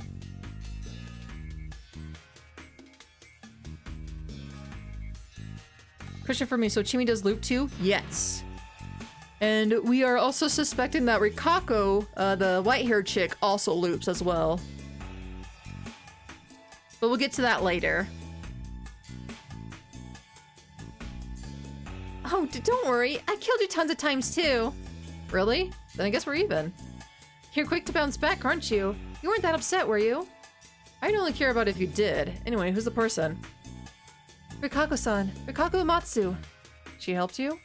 She's a Fujiyoshi person to the core. But I'm sure she's the best person here. Sure, she's rampantly superstitious and super conservative, but also refined, devoted, and she treats outsiders, as well as outcasts like me, like equals. She isn't disgusted by us. Bedroom woman servant who took in anything, huh? If Fujiyoshi had a good old ex about it, it's probably her. She's like a huge pile of all things good about the past.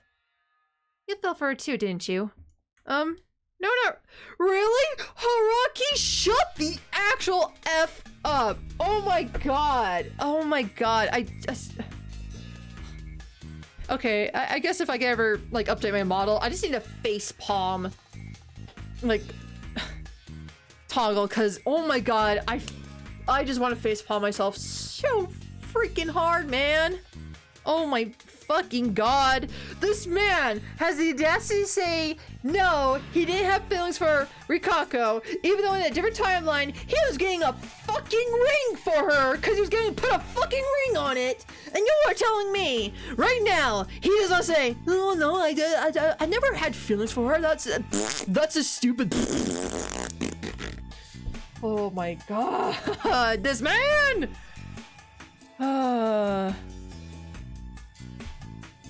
Yes, yes, yes, your fan art is like perfect for this right now of how I feel. Just, what the fuck? I think he's trying to play it off. Let's hope so. Oh man. Because this is the route here. He falls in love with Chimi, so, But this man. You call him man, Tara. He's calling no man. He's a bitch. Liar. Well, I can see the appeal, though. Anyway, she's an anomaly here in Fujiyoshi. Even call me Fujiyoshi?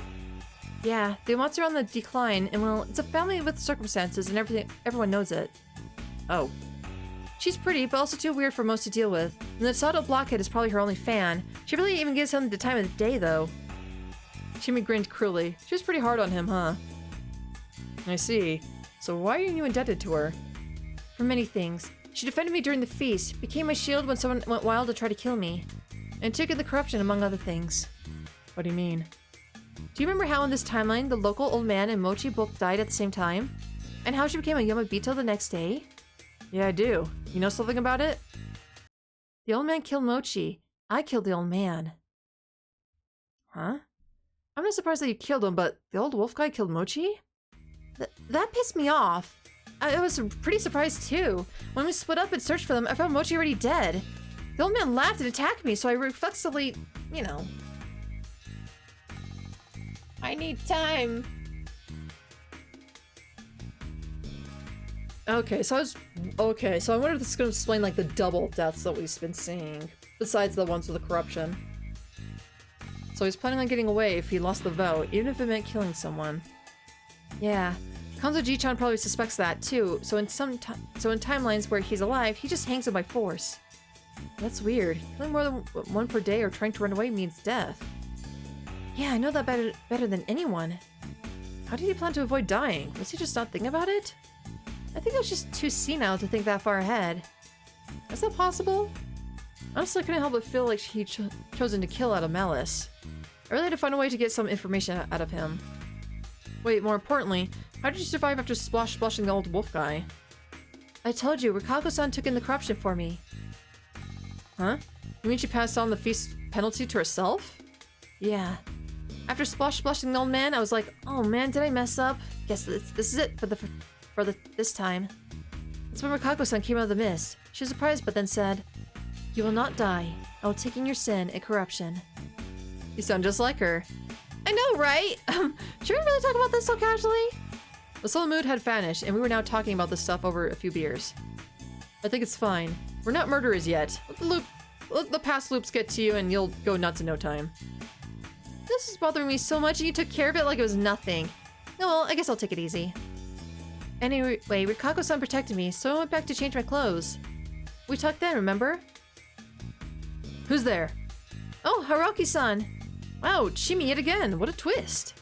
What's that supposed to mean? Sorry, but you should stay there right now. This might be really bad. Huh? Hold on. Open up. FBI, open up! Oh yeah, so you're changing out of your bloody clothing back then. Yep, I like that getup, so I have a spare.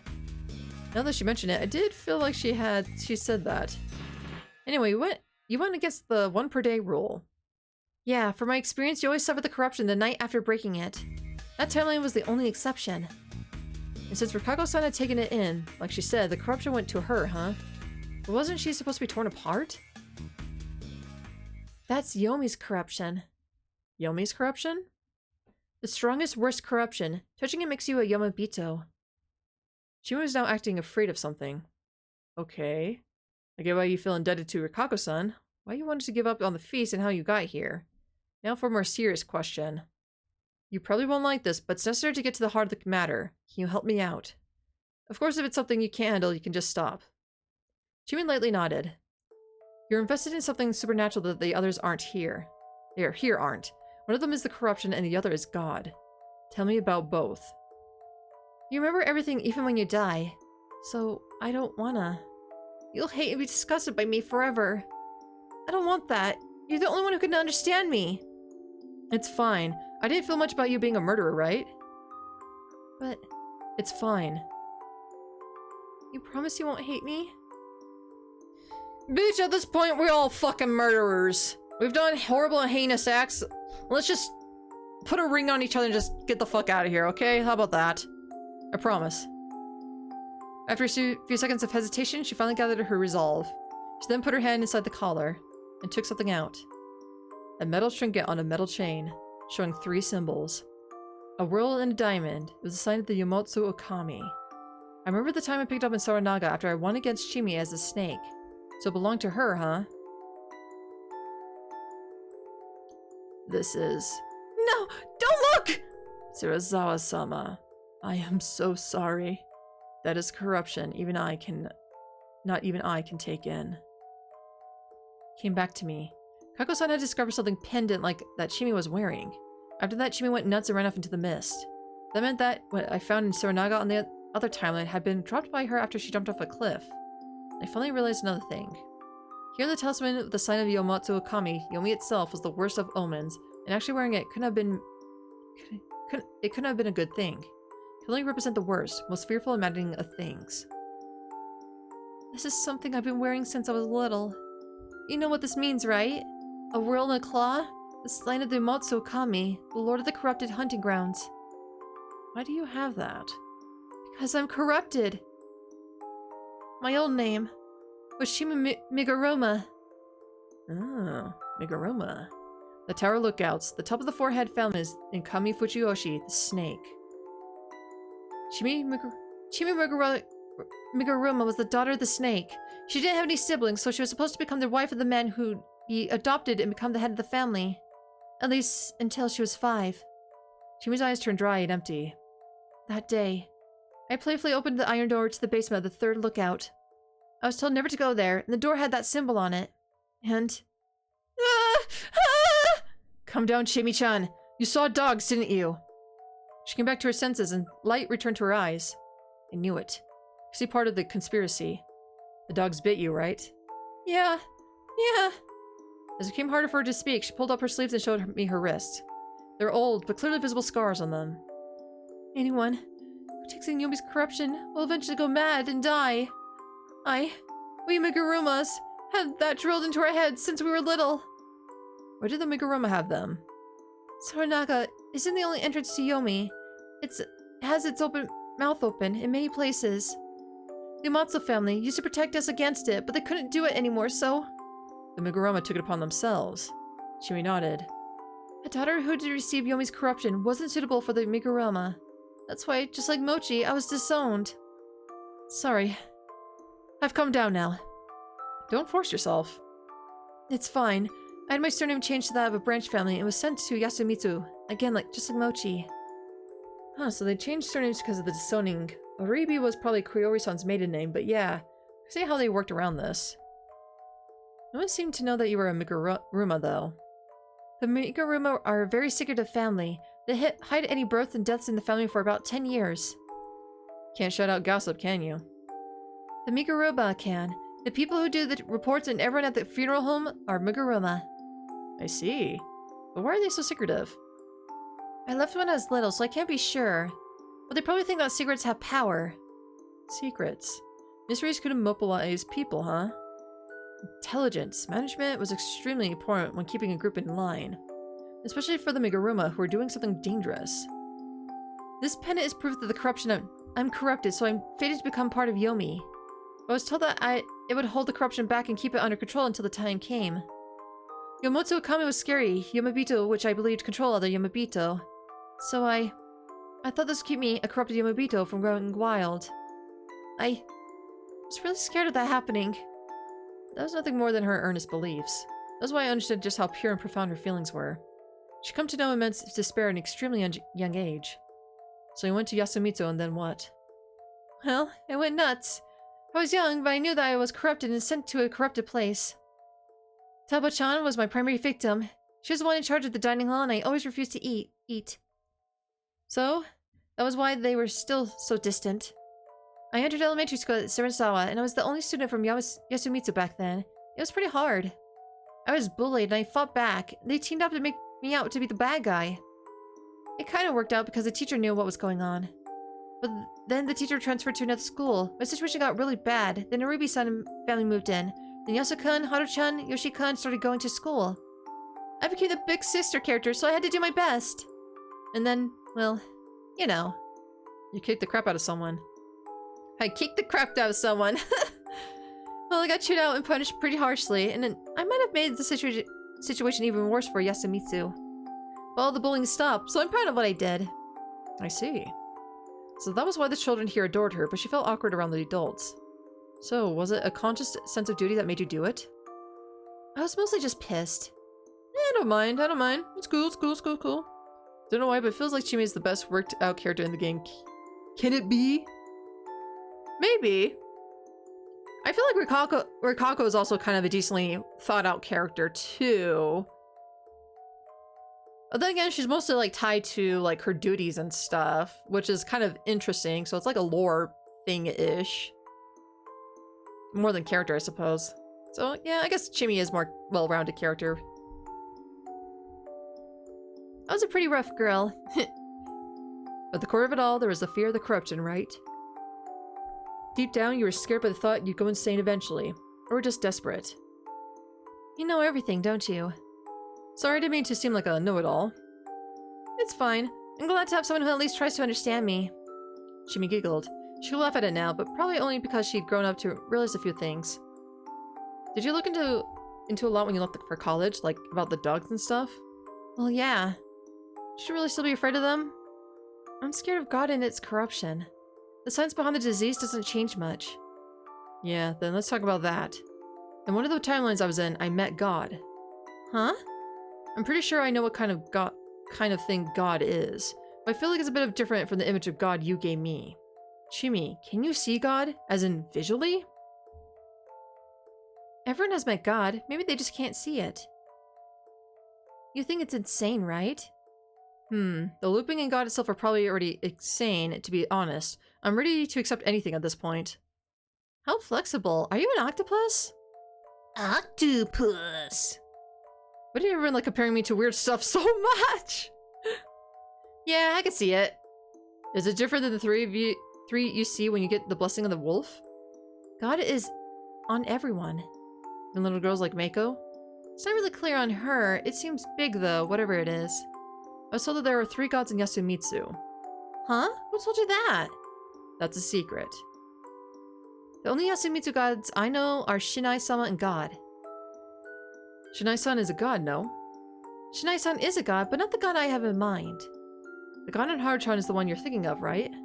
Yeah. I think I get it. Really? Tell me more. Not right now. Hey, don't be like that! No. At this point, I was not able to split up and think about the problems I was involved with right now individually. One problem was the prevention of the Feast of the Yomi Purge. Another problem was the prevention of the giant monster's resurrection. The third problem was the ending of the loop. So many freaking problems, man! They're all related, but they all need different solutions. And to fix the first one, the feast, I'd have to use the looping to do something about God. Specifically, the god that had Chimi, as well as everyone else in Yasumitsu, completely imprisoned. Weak, powerless god, my ass. This one was a pain to deal with because they were powerless. I had to be careful about how I dealt with it. As well as Chimi, God's prisoner. I'll keep it a secret for a while longer. Why? Because I know that secrets have power. We continued exchanging info. I couldn't keep the sheep hidden, so I started with that. When I look back, I always see a sheep, and that's probably the reason why I keep my memories. What about you? I don't remember anything like that.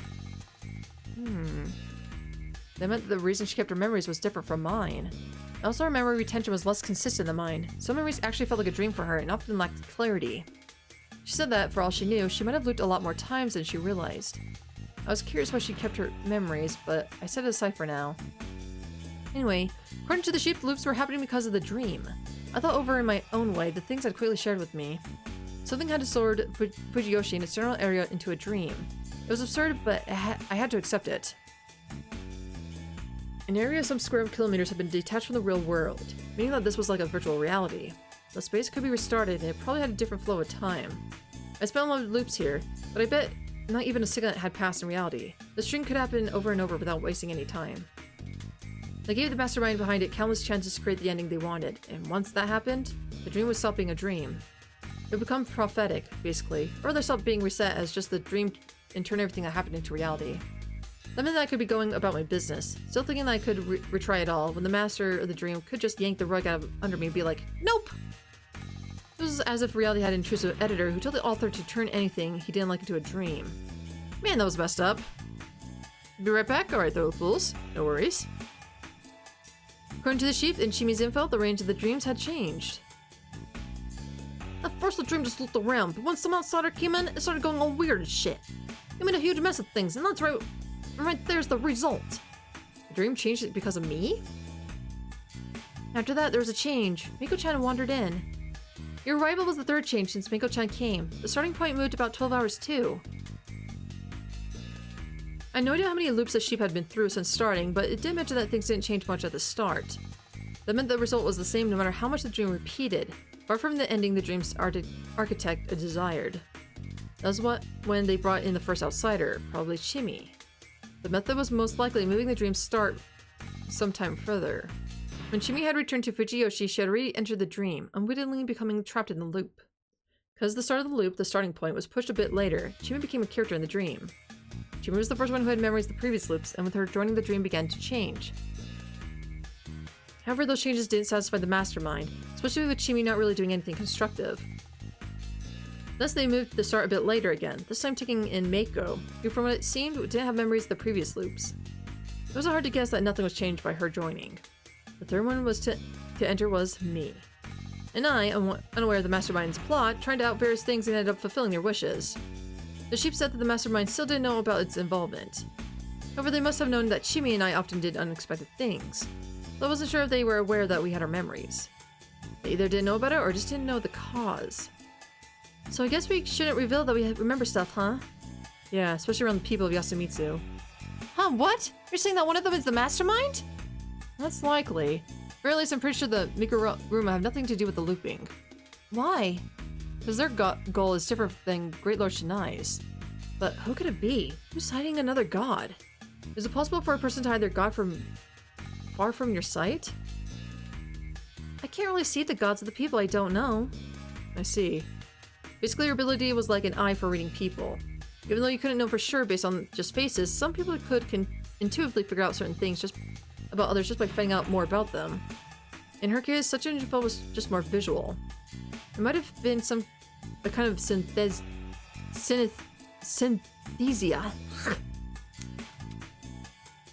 That's a hard word for me to say, apparently. There are people in the world who perceive numbers as colors. With that in mind, I shouldn't have expected her supernatural power to be the solution to this supernatural problem. Instead, I should rely on her ability to retain memories. What do we do now? I'd like to see more endings so I can help set some conditions. The only outcomes I know are the ones where wolves achieve a flawless victory, the one where humans achieve a normal victory, and one where wolves achieve a Pyrrhic victory. Pyrrhic victory ended up summoning the monster, so that's no good, but I don't actually know the exact cause of the summoning. Was it related to the feast, or did I step on some of the other landmine? I had no idea. So I think we have to try challenging the feast a whole bunch more times. Seriously? Yeah. What about running off into the forest and having a good time there? We'll die, right? There might be a way out somewhere. Oh, that's true. Then let's search for one! Honestly, I didn't think that it would get us any closer to the truth, but I didn't put much effort into protesting either. She'd been in so many feasts that it became traumatic for her. She wanted to avoid going through it again. She didn't want to be more aware of what kind of murderer she was becoming. Alright. I would do this with her until she was satisfied. Even if this was a challenge without a real end, it was worth it as long as she could find peace. We tried using our memories to quickly fix the bike and leave. We tried going out through Saranaga before the mist came. We waited until the mist came and tried to lead through the forest in full hiking gear I got from the convenience store. No doubt why they are selling that. In the end, we either were engulfed in mist and died before even realizing it, or were engulfed in mist and died without getting anywhere. In the latter cases, Shimi either died by breaking apart again, or we were caught by those monsters. After trying it enough times, we both became used to it. Oh, I'm crumbling again, she said. Then let's stop, I replied as we aimed our guns at each other and killed one another. Taking advantage of shortcuts like that, we came back over and over and tried again. They seemed to work, so we tried spending a night outside after the mist came. Got rid of the dogs with water and guns. Quickly found out that this was a mistake, since Shimi couldn't keep her presence of mind. Unable to bear the tension of fear, she would mumble something about God and either run off or kill herself. Then, no matter what happened afterwards, I ended up killed by the monster-looking thing. Whether the monster was actually real or not wasn't a problem anymore. I'd already known that any rule breakers would be punished. Problem here was that Chimi still wanted to continue these pointless loops. Let's go there this time! Let's hide in here! I patiently played along. Being certain that there was no point in this, I played along with her attempts to escape about 50 times. We continued to do this for a while before I told her to let me try something, and somewhat forcefully took the lead. What I wanted to try was a feast victory with minimal casualties, and how many days would we pass it without murder? For that, we had to figure out what sort of rules govern the Guardian assignments.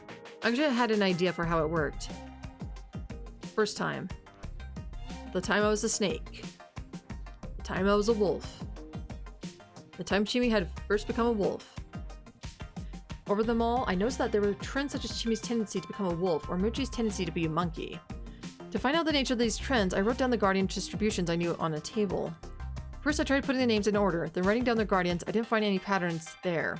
Then I had the idea to try basing it on their dwelling locations and... bingo. The monkey was obviously dependent on where the people lived, and they didn't change much across loops. It's clear that Takumi-san tended to get the snake, and I got it instead of him that time because our houses were close together. The same could be said about Kiyori-san and Yoshisugu-kun getting the crow. Basically, the Guardians were given out to the houses rather than people. I was familiar with a way of allocating data that changed slightly, but not by a lot. I knew a means to bring out such results. A ghost-like lottery. It wasn't a completely random method. Even if you used tons of lines, the results wouldn't split up properly without intent. And even if there were new possible options, the results wouldn't change without removing or adding new lines. Even if you added 2 or 3 new options to a ghost-like lottery, we would add them to the right and add a few branches, and that would leave the left side mostly unaffected. 2 or 3 lines would just shift the result a bit to the side, but not much further than that. That'd be it, right? As in, someone held a ghost-like lottery to decide who got which god. That theory of mine, I sought out a particular person. Hey, Mochi!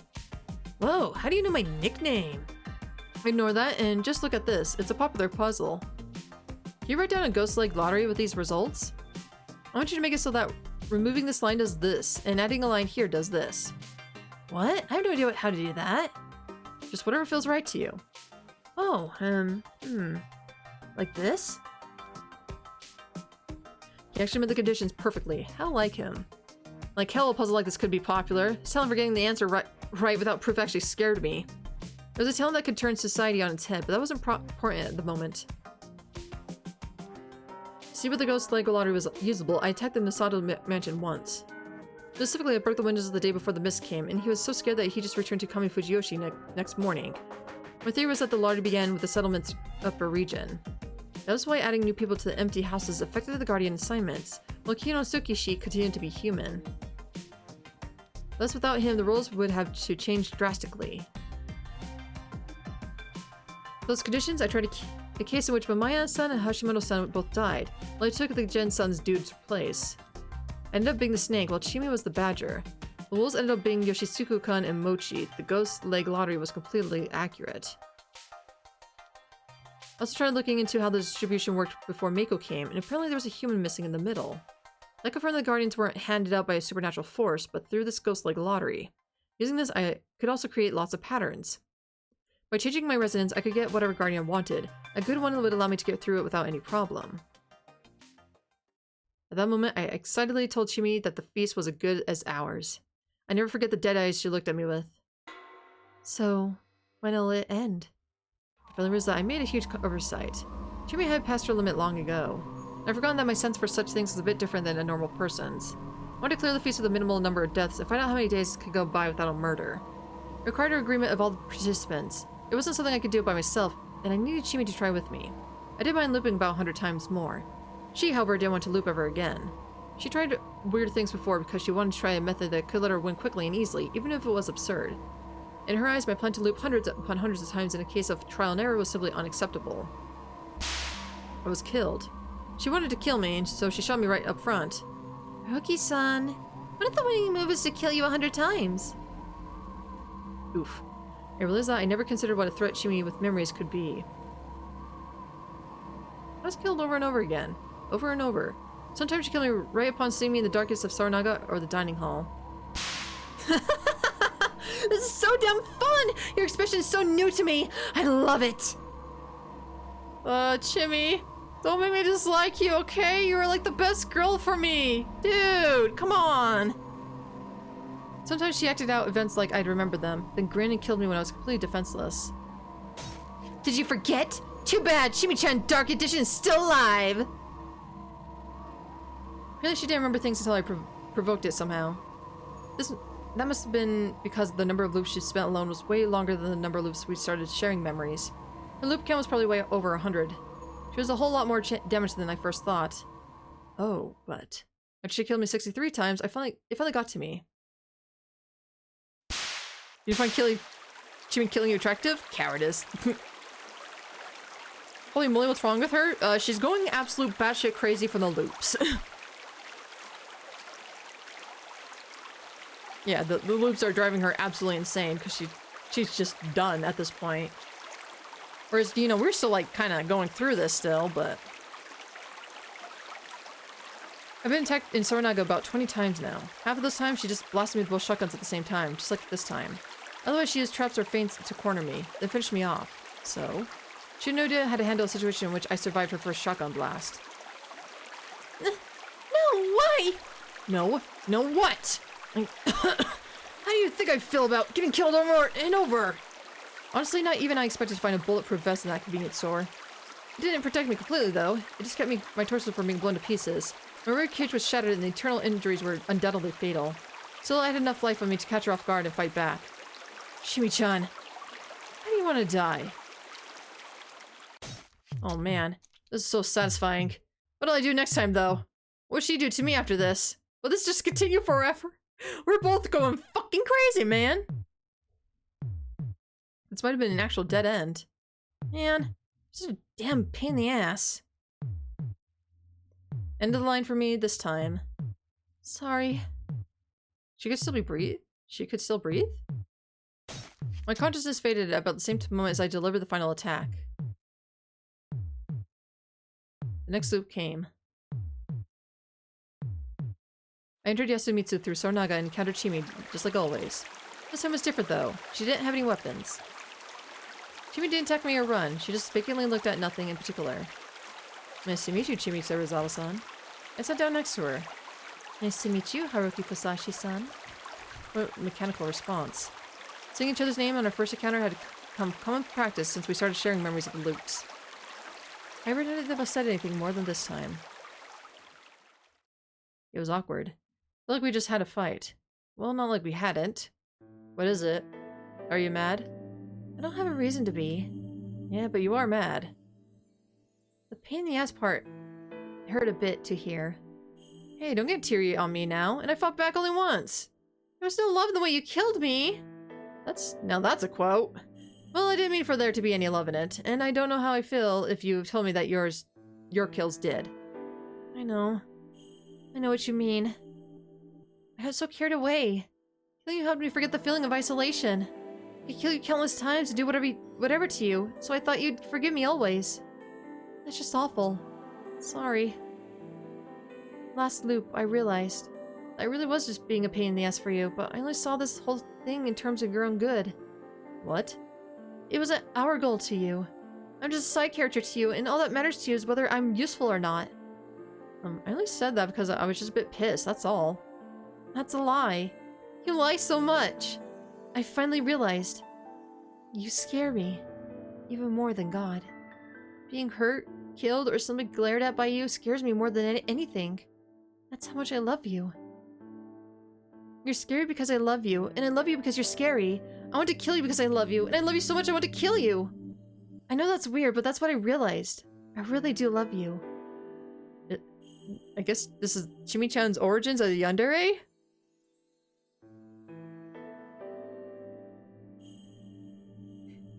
It's a feeling that's not mutual at all. That wouldn't have changed even if I wasn't killing you, right? Stop with the You always say that before telling a lie. You're not going to eat? I have a bunch of allergies. What do you mean by I already tried it? It's just something random I thought up on the spot. You'd be surprised how convincing mysterious words can be. Haruki Fusashi, a graduate student in Tokyo College. Hey, who are you really? A student? A doctor? A detective? Or just a murderer? I don't know anything anymore. I love you. Want to kill you? You scare me. I want to be closer to you. run away from you, become one with you.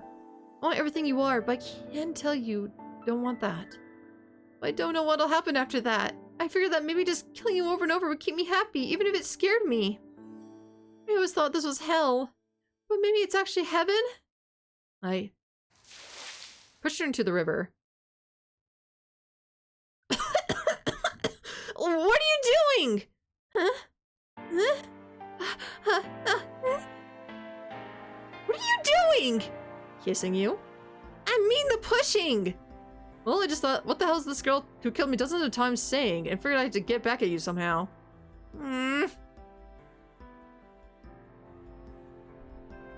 now you'll be hyper aware of every time Haruki goes, yeah, absolutely. I'm just like, I did not catch that either, huh? Then again, there's just so much going on here that it's actually very easy to skip over the little bits about it. The little intricate designs here and there. Oh, excuse me. Okay, repeat after me. I won't do what people don't want me to do. I won't do what people don't want me to do. Just so you know, I don't like being killed over and over, so find a better way to express your love. I'm sorry. Now, I'll look back at all that as an expression of love, and I don't hate you. I like how insane you are. Really? I mean, no! I won't let you fool me! If that's true, why have you been calling me such just chimmy after we started sharing memories? Oh, you noticed. I did! Because liking someone and dating them are two different things. I do like you, but I'd say our compatibility is the worst, or maybe too good. If we're together for long, we'll just become more and more insane, even after we get out of here. Well, there are societies where you can get by being a bit weird, but I think that we both should look for someone more normal. I kind of got close to someone else. Now he admits it! Mikako-san? Yeah, and Haru-chan. When did that happen? After you killed yourself. Oh well. Basically, you want to choose someone other than me, even though neither of them even know about you now. That's not it. It's just that I ended up providing them really awful deaths. After that, I've been left with feelings of guilt and desire to at least make them happy next time around. And it'd be insecure to choose you while I still feel that way, right? About as insecure as pushing me down and kissing me? That kiss was payback for all the murders. Then, okay, fine. But really, my lips are enough for that? The taste was great. Ugh. I remember something. It's about the quiz you gave me. You being a thirsty perv is a bad answer, you innocent little girl. You dummy! I'll kill you! I won't kill you! Date me already! Be my darling! And become my first! Oh.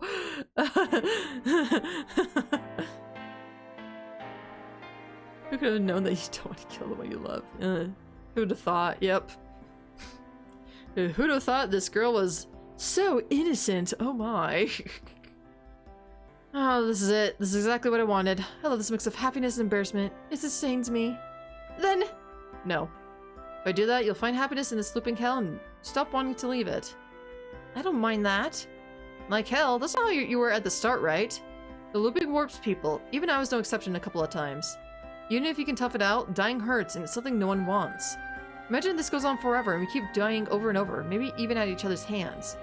I'm not confident I can keep liking you in that scenario. You can't deny that either, can you? As long as the loop continues, we won't expire due to old age and just pile memory upon memory as we go. Imagine if we end up hating each other. This would become a true hell. I don't want that. I really don't. What a crybaby. Shut up, psychopath! A murderer just called me a psychopath. Anyway, I tried to stay honest from now on. I can't date you while counting on an escape that's not yet in sight. Thus, I said it. Is this what it means to be heartbroken? Yeah. No, huh? Nope. Oh. Sorry for killing you so many times. I got my payback. Sorry for killing you last time. It was just one time, but it was really cruel. I was so scared. Sorry. Sorry, I've been a pain in the ass. Sorry for not being more considerate. I won't do that again. I do enjoy the attention you give me, though. Really? Really. You should really think about whether you want to kill or date me. You're right. I had so many dreams of murder that I forgot what's what. I want to forget everything. Let's go to the Hanging Pine and jump into Saranaga. Head first like this. Why? Maybe the head trauma will help us forget what we don't want to remember. I like that. It's like a couple suicide. We really might be insane. Or maybe that could be said about everyone who is in love. Can't see the bottom from here. Yeah. Can we really die if we fall? I'm pretty sure we will. What if we fall on a flat part of the cliff, survive and suffer? Got any other ideas, Shimi-san? Well, maybe we'll fall in the same spot if we hug each other. You hopeless romantic. Huh? What's wrong? At this inappropriate moment, I realized something. I just had a thought that I should be the one at the bottom and take the brunt of the impact. Well, you're gonna protect me? But then I won't hit my head and forget, right? That's not what I mean. It's not? I just figured since I can loop back if I die. That's not right. I mean, I'm the one who's gonna loop back. Exactly. I'm going through this while ignoring one of the main issues here. From my perspective, I absolutely don't remember what happens after I die. I always go back to the start after just a moment. But now that I think about it, the same is true for you, right? Because we don't have a consciousness when we're dead. Yeah, that's right. Oh yeah, you told me about things that happened after I died, so I was like, huh? Exactly. We talked about loops in which either of us weren't present, but we still don't know the condition that actually causes the loop to reset. I thought that everything after my death just wouldn't happen. Same here, but we've proved that's not how it works. Then how does the world loop back? It has to be some sort of day, like our starting point, right? What's the longest you survived? The feast back then ended in 4 days, so it's probably 10 days or 2 weeks. Or ended 2 days or 2 weeks. Wait, hold on. I feel like I survived way longer than that. My longest is a week, but now that I think about it, it could happen a while after we die, like a year. Yeah, no matter how much time passes after we die, we won't be able to perceive it. Yep, for all we know, the world could be looping after billions of years with the end of the universe. That's not possible, but I don't think this is quite that ridiculous. We know that someone is behind all this and that they're creating a loop to bring back the monster. That's why it's best to believe the loop happens once they fail to do that. That's true. That means that if they fail, they would loop back even if we were alive. You ever had that happen? You didn't even know if you were dead or not, but for some reason you loop back. I did. When Kyoto went out of control and I happened to survive, I left by bus and... Same here. It happened when I tried to move to Fujiyoshi and the officer chased me out. Hell, the same thing when we tried to escape by bike recently. I forgot about that. What do you mean? Of course it would be that she just crashed into the mist, but the memories aren't clear. And it's weird that we don't remember just this one thing. There must be another trigger to activate a loop. This is a dream, right? Whose is it? The sheep had told me. The opponent was a dream wielder. Ooh, excuse me. The Crobot tries to make their plot come to fruition in the dream. And if they fail or die, they restart the dream? That's a clue. Can we go out? It won't be that easy, huh? I fell silent, after looking at the void before me.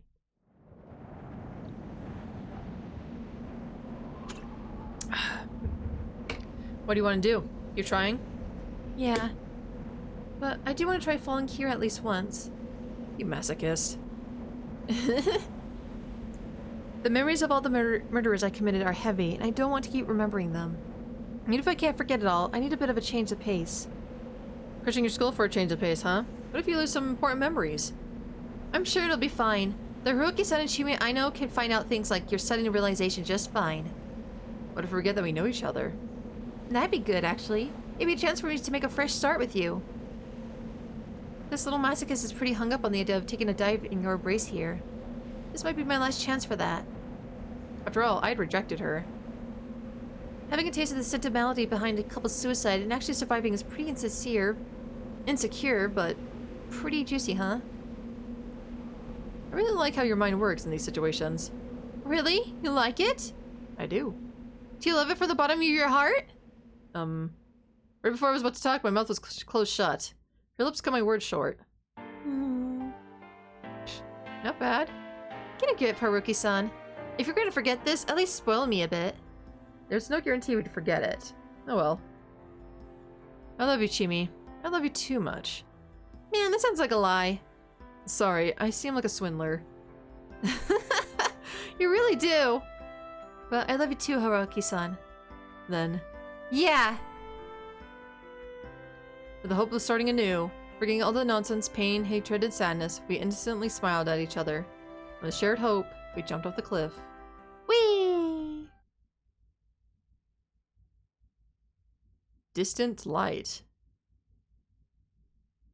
And then they screwed.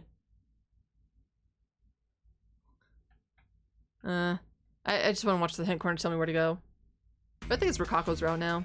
You did it, Chief. You obtained key 3, one of the final keys. Let's move on to the summary and hint. At ending 3, a bunch happens in Shimi-chan's mind. Here's the secret surrounding Shimizawa were cleared up for the most part.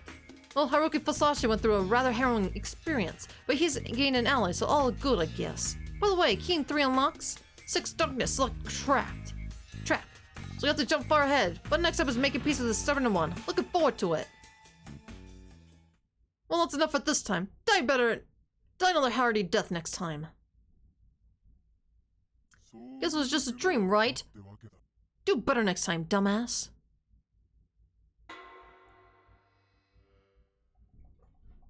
Okay, Route 6. Oh, the darkness, really? We're not gonna go through Rikako.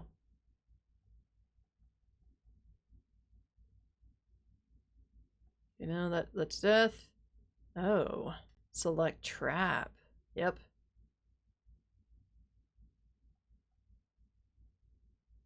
Ask Konzo about Haru.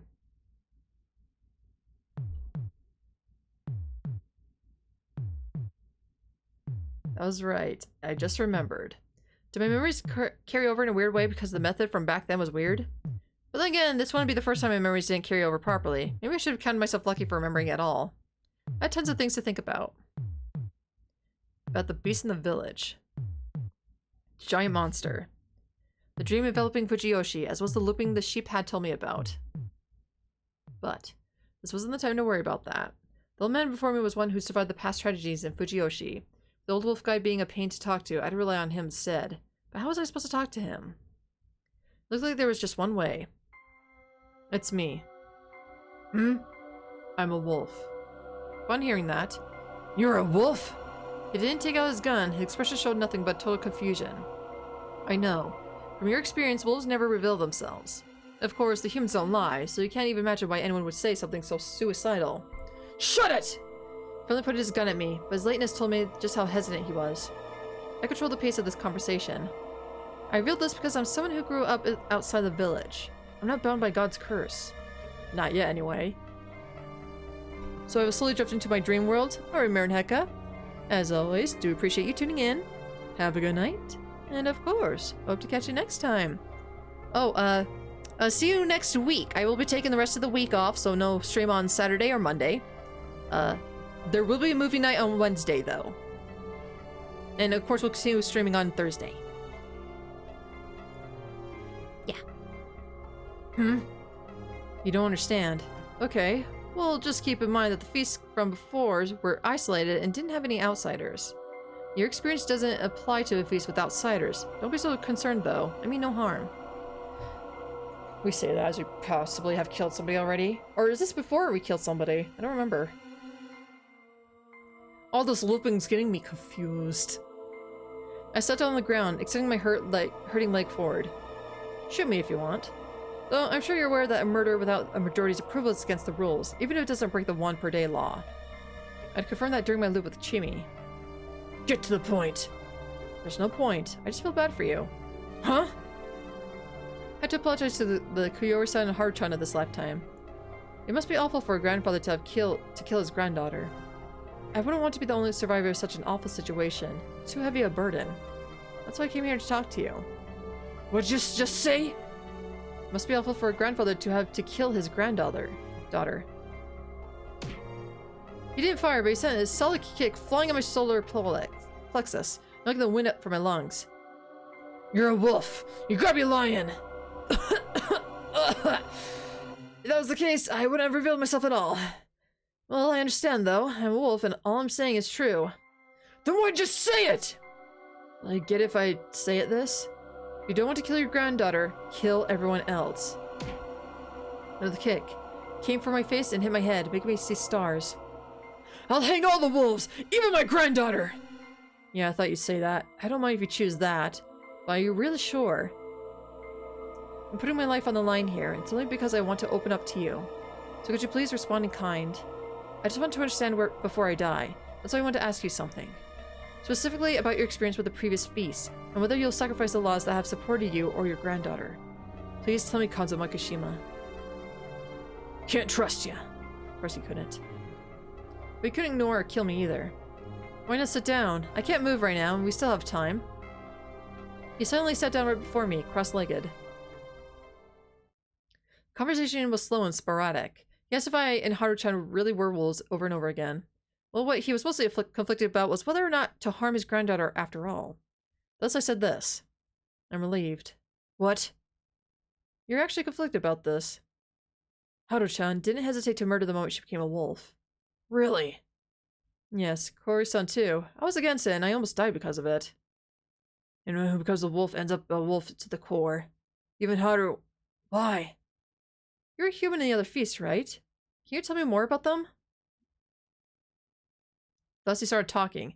We finally get to this, baby! I've been wondering about the previous feast for a while, too. He'd participated in the 2 feasts in the past. This was his 3rd. But as far as he knew, there was another feast before that.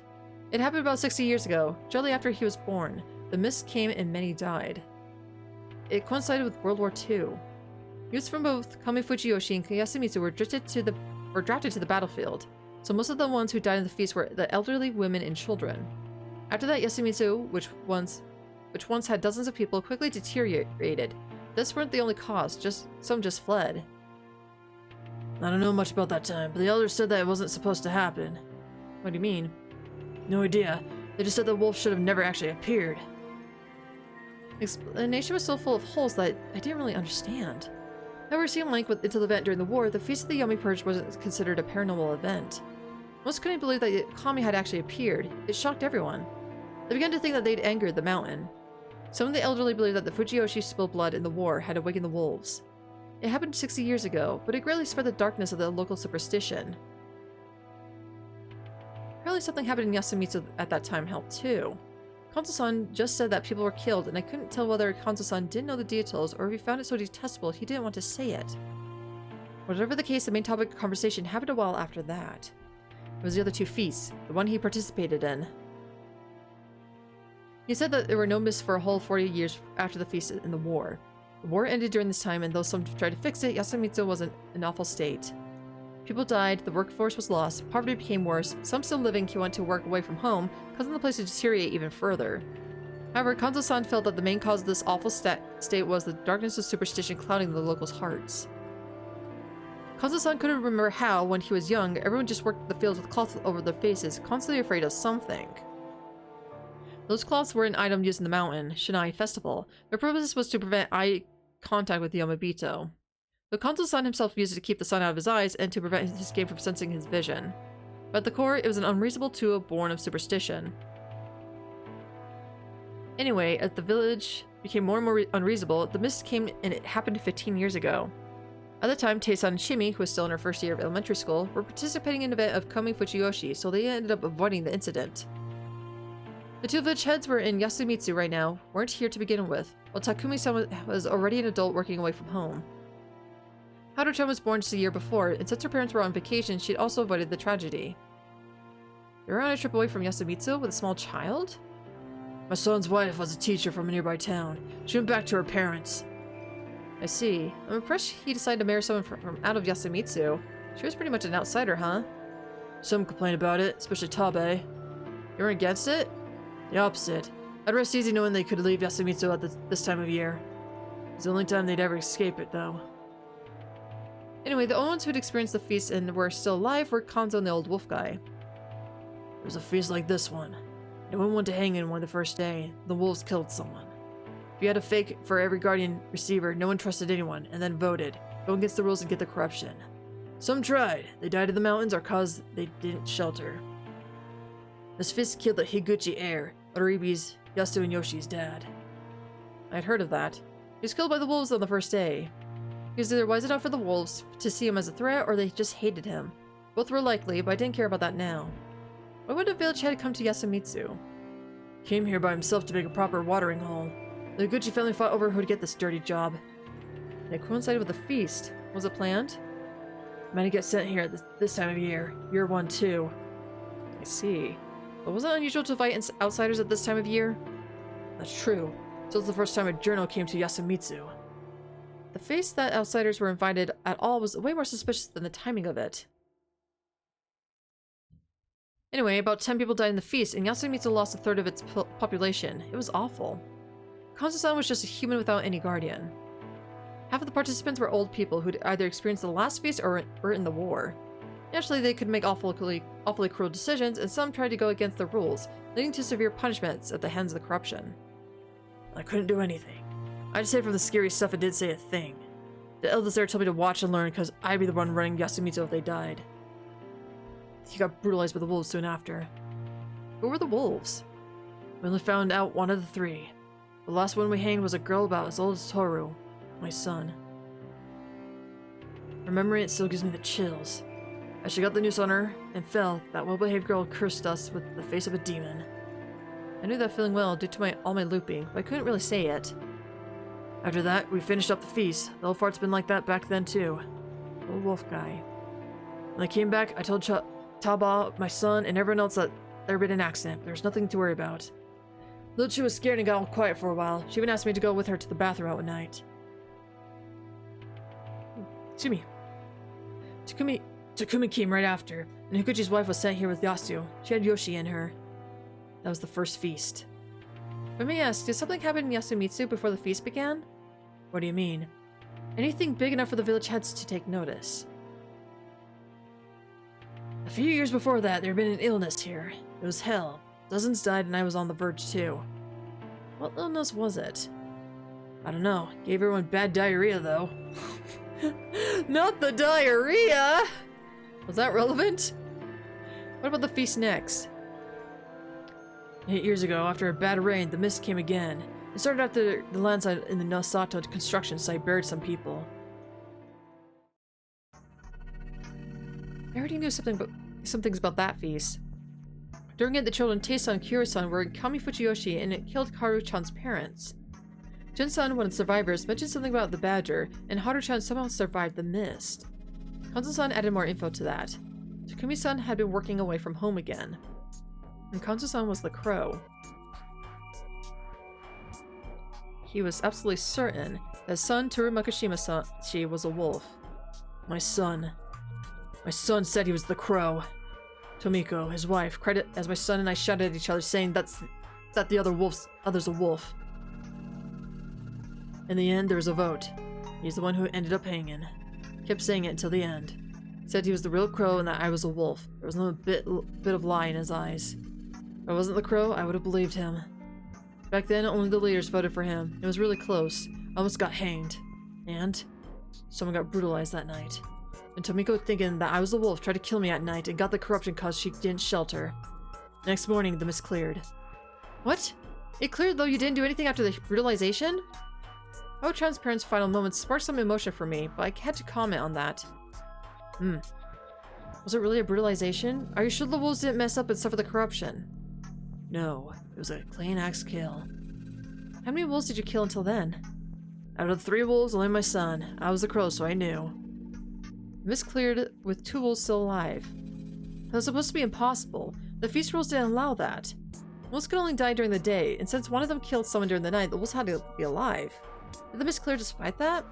That was supposed to be impossible. Or maybe it was unnatural to assume that the mist, a natural phenomenon, was directly linked to the feast, a man-made one. The mist was actually somewhat controlled by humans, then maybe it wasn't unlikely for it to clear due to some mistake. It would make sense that happened this time. It would also explain the Jin-san thing. If he'd been a wolf and accidentally survived, it would solve the contradiction of Kanzo-san, a human, still being alive, while the wolf was able to leave that crucial bit of info. There's a way to control the mist. It probably wasn't linked to the control of the loop, so maybe it'd be useful I keep this in mind. I have no idea how those feasts works.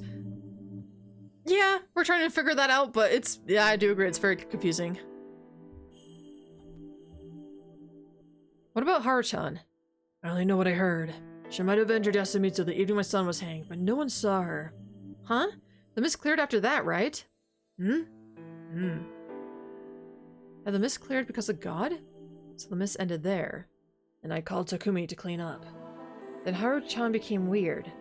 I told her it was an accident. But her parents got lost in the mist and fell off a cliff. I couldn't say it.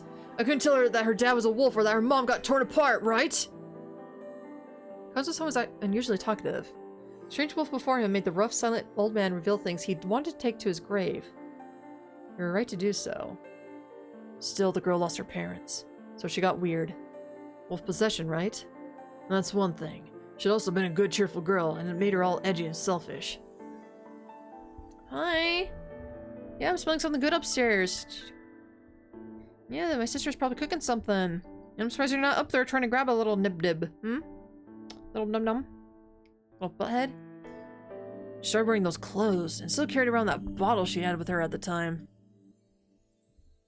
I'm not sure about that. I don't know about the possession, but I feel like the changes in her behavior and taste are just in your imagination. Yes, there you go. You got kisses. Maybe it's only happening because you built a wall between you and her, and she just did the same. Don't act like you know. Oh, shit. Sorry, my cat hit me. I do. We're both wolves. I saw glimpses of her true personality. You'd be surprised how honest she is. I almost called it greedy. She's a good, honest girl who takes in whatever she hears and matures like a teen she is. I'd call her talented just for that. I can honestly call her a good girl, a good person, if it weren't for the situation. I'd ask to be in a relationship with her. She's that charming. Oh my god. Hiroki, shut the actual fuck up with this relationship. Then there's you. You were afraid that she might find out the truth, so you distanced yourself from her and you refused to give her anything. Right, Kanzo-san?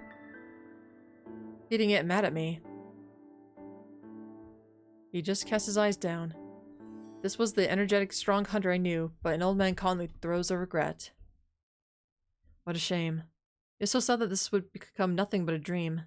This exchange, that could have perhaps removed the wall between the old man and his granddaughter, would be gone. Oh well. I'd have to solve it all anyway. I tried to fix our family relations too. It wasn't necessary for Haru-chan and I to be wolves for my words to resonate with him. Out of the 3 wolves, only my son. I was the crow, so I knew. She started wearing those clothes and still carried around that bottle she had with her at the time. Also solved a few more mysteries. Ooh, excuse me.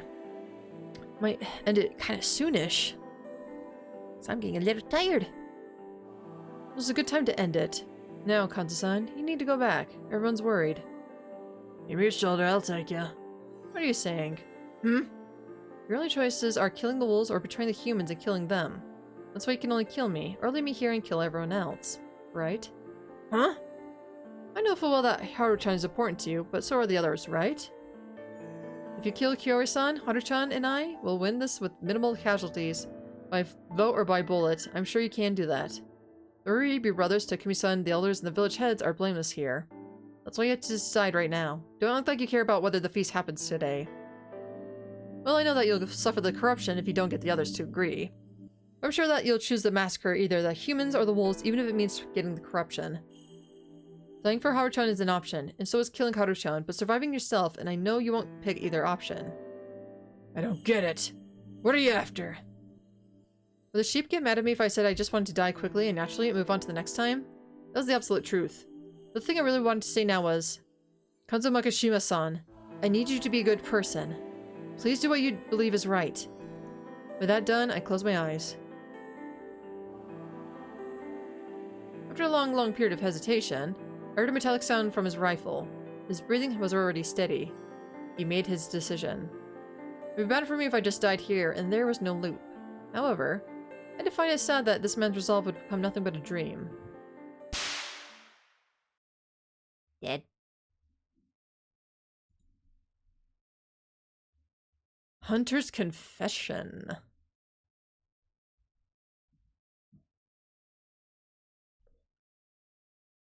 Alright, where do we go now, my friend? You did it, Chief! You obtained key 19, one of the final keys! Let's summon up and get it right to the next hint. Betting 22. Gilbert Gonzo's first and last shot. The history of Yasumitsu was cleared up here, most about the previous 2 feasts. Haru's secrets are alluded to as well. This information is necessary to combat the evil that lurks in Yasumitsu, but that's a bit of a grueling story. Anyway, if you haven't gone yet, why not try going to 5 with question how to pass time for a spin. You can open the lock there with key 20, the first of the keys you got, and take a breather by having a nice chat there. Okay, that's it for this time. Die another how to death next time. Guess it was just a dream, right? Do better next time, dumbass.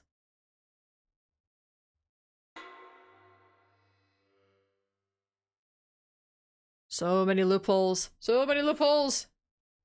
We're all getting them slowly and surely figured out.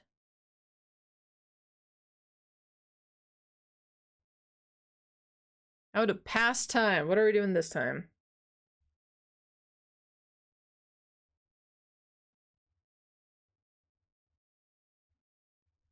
Alright, I don't know where this time is, but it doesn't really matter, does it? Does he actually say dumbass every time, or is Tara just making it up? I'm making it up. I like consistency. I just called him dumbass once, and I'm like, that's actually kind of fun. Let's keep doing it. Alright, ask Hisako a question.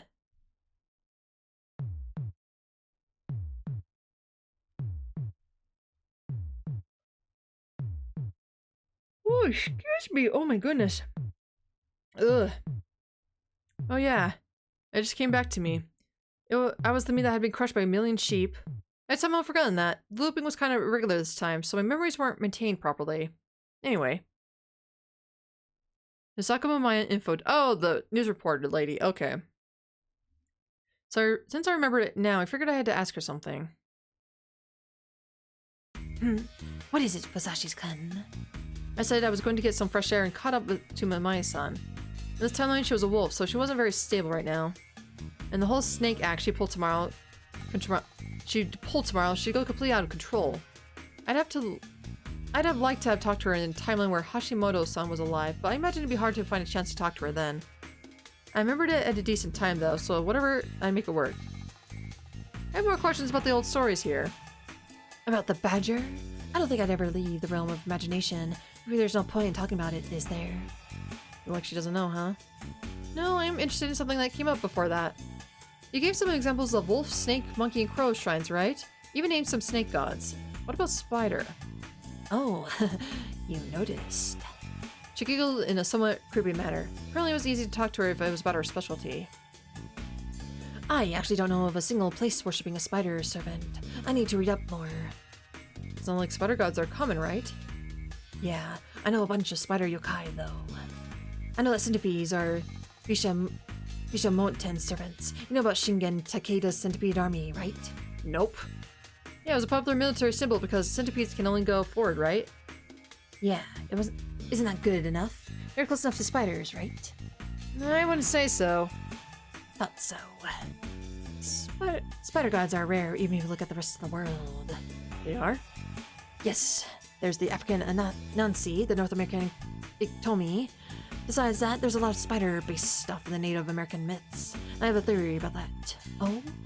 She looked behind me, so I turned to saw Yasunaga-kun. Sorry, I was just wondering what you were talking about. Oh, we're just continuing the cult lesson. That's about it. It was hard to continue it in the dining hall. I see, but you shouldn't have secret chats in this situation. That's true, but unraveling the legends is important, and I'm just interested in it. I know what you mean. Is this what you call it folkloristic? No.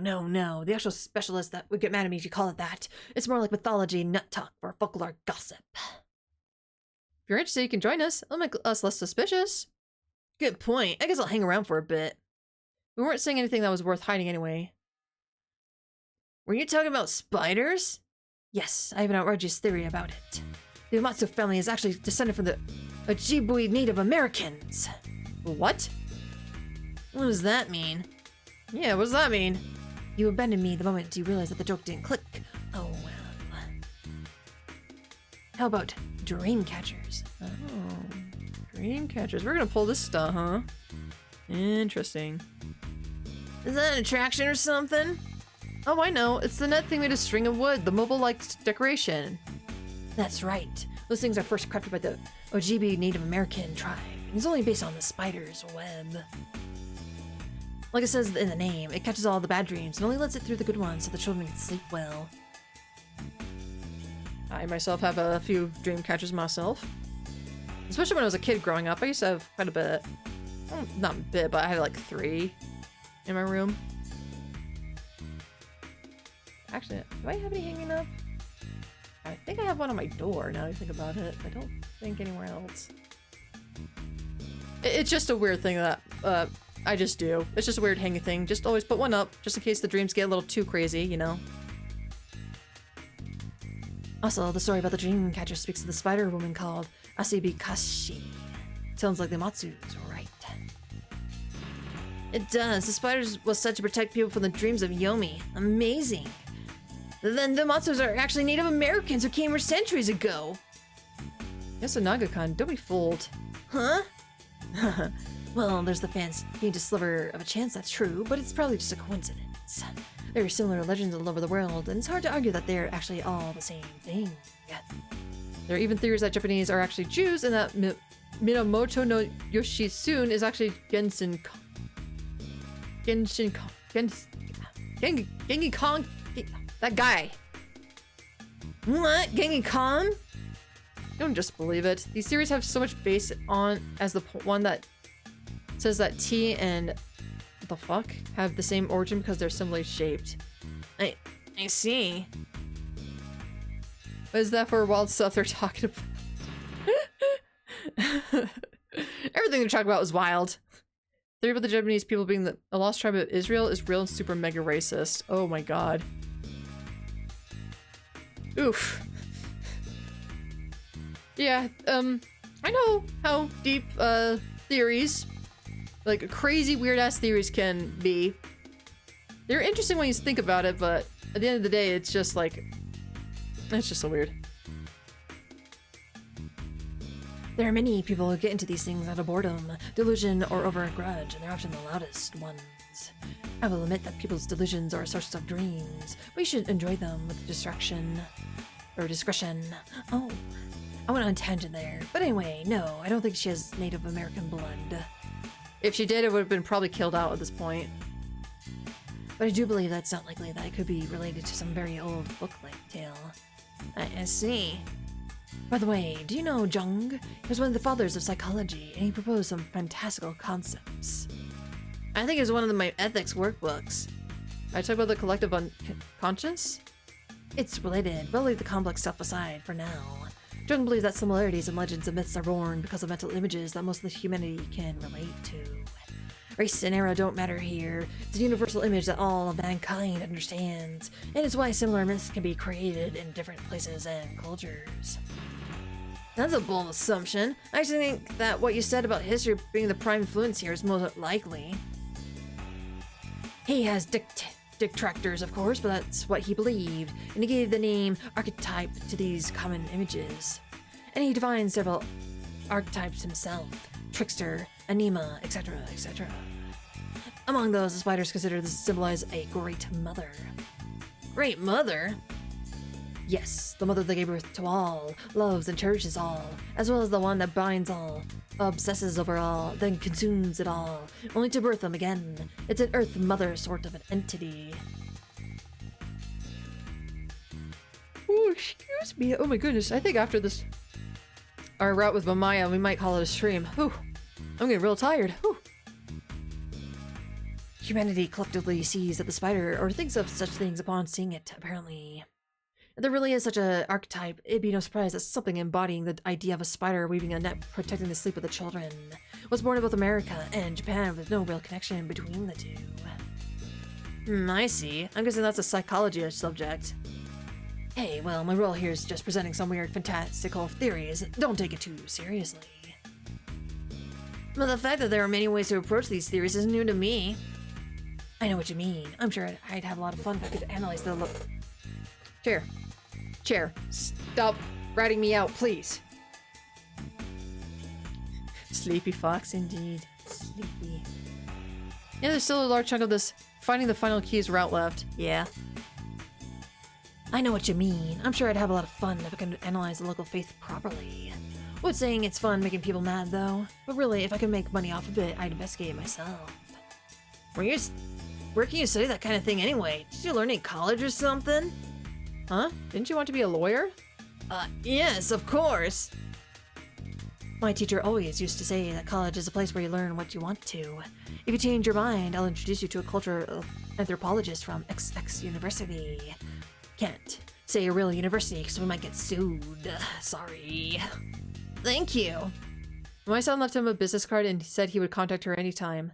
He continued to ask her about folkloristics, looking really passionate about it. I really appreciated how people could bond over academic subjects in the most unexpected places. Well, I actually had another question myself. Nei-chan, what are you doing here? Oh yeah, sorry, I'm heading back. Sorry about that. I'll talk to you again if you don't mind. Not at all. Not at all. You sure get around. Hold on, what do you mean? Perfect timing from Harutan. I feel like I might have ruined the future of our promising youth. Ruined is a big word, though I won't deny that being an occult writer isn't an ideal occupation. Wow, so rude.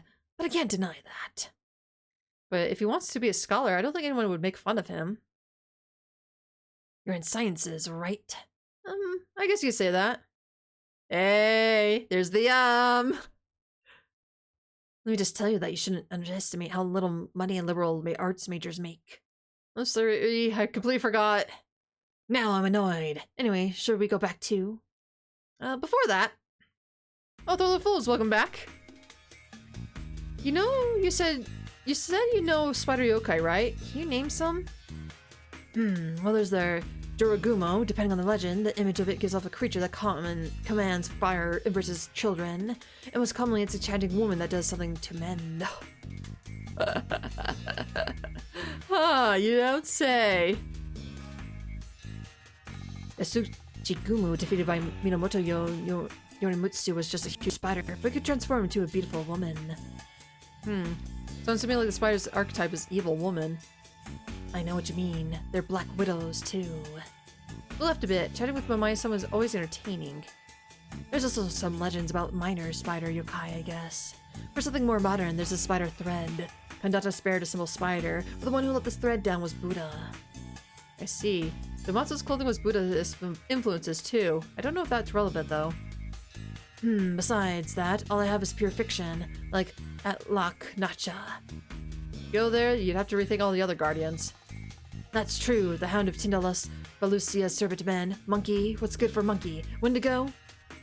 I wonder why there aren't many Japanese spider gods. 'Cause they're creepy? Ending up as monsters must have been the best they could do. Unexpectedly shallow for the country that came up with the concept of Yaoyorozu.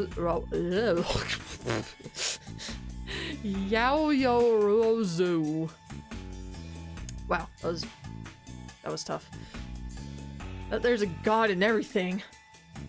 If you think about this more seriously, then it might be because Japan is the country of the Amatsukami. Amatsukami? Yep, the lineage starts with the... These fucking words!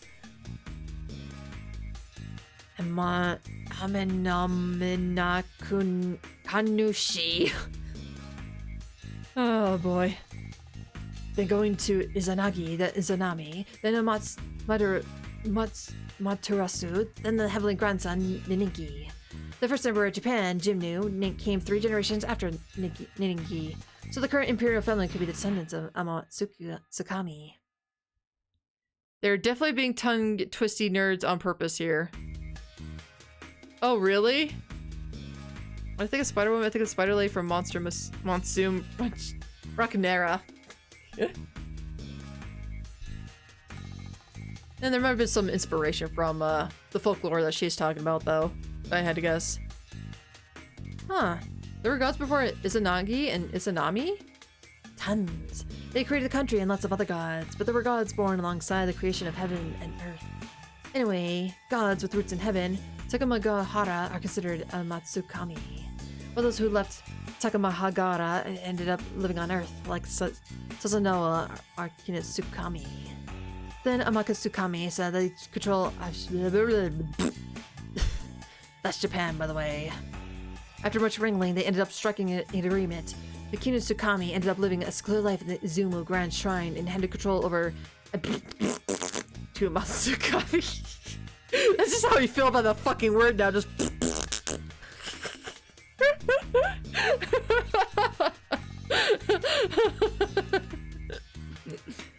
Ashihara no Nakasukuni.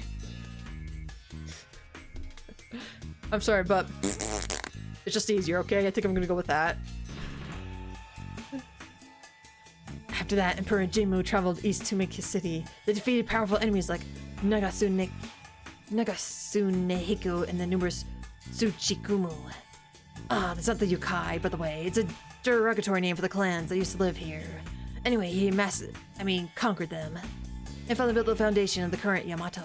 That's what the Jiki says about the creation of this country. Huh. It was that complicated. I knew Izanami, Iwata, and defeat Orochi. Well, it's a pretty authoritarian country, so its myths represent that. That's kind of disrespectful, isn't it? Anyway, back to the matter at hand. Though Kinusukami married the Amatsukami in some cases, they're rarely considered to be the main ones. In the world of Japanese myth, the male lineage takes precedence, so it means that this country belongs to the descendants of the Amatsukami. Consider the aforementioned snake god Umon Nonnushi. Oh, shit, misclicked. He's a Kinusukami, and you can see that Amatsukami are more prevalent. The story you mentioned, the one about Susanoo's, is pretty vague in that regard, but you can still interpret it as a Amatsukami story. That's true.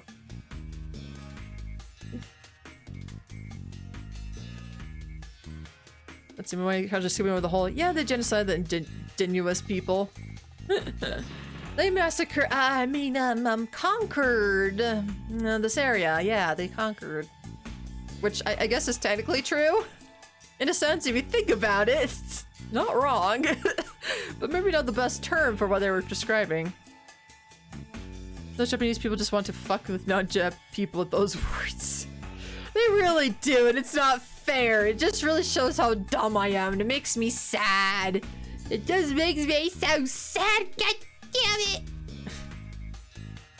So yeah, there's spider gods, but they've been categorized as Kinusukami. And if you ignore Okunushi and Omama, they're all very minor. I see. Well, that was interesting. I see. Sorry, I couldn't give you a proper answer. Oh, well, I'm just killing some time here. Sorry for bothering you. Don't worry, I enjoyed it too.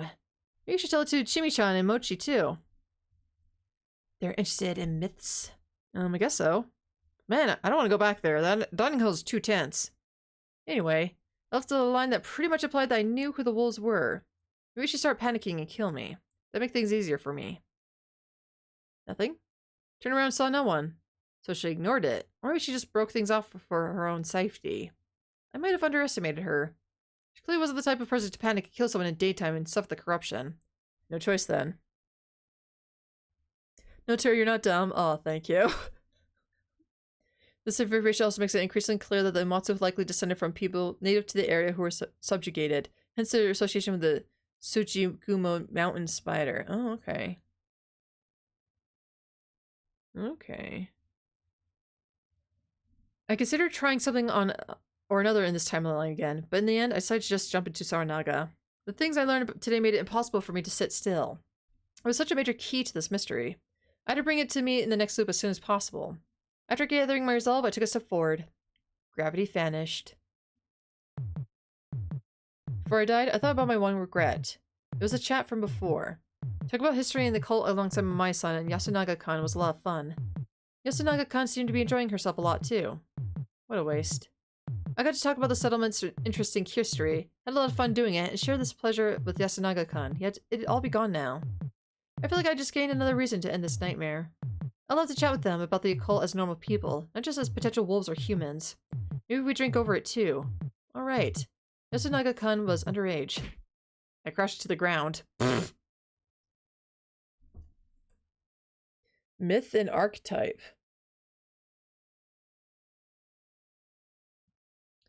Ending 12. What do we got? We'll just head on over to our next spot and then save there. You did it, Chief. You obtained key 9, one of the final keys. Still, it was really jumble of information, so let's get straight to the analysis. Heading 12, lazy suicide after gathering remaining story bits. Right on the mark, huh? It's right on the mark, huh? Not gonna be subtle about it, but okay.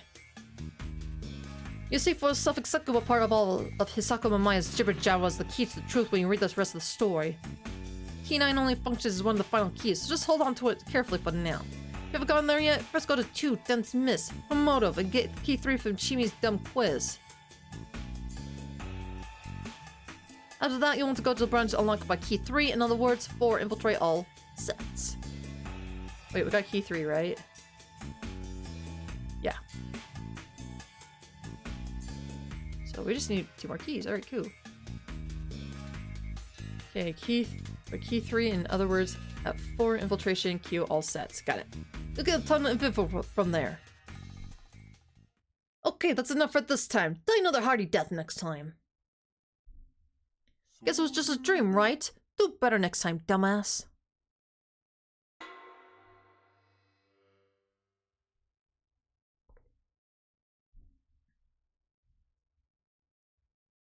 Infiltration.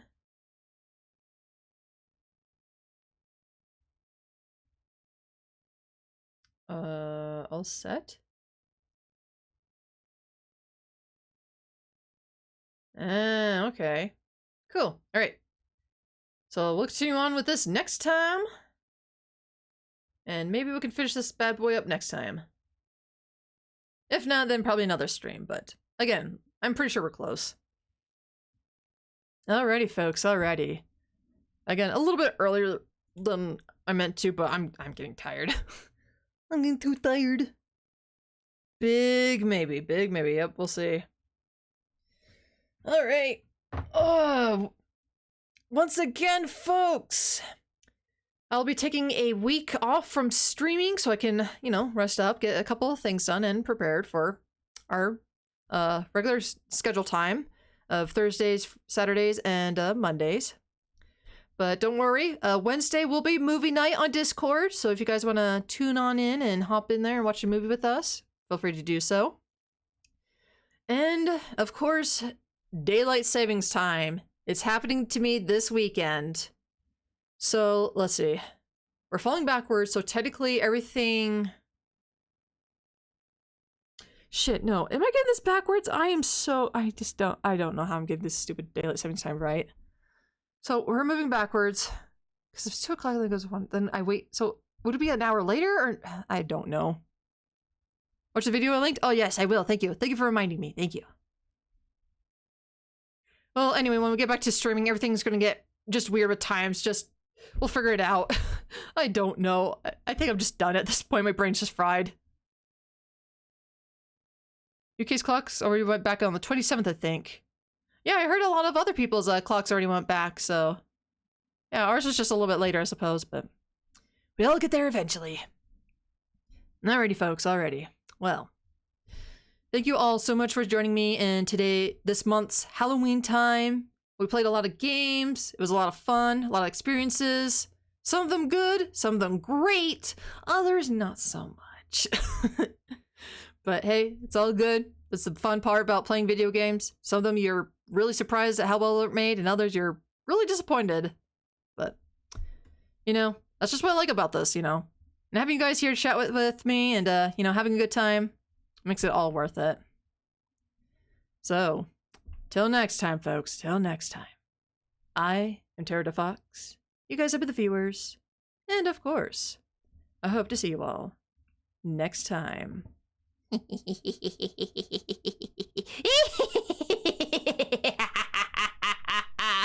Happy Halloween!